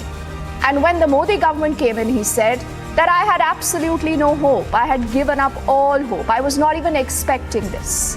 And then comes this news that he has been awarded the Padma Awards. Now, this is the moment of his interaction with the Prime Minister that again was captured on cameras, where he takes a moment to say thank you to the Prime Minister. So why is it today, ladies and gentlemen, that the Congress party cannot digest the fact that you have a Muslim who's thanking the Prime Minister? And with this entire sequence that we have seen, we'll also play out the reaction from Pramod Tiwari in just a bit. But first up, it's important to listen in to what the Padma Awardee himself has to say. Our team has spoken to him and he says he isn't shocked. He isn't shocked for a moment with the kind of reaction that has come in from the Congress party. Right now we are joined by Shah Rashid Ahmed Qadri ji. He has been awarded the Padma Shri Award for a very phenomenal art Bidri. Sir, धन्यवाद हमसे बात करने के लिए. कल जब आपको award दिया, आपका एक वीडियो वायरल हुआ कि आप प्रधानमंत्री जी से मिले, तो क्या बात हुई आपकी प्रधानमंत्री जी से?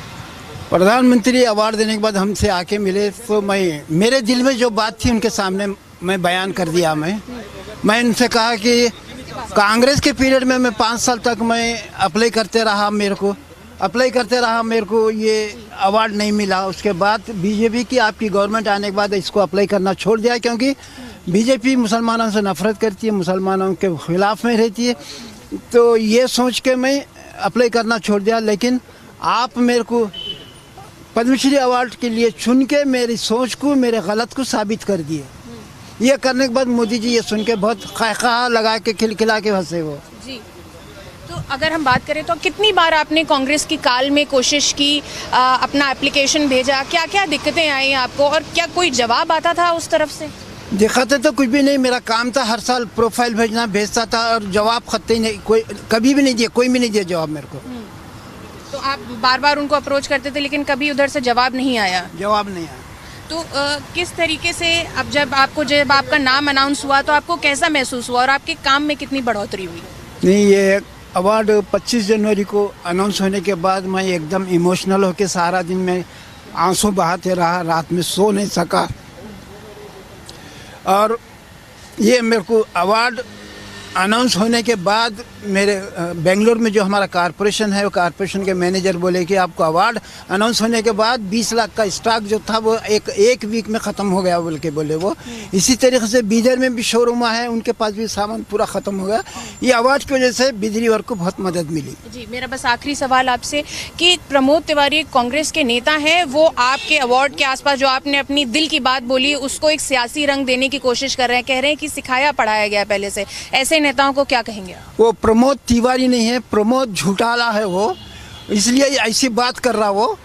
और मैं उसके बाप का गुलाम नहीं हूँ, मैं उनकी बात सुन के है तो इसको बोलने के लिए मैं मेरे मन की बात बोलता हूँ। मैं मेरे से ये करता हूँ, सामने कोई भी 30 मार खा आने दो, मैं उससे बात करने के लिए नहीं डरता मैं। और वो ऐसा झूठा इल्जाम लगा रहा है मेरे पे। तो बीजेपी को लेके क्या अब आपकी जो छवि थी वो बदली है?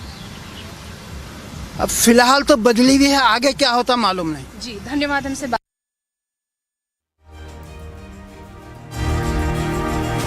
So like you heard from Rashid Ahmed Qadri, who does get agitated, but remember this is again a story that is a clear reflection of how the Congress party is treating the minorities.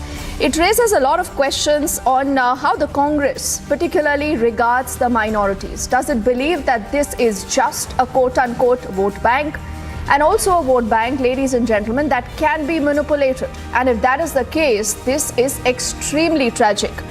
Muslims can be tutored. Is this also what the Congress party believes? In fact, we'll try to put out that reaction from Pramod Tiwari, who's a Congress MP. But till that happens, I quickly want to tell you what he said. He said, "Ye bayan dilwaya gaya hai."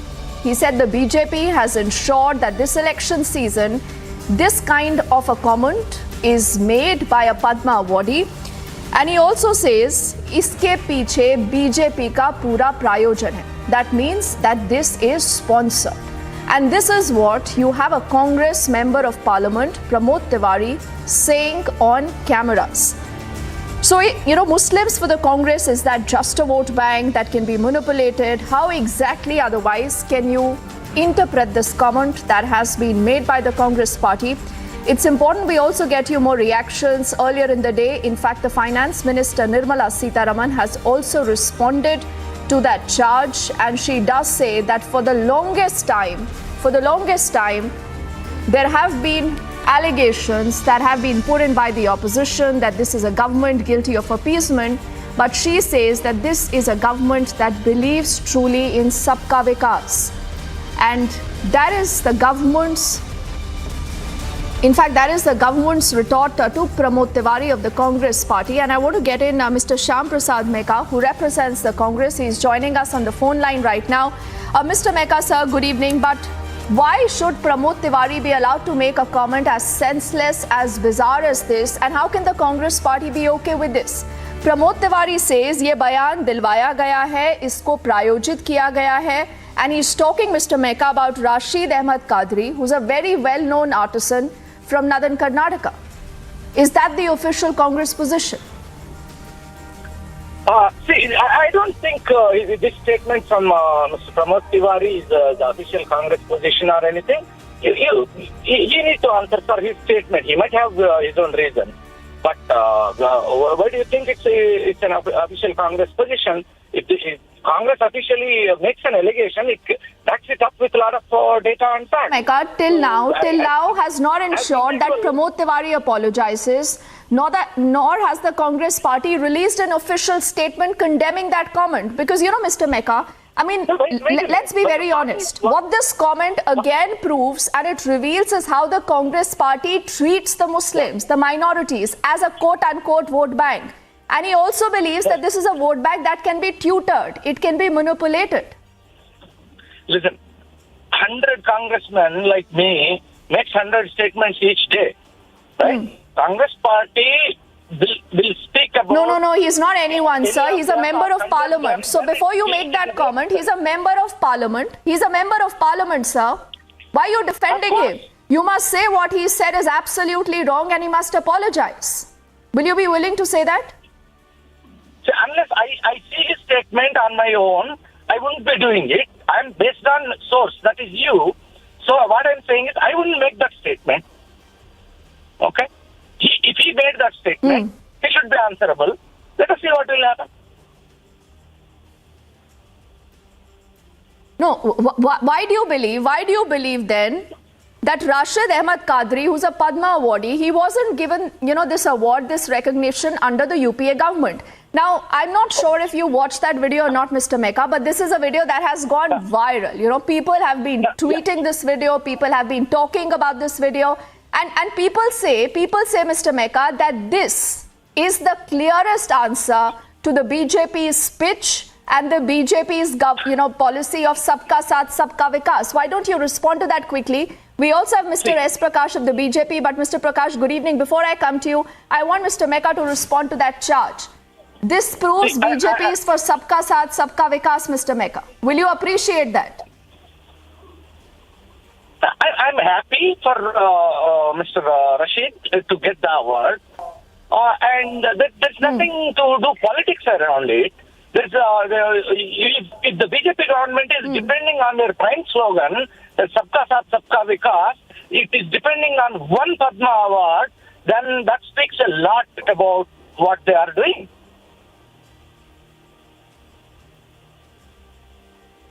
No. See, this is the problem. This is the problem, and you will be asked that question, Mr. Mecca. And why don't you hold that phone line? Because I'll let Mr. S. Prakash of the BJP respond to that criticism. Now, Mr. S. Prakash, this is Shyam Prasad Mecca of the Congress, who says that whatever Pramod Tiwari has said till now, he says that is definitely not the official Congress position. How would you respond to that, Mr. Prakash? No, every time the Congress leaders speak out of turn, make abuses against the Prime Minister or speak against the nation, Congress party, instead of taking disciplinary action against them, they will disown the statement itself. Practice they are employing for the last several years. And today's Pramod Tiwari statement is one among them. It is very unfortunate. Congress party does not want the minorities to accept and embrace BJP, a good initiative. But instead of that, they try to poison their minds by such narrative. Unwanted comments, rather. Okay, Mr. Prakash. Before I go to Mr. Mecca, what he's also saying is that this is tokenism. He's saying that there is, another face of the BJP that the BJP projects using, such optics, and they say that otherwise you become anti-minority. Now, is there some merit in that kind of an argument that the opposition, Mr. S. Prakash, has been trying to build for some time now, saying that the BJP is anti-minority and the minorities get unsafe whenever you have a BJP government in place? Why do they, make that charge and they're allowed to get away with this?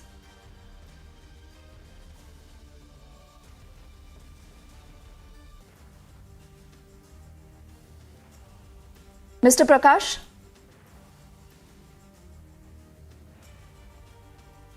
Okay, I don't think Mr. Prakash can hear us. We'll try to, in fact, get him back on the phone line. And Mr. Mecca there has been trying to say that this is not the official Congress position. But like I said, this is a very, very troubling response that has come in from the Congress party, the grand old party that says that the party fights for social justice. The party does a lot for minorities. But again, like I said, this one instance, and perhaps many other instances earlier that we've seen, we've reported, we've talked and discussed here in Republic, again reveal the fact that the plight of the minorities is also because of a lot of political parties till now who've considered them just as a minority vote bank. They also believe that this is a vote bank that can be tutored, it can be made to give comments. Otherwise, what explains a Congress MP like Pramod Tiwari, who goes on to say कि ये बयान दिलवाया गया है, ये प्रायोजित है. And like I said, we also have earlier heard from Nirmala Sitharaman, the finance minister, who has given it back to the Congress, and she says that this proves that the BJP government is for Sabka Saath, Sabka Vishwas. And more reactions have come in. Let's quickly listen in to them also. A veteran artist from Karnataka, Shah Rashid Ahmed Qadri, received Padma Shri and expressed his gratitude to Pradhan Mantri Narendra Modi. We are joined by senior Congress leader Rashid Dalvi. Sir, not only he expressed his gratitude to PM, but also he thanked PM and said that PM, you have wronged me today, because from past 10 years I was applying in the UPA government for Padma Shri, but I never got. When in 2014 BJP government came in power, I lost hope that I will ever get Padma Shri. But this time, when I'm getting an award, Padma Shri, then he thankfully said, Pradhan Mantri Narendra Modi, that you have wronged me today. What do you have to say about it? He should be thankful. He should be grateful to Prime Minister because he has got this award. But he is not only a Muslim in the whole of country. He doesn't know that since 1954, this awards started from 1954 till 2019, 4,501 awards have been given to different persons.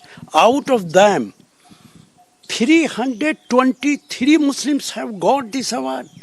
Even during Atalji's government, out of 30 Muslims got it. During our regime, ratio was approximately 8%. 8% Muslims got awards of the total awardees. During Bajpayee's government, percentage came down to 5.6%. Narendra Modi ji has given 400, more than 400, and only 15 Muslims have got. It is hardly 3.5%. During our regime, it was approximately 8%. During Modi ji's government, it is 3.5%. He is not only Muslim who has got award. More than, as I remember, more than 400 Muslims have got awards in last 70 years. We are joined by BRS MP from BRS MP K. Keshava Rao. Keshav sir, one very most important question is regarding the Padma Shri awardee, Rashid Kadri, where Rashid Kadri has said that Prime Minister Narendra Modi has proved me wrong because I was trying for Padma Shri from past 10 years during the UPA government, but I failed. They never gave me the award. But this time they have given me the award, and I never thought that a person from Muslim community will get an award. What's your take on this? I congratulate Kadri that he got the Padma Shri. Good. It is true. It is truism of the social order and the governance. So he will get it. And hundreds of Muslims got Padma Shris and Padma Bhushans, Padma Vibhushan, and even Abdul Kalam got bigger awards also. So there is no caste or creed differentiation as far as Padma Shri is concerned. Keshava sir, one more thing. Do you think that a Muslim artist commenting or thanking Prime Minister Narendra Modi like that, do you think that a perception amongst Muslim artists is also changing now regarding BJP? Because there's a perception that BJP is a Hindutva. It portrays Hindutva. My perception, that is the truism. All right. But in this case, let us not mix it up. Here is a person who was not getting it and he got it. He thanked the BJP and he said, I am correcting myself. I always thought BJP is anti-Muslim. No government is casteist in this, except BJP. And that is why he said, look, I am wrong that they have given it to me.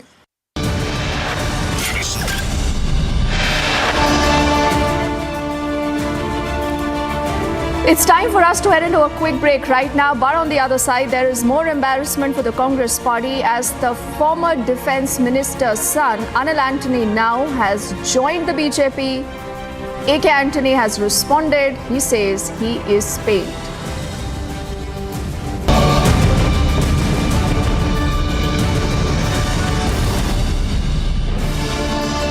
In the global employability rankings by Times Higher Education UK, only the following 6 institutions from India are ranked amongst the top 230 in the world for having the most employable graduates. IIT Delhi, IISc Bangalore, IIT Bombay, IIM Ahmedabad, IIT Kharagpur and Amity University.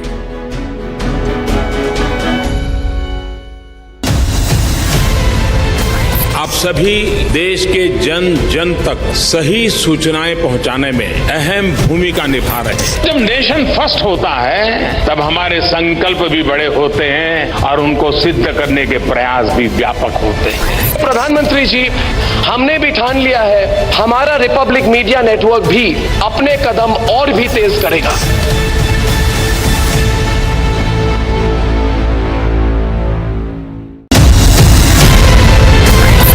इस देश में बहुत समय के बाद एक ऐसी सरकार आई है जो सरकार टिकाने के लिए नहीं चल रही, देश को सुधारने के लिए सरकार चल रही है। ये पहला एक बड़ा इवेंट हुआ है जहां पे आप इस पर विस्तृत तौर से इन डिटेल आप बात करेंगे, तो let us address all issues.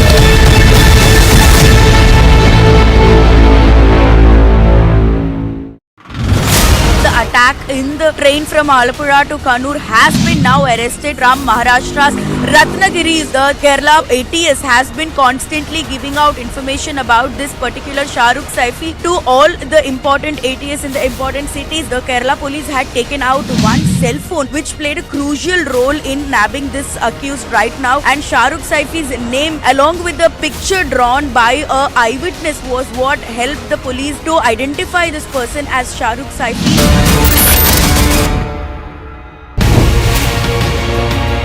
How do you see Israel helping India in combating the water crisis? It's a major problem here in India and we have the solutions. So we are trying to work together, bringing the information, bring the technologies, bringing the excellent centers that we have here in India. And I know Prime Minister Modi deals with that a lot, and he was successful to bring dozens and dozens of millions to accessibility to water, and this is a great success, and I would like us to work more closely on that.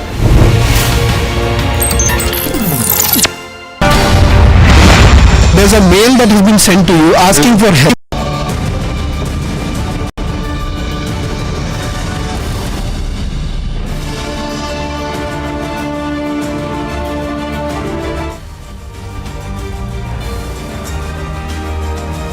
Welcome back. We are shifting our focus now to the other big story that we've been tracking ever since this morning very closely. This is the celebration of Hanuman Jayanti.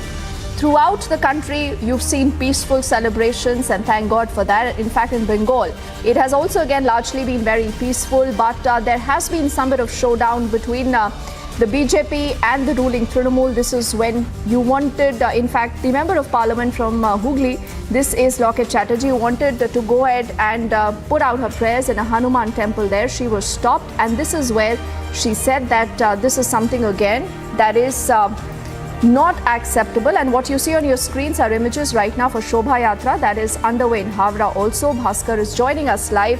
Bhaskar, you know, what should be really underscored today is that you have central forces on ground zero. You have the Calcutta High Court that has literally pulled up Mamata Banerjee. The reason why these celebrations have been largely peaceful. What can you tell us of, you know, the entire skirmish that happened between the state administration and also Locket Chatterjee, where she said that she's been called an outsider and not being allowed to offer her prayers?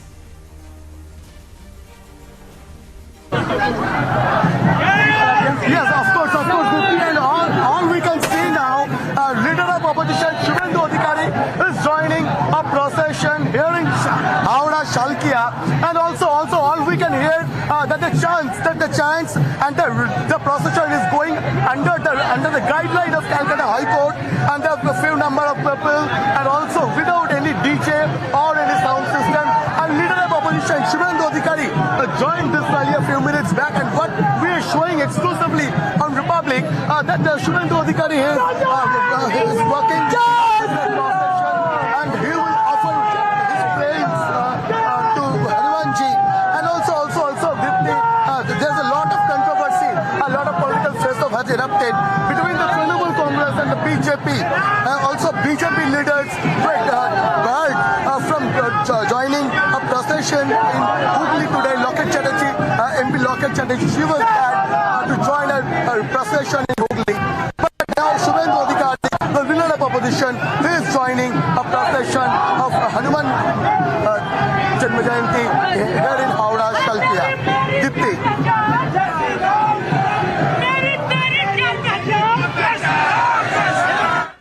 you're a part of that entire Shobha Yatra that we see live here right now in Republic. What we'll do is we'll quickly head into a break on the other side. We'll go back to Bhaskar, who's getting us that entire live coverage and much more there. You also do see Shubhendu Adhikari leading that Shobha Yatra on the other side. We are back with much more.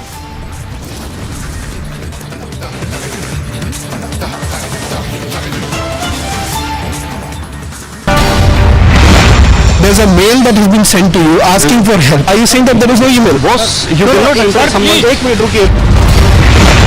The biggest actions of the movements include of various rank. We've killed the Prime Minister, the Chief Minister, generals of the army. These are all targeted killing. I am willing to ask you certain questions, sir. I have a word. You delete everything and then I'll... Where is the question of recording, sir? Well, I'll show you, but why did you put your hand to my pocket? Why did you slap my phone? Mr. Vazia, why did you arrest him? Because it was a case, I believe, that was closed by the police itself. They're trying to stop us from reporting.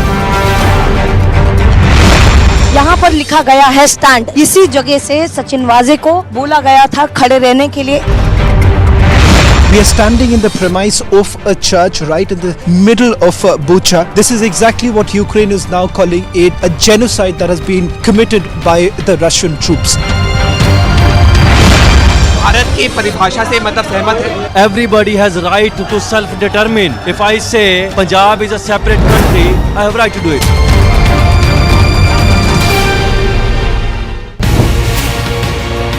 When we see that the masterminds, the plotters of this attack are still unpunished, they are still roaming free, what can India and Israel do together to ensure that the plotters, the mastermind of this attack are punished? Everyone that took part of the terror attacks pays the price, a very heavy price. So we are still waiting for those who committed, those who sent, those who operated those terror attacks to be brought to justice. And indeed, we need to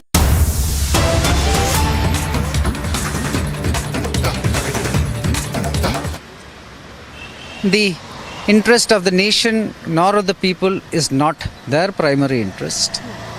The current Congress party only prioritize the interest of 2-3 particular individuals. I am not naming them, but I am sure you know who I am talking about. So in this young country, right now India is the youngest country in the world. Almost 65% is under 40. Almost 50% is under 27. We are a very young country. And at this moment, I do not believe that the current Congress party resonates with the young India in any manner. At the same time, we have a Prime Minister and we have a party where we have a Prime Minister who is actually working with a very solid vision to transform this nation into a developed country from where it is in the next 25 years by 2047. So as a young Indian who represents vast majority of the country, when I look at the circumstances, at one side, there is a party I grew up in. I got a lot of values from the party. I was working for the party for a short while. But now I feel that the party is not working for the nation of the people, it is working for 2-3 individuals. And on the other side, there is an organization which is India's largest organization, which is led by a Prime Minister who is the most popular leader in India and across the world, who is actually working with a very clear vision to transform India into a modern, developed country. So as a young Indian, I made a natural choice and I'm very glad that I made this choice and I'm getting a chance to be a part of this national transformation process. So when you talk about that couple of people being given this special treatments, are you saying that you were not given that kind of leverage or treated well, or were your ideas not appreciated and that is one of the reasons that you have made the switch? See, finally, this is all about it is all about ideals and your concepts of the nation. In the last 2-3 months, when you look at it, the Congress party did not have any difficulty in standing with people who were willing to question India's sovereignty, who were willing to question India's territorial integrity. The Congress party and some of their core leaders did not have any reluctance to go outside the country and try to get hostile forces inside the country to create turbulence inside the country because it is against the government. So this is a party which is very, very openly willing to compromise national interests for little political gains. And I feel that it is not something I can do. And like I again keep on saying, this is the only alternative in this country, I would say the only party in this country, which is strongly standing for the highest of national interests, led by a generational, inspirational leader. Therefore, I think that I have made the right choice. It is not even I think, I am sure that I have made the right choice in deciding to join the party. I am very thankful to the leadership of the party for giving me that opportunity. And I also feel that it's a great privilege to be a part of the national transformation process. Absolutely. So, sir, like you were talking about that there were certain people, and you're not naming, but I'll say Mr. Rahul Gandhi, who went in Cambridge, and after that there was his disqualification. So a lot of brouhaha was created by the Congress party instead of going for a legal battle. And then he said, "Main Gandhi hu, main maafi nahi mangunga," and then he degraded Savarkar, and then the kind of show that was there in Gujarat court, trying to make an attempt, as the BJP is claiming, to suppress the judiciary. How do you see this entire movement around his disqualification? Was it warranted? See, I have, regarding Sri Veer Savarkar, I already made my thoughts very clear. The current Congress leaders should at least try to read and comprehend some of the statements which leaders including Mrs. Indira Gandhi, Mr. Feroz Gandhi, Sri Lal Bahadur Shastri, Sri Narasimha Rao, they all had made certain observations on Veer Savarkar. And I think the current congressman should go through it and try to learn something from it. So, sir, what would be your advice to the Congress party? Because Mr. Mallikarjun Kharge has been made the president. So, like you said that, it's because young ideas are not being appreciated. What could you say that was the reason behind a young mind leaving a party like Congress? The Congress party should stop focusing on the transgressions and gaffes of one or two individuals, and it should start focusing on national interest and public interest. Then maybe people may think differently, but at this moment, no. My last question is that a lot of times when ED investigations or CBI investigations happen against the Congress, they start playing this blame game that the current dispensation is misusing the agencies. And yesterday even the courts also denied. They said that this cannot be done. How do you see that all the time blaming the government of misusing the agencies? See, I have the highest of regards, and I do believe that our institutions are sacrosanct and the integrity of our institutions are uncompromisable. Thank you so much. So this was Mr. Anil Anthony, and he was exclusively speaking to the public after joining the BJP, and he believes that the Congress has been serving a couple of people the top rung and have not paid heed to the interest of the young minds. This is Madhurima Mishra with Vijay Bhishma for Republic TV. Well, that was Anil Anthony, the young new BJP leader now, of course, son of senior Congress leader A.K. Anthony, giving a lowdown on his decision of joining the BJP, why he quit the Congress, why he joined the BJP. Essentially, if you go through what he told Madhurima Mishra, you come to know what really ails the Congress party and what's working for the BJP. The Gandhis versus Narendra Modi, and goes beyond that. Anil Anthony saying that Congress party has reduced itself to only working for a few individuals, 2 or 3 he said, and not for the nation. Let's try to listen in once again so that we understand what made Anil Anthony quit the Congress. Of course, he had quit the Congress a month and a half back, but joined the BJP as well.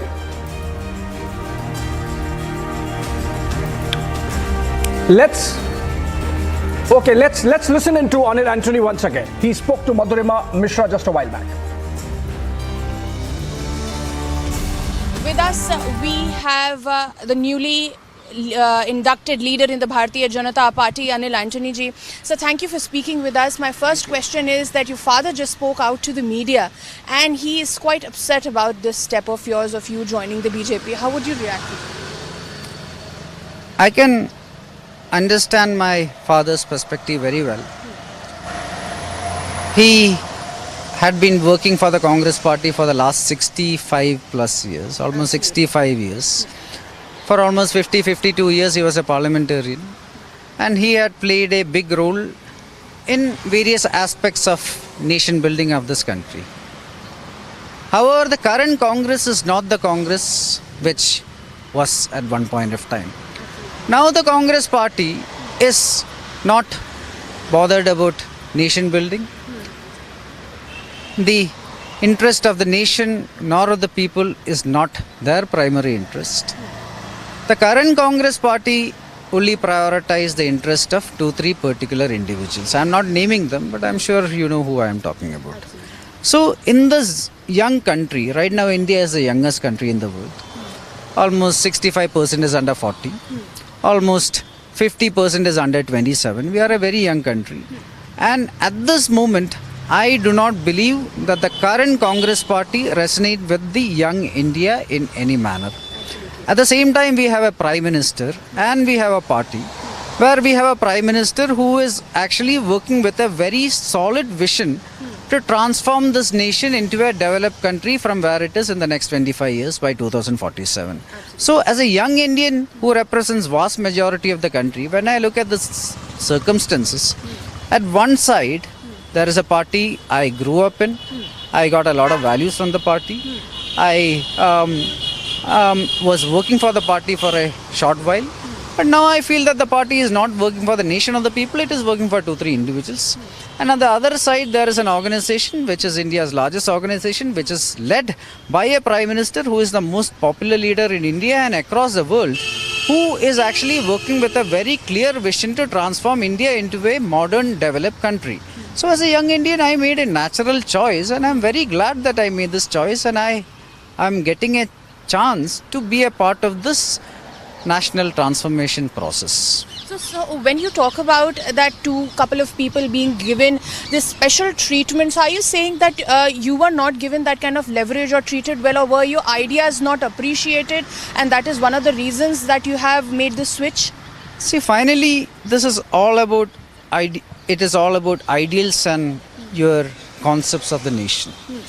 In the last 2-3 months, when you look at it, the Congress party did not have any difficulty in standing with people who were willing to question India's sovereignty, who were willing to question India's territorial integrity.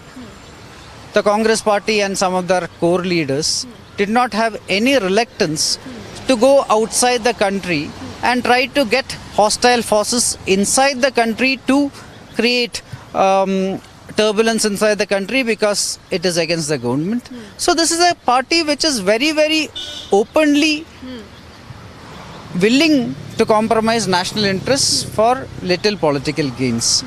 And I feel that it is not something I can do.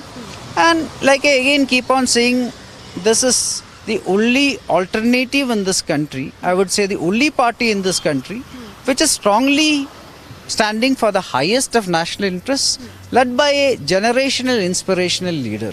Therefore, I think that I have made the right choice. It is not even I think, I am sure that I have made the right choice in deciding to join the party. I am very thankful to the leadership of the party for giving me that opportunity.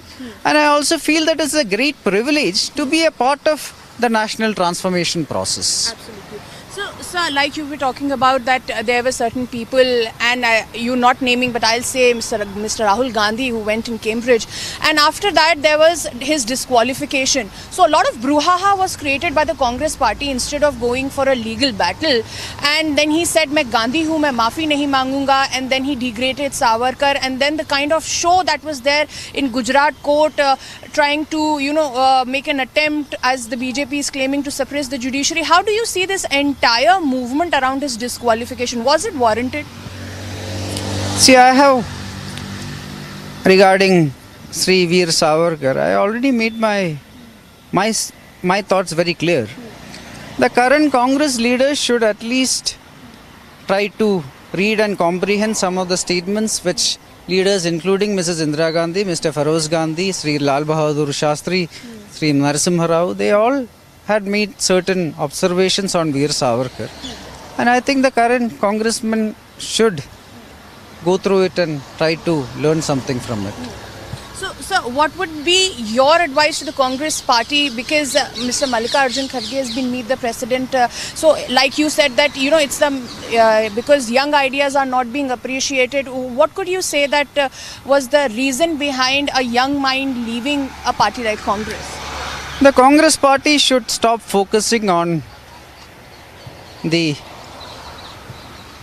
transgressions and gaffes of one or two individuals, and it should start focusing on national interest and public interest.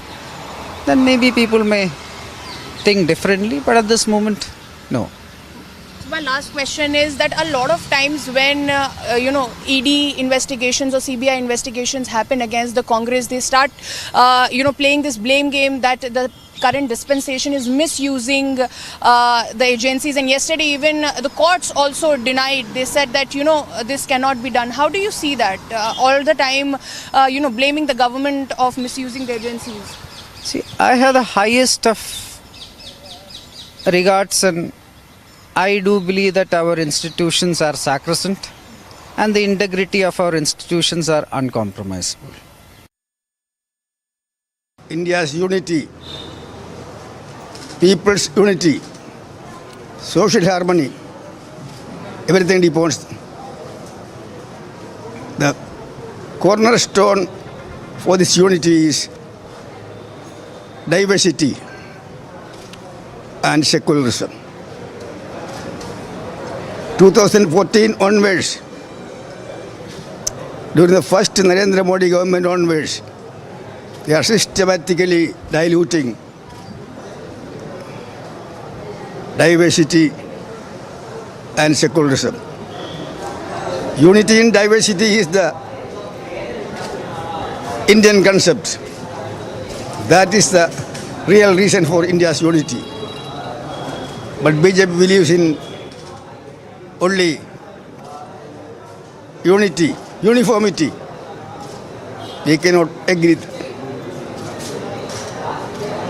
They are destroying the constitutional values of this country. Till my last breath, I will oppose all the wrong policies of RSS and BJP. During independence and after independence, Nehru family treated every Indians, irrespective of their caste, religion, language, region. They treat every Indians as one. That tradition, they still continues.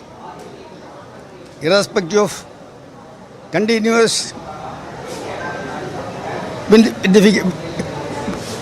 attack by the BJP government, they are consistently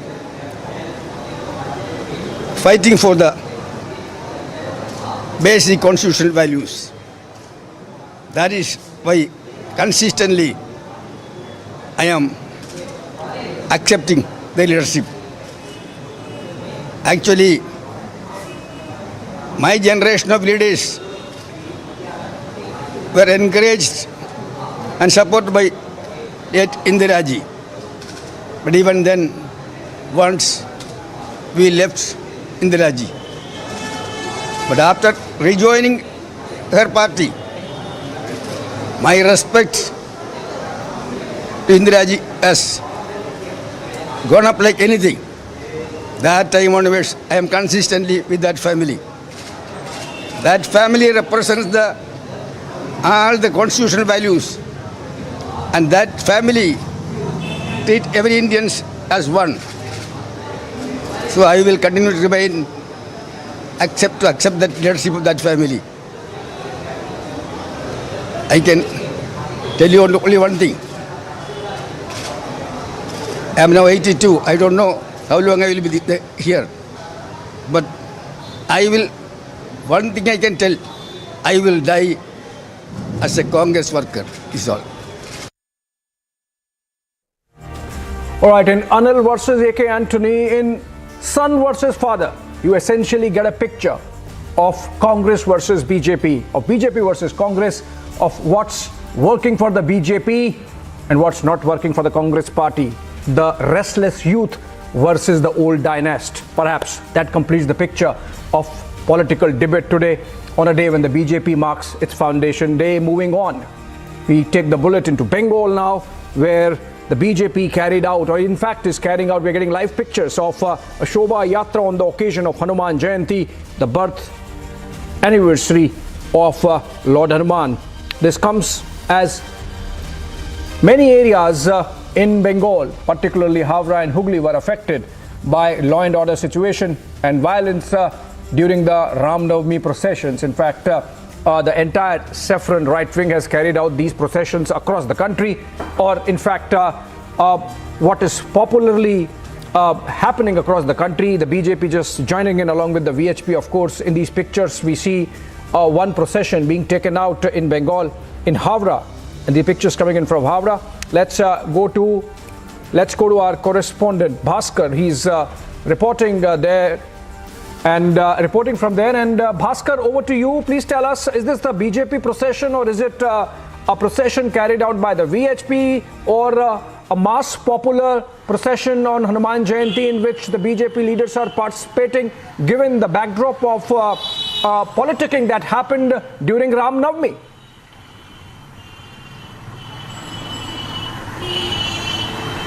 Well, look, Shubhendu Adhikari, leader of opposition and also senior BJP leader, he joined a procession here in Howrah, Shalkia, but also that too under a non-political organization's banner. Also, he said that he clearly mentioned that he didn't join the procession as a politician. He joined there as a person, as a resident of India, and as per his cultural belief, as per his belief. Also Shubhendu Adhikari, leader of opposition, he was speaking to Republic.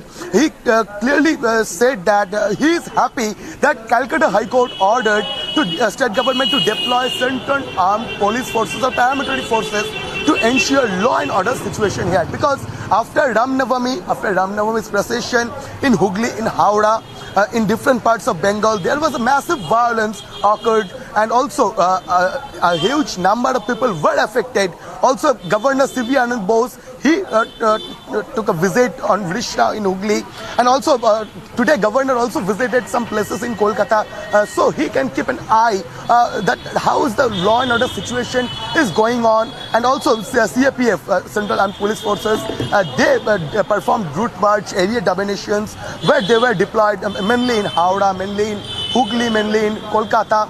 And also right. The political face-off is still on. Right. The political face-off is still on. Bengal Chief Minister Mamata Banerjee alleges that.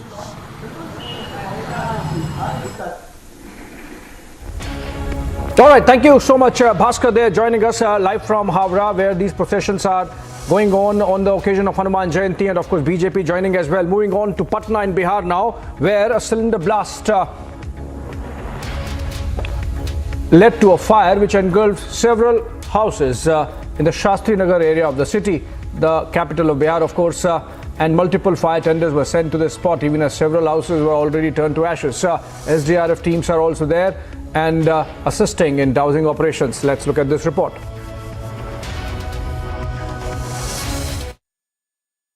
Patna के शास्त्री नगर इलाके में एक भयंकर आग लगी है, और ये झोपड़पट्टी है शास्त्री नगर इलाके का। ये देखिए, ये झुग्गी झोपड़ी में रहने वाले लोग, इनको पुलिस जो है खींच कर निकाल रही है। पूरा इलाका जो है ये आग लग गया इसमें पूरे इलाके में, और यहाँ पर ये देखिए पूरा आग ही आग है, और झोपड़पट्टी का इलाका है ये। इसमें कितना घर जल गया सर? अभी हम लोग आग बुझाने पर ध्यान रहे हैं। मैम फिर भी कितना मैम आ गए हम लगभग यहाँ पर जितना है हम लोगों ने देख ही, आप तो देख ही रहे हैं सामने में। ठीक है, हाँ, आग लगा। अब ये सिलेंडर फटने के कारण जैसा लोग बता रहे हैं, अभी हम लोग कुछ नहीं बता पाएंगे। हम लोग आग बुझाने में सिलेंडर फटने से हुआ है, हम इसके विषय में सारा जानकारी है। सिलेंडर फटने से हुआ है, यहाँ लापरवाही किया गया है, लापरवाही से सिलेंडर फटा हुआ है। जी जी जी, ये सारा इसमें कम से कम 500 घर है। 500 जी जी जी जी। हम लोग बचा लेंगे ना, लाइव से भी हम लोग कर लेंगे, आप हम सब लोग मिलकर काम करने में सहयोग करिए, हम लोग को काम करना। तो ये है पुलिस प्रशासन पूरा चाक चौबंद है यहाँ पर। और देखिए कि कैसे रेस्क्यू ऑपरेशन स्टार्ट है। ये पूरा झुग्गी झोपड़ी का इलाका है, अनधिकृत रूप से लोग यहाँ पर रहते हैं। और ये देखिए धुआं ही धुआं पूरे इलाके में। और उधर भी चूँकि प्रशासन हमें मना कर रहा है अंदर जाने से, इसीलिए हम फिर भी कोशिश करते हैं आगे जाने की। और ये देखिए यहाँ पर से लोगों को काफ़ी संख्या में निकाला जा चुका है, मलबा को हटाया जा रहा है। और एक तरीके से लापरवाही का मामला साबित होता है, क्योंकि अनाधिकृत रूप से कई लोग यहाँ पर रहते हैं। करीब 400-500 घर है। देखिए वहाँ पर दमकल गाड़ियाँ लगा के और उसे आग को बुझाने की कोशिश की जा रही है। All right, a short break. On the other side, opposition's anti-minority narrative fails completely. Padma Awardee says did not get award under UPA but received due under Modi government. Kerala train attack accused brought to Kozhikode. Cops recover accused notes. Terror angle under probe.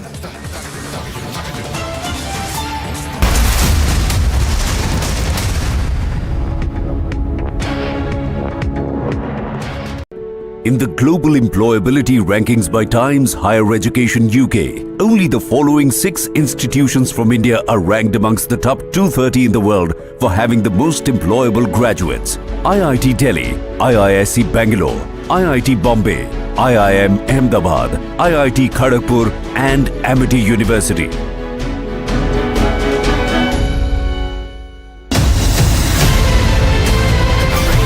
The India developmental model is the right model which the world can follow, and that is the opportunity that we have before us. I believe that you are soaked in the philosophy of nation first.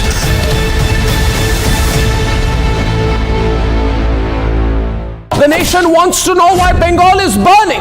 Mamta Banerjee has declared that the BJP is the chief instigator.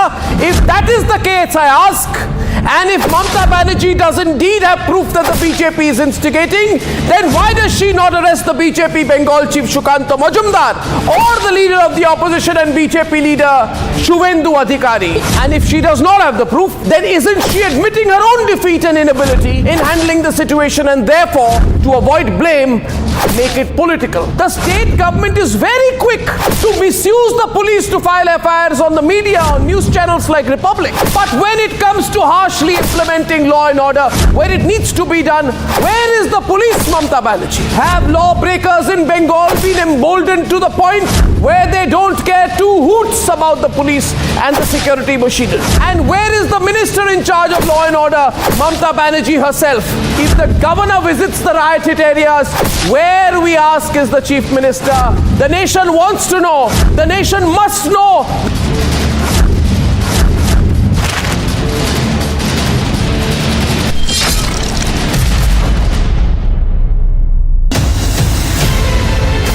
आप सभी देश के जन जन तक सही सूचनाएं पहुंचाने में अहम भूमिका निभा रहे हैं। जब नेशन फर्स्ट होता है तब हमारे संकल्प भी बड़े होते हैं और उनको सिद्ध करने के प्रयास भी व्यापक होते हैं। प्रधानमंत्री जी, हमने भी ठान लिया है, हमारा रिपब्लिक मीडिया नेटवर्क भी अपने कदम और भी तेज करेगा।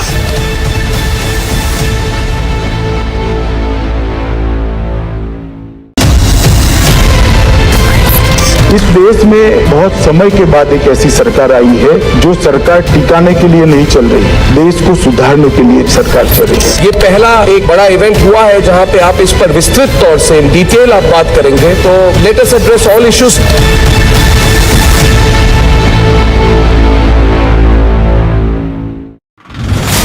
Attack in the train from Alappuzha to Kannur has been now arrested from Maharashtra's Ratnagiri. The Kerala ATS has been constantly giving out information about this particular Shahrukh Saifi to all the important ATS in the important cities. The Kerala police had taken out one cell phone which played a crucial role in nabbing this accused right now, and Shahrukh Saifi's name along with the picture drawn by a eyewitness was what helped the police to identify this person as Shahrukh Saifi.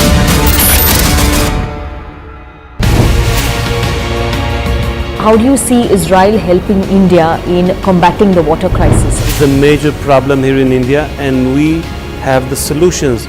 So we are trying to work together, bringing the information, bring the technologies, bringing the excellent centers that we have here in India. And I know Prime Minister Modi deals with that a lot, and he was successful to bring dozens and dozens of millions to accessibility to water. And this is a great success, and I would like us to work more closely on that.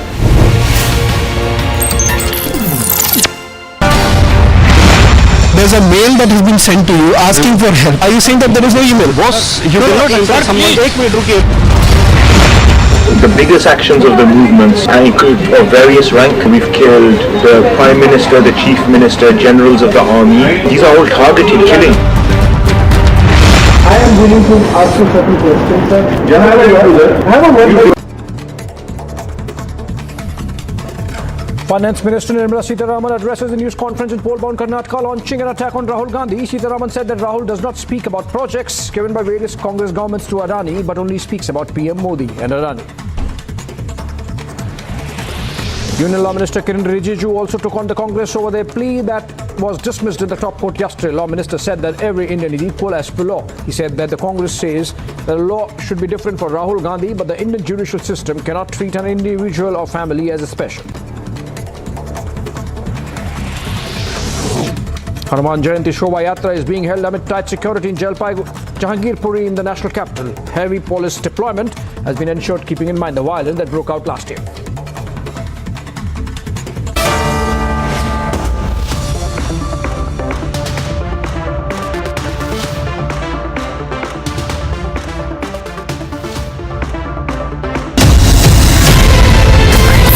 इस देश में बहुत समय के बाद एक ऐसी सरकार आई है जो सरकार टिकाने के लिए नहीं चल रही, देश को सुधारने के लिए सरकार चल रही है। ये पहला एक बड़ा इवेंट हुआ है जहां पे आप इस पर विस्तृत तौर से इन डिटेल आप बात करेंगे, तो let us address all issues.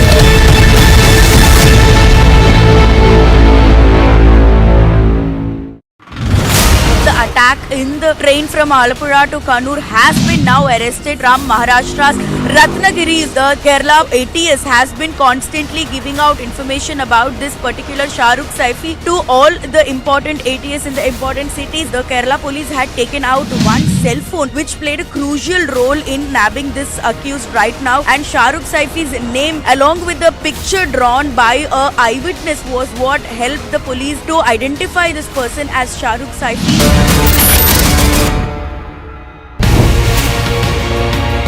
How do you see Israel helping India in combating the water crisis? It's a major problem here in India, and we have the solutions.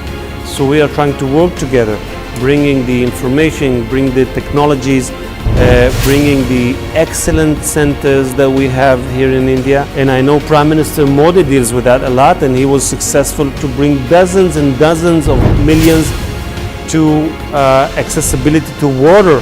And this is a great success, and I would like us to work more closely on that.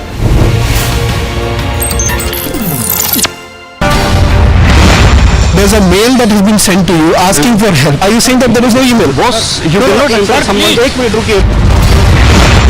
The biggest actions of the movements include of various rank. We've killed the Prime Minister, the Chief Minister, generals of the army. These are all targeted killing. I am willing to ask you certain questions, sir. Have a word. You delete everything and then where is the question of recording? Well, I'll show you, but why did you put your hand to my pocket? Why is not my phone? Mr. Vazir, why have you arrested him? Because it was a case, I believe, that was closed by the police itself. They're trying to stop us from reporting. यहाँ पर लिखा गया है stand. इसी जगह से सचिन वाजे को बोला गया था खड़े रहने के लिए। We are standing in the premise of a church right in the middle of Bucha. This is exactly what Ukraine is now calling a genocide that has been committed by the Russian troops. Bharat की परिभाषा से मतलब सहमत है। Everybody has right to self-determine. dragging back economic fugitives, fantastic. But a crackdown on corruption alone is not enough to steer the economy. That is where the reforms are not just to remove those who are with several cases of corruption and disproportionate assets. This will ensure that at a local level, no officer can go about saying, hey, I've come to inspect you, without the system approving it.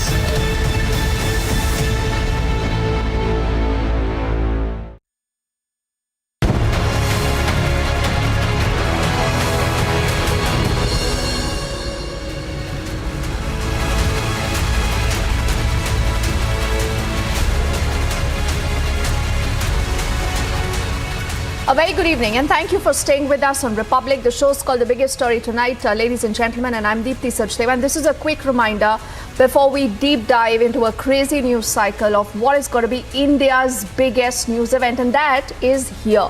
The third edition of the Republic Summit is going to be held in the national capital. This is happening later this month. The biggest names, the biggest newsmakers. You will see the biggest agents of change and transformation in India, all live at the Republic Summit once again this year. So stand by for what will be by far India's biggest news event by miles. And we look forward to your continuous patronage. Also on republicworld.com, you'll have a lot of updates on how we are preparing here at Republic for that big summit. The headlines right now on top of 7 First.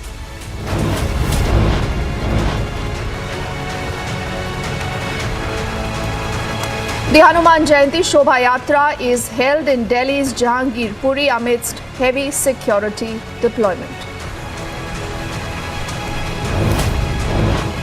The BJP MP Locket Chatterjee is stopped by cops in Hooghly. She hits back at the TMC government.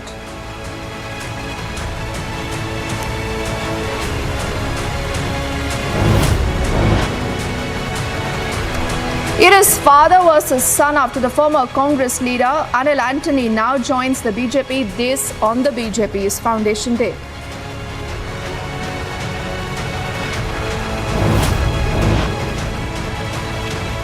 Opposition politicizing the Padma Awards after their anti-minority narrative fails completely.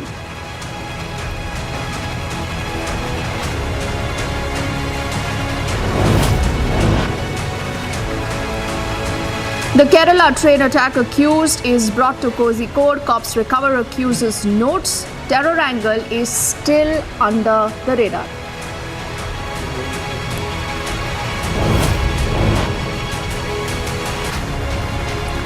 And the French President Emmanuel Macron is in China, expected to raise the Ukraine issue with Xi Jinping.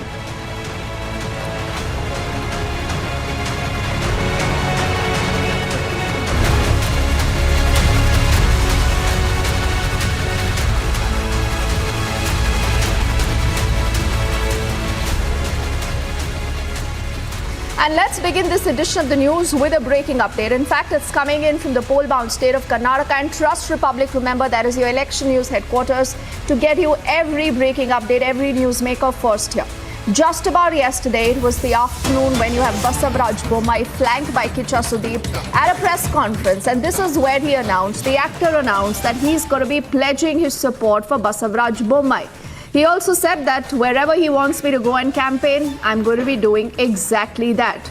Just hours after that, we are learning that he right now is under the target. There has already been a call for a ban on his films and his advertisements till elections are over. And with this, he's become the latest victim of what we call the quote-unquote cancel culture.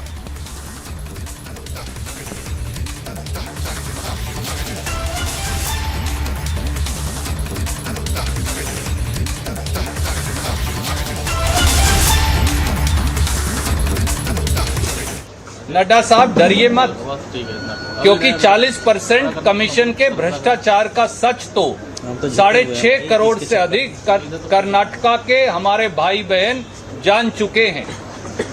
और कब तक आप खैर मनाएंगे? मुख्यमंत्री कहते हैं मैं अपनी सीट से नहीं लड़ूंगा, मुझे दूसरी सीट दे दीजिए। अधिकतर मंत्री कहते हैं मैं अपनी सीट से नहीं लड़ूंगा, मुझे दूसरी सीट दे दीजिए।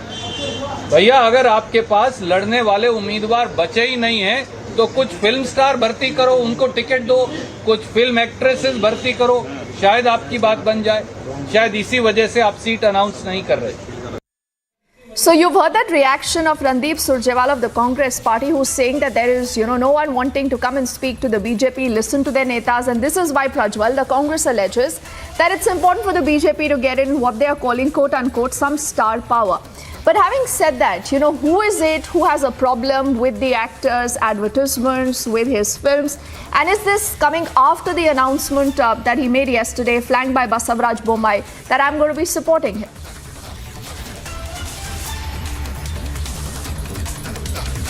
Yes, Deepthi, now the Congress has had a lot of problems with Kicha Sudeep expressing his open support for Chief Minister Basavaraj Bommai, and initially Randeep Singh Surjewala not only targeted Sudeep, but he also went on to target Sudeep's community, which is the Valmiki Nayaks as well, stating that the BJP did not have a prominent face from the Nayaka community, and therefore Sudeep had to be brought in to get in the votes for the BJP from the Nayaka community as well.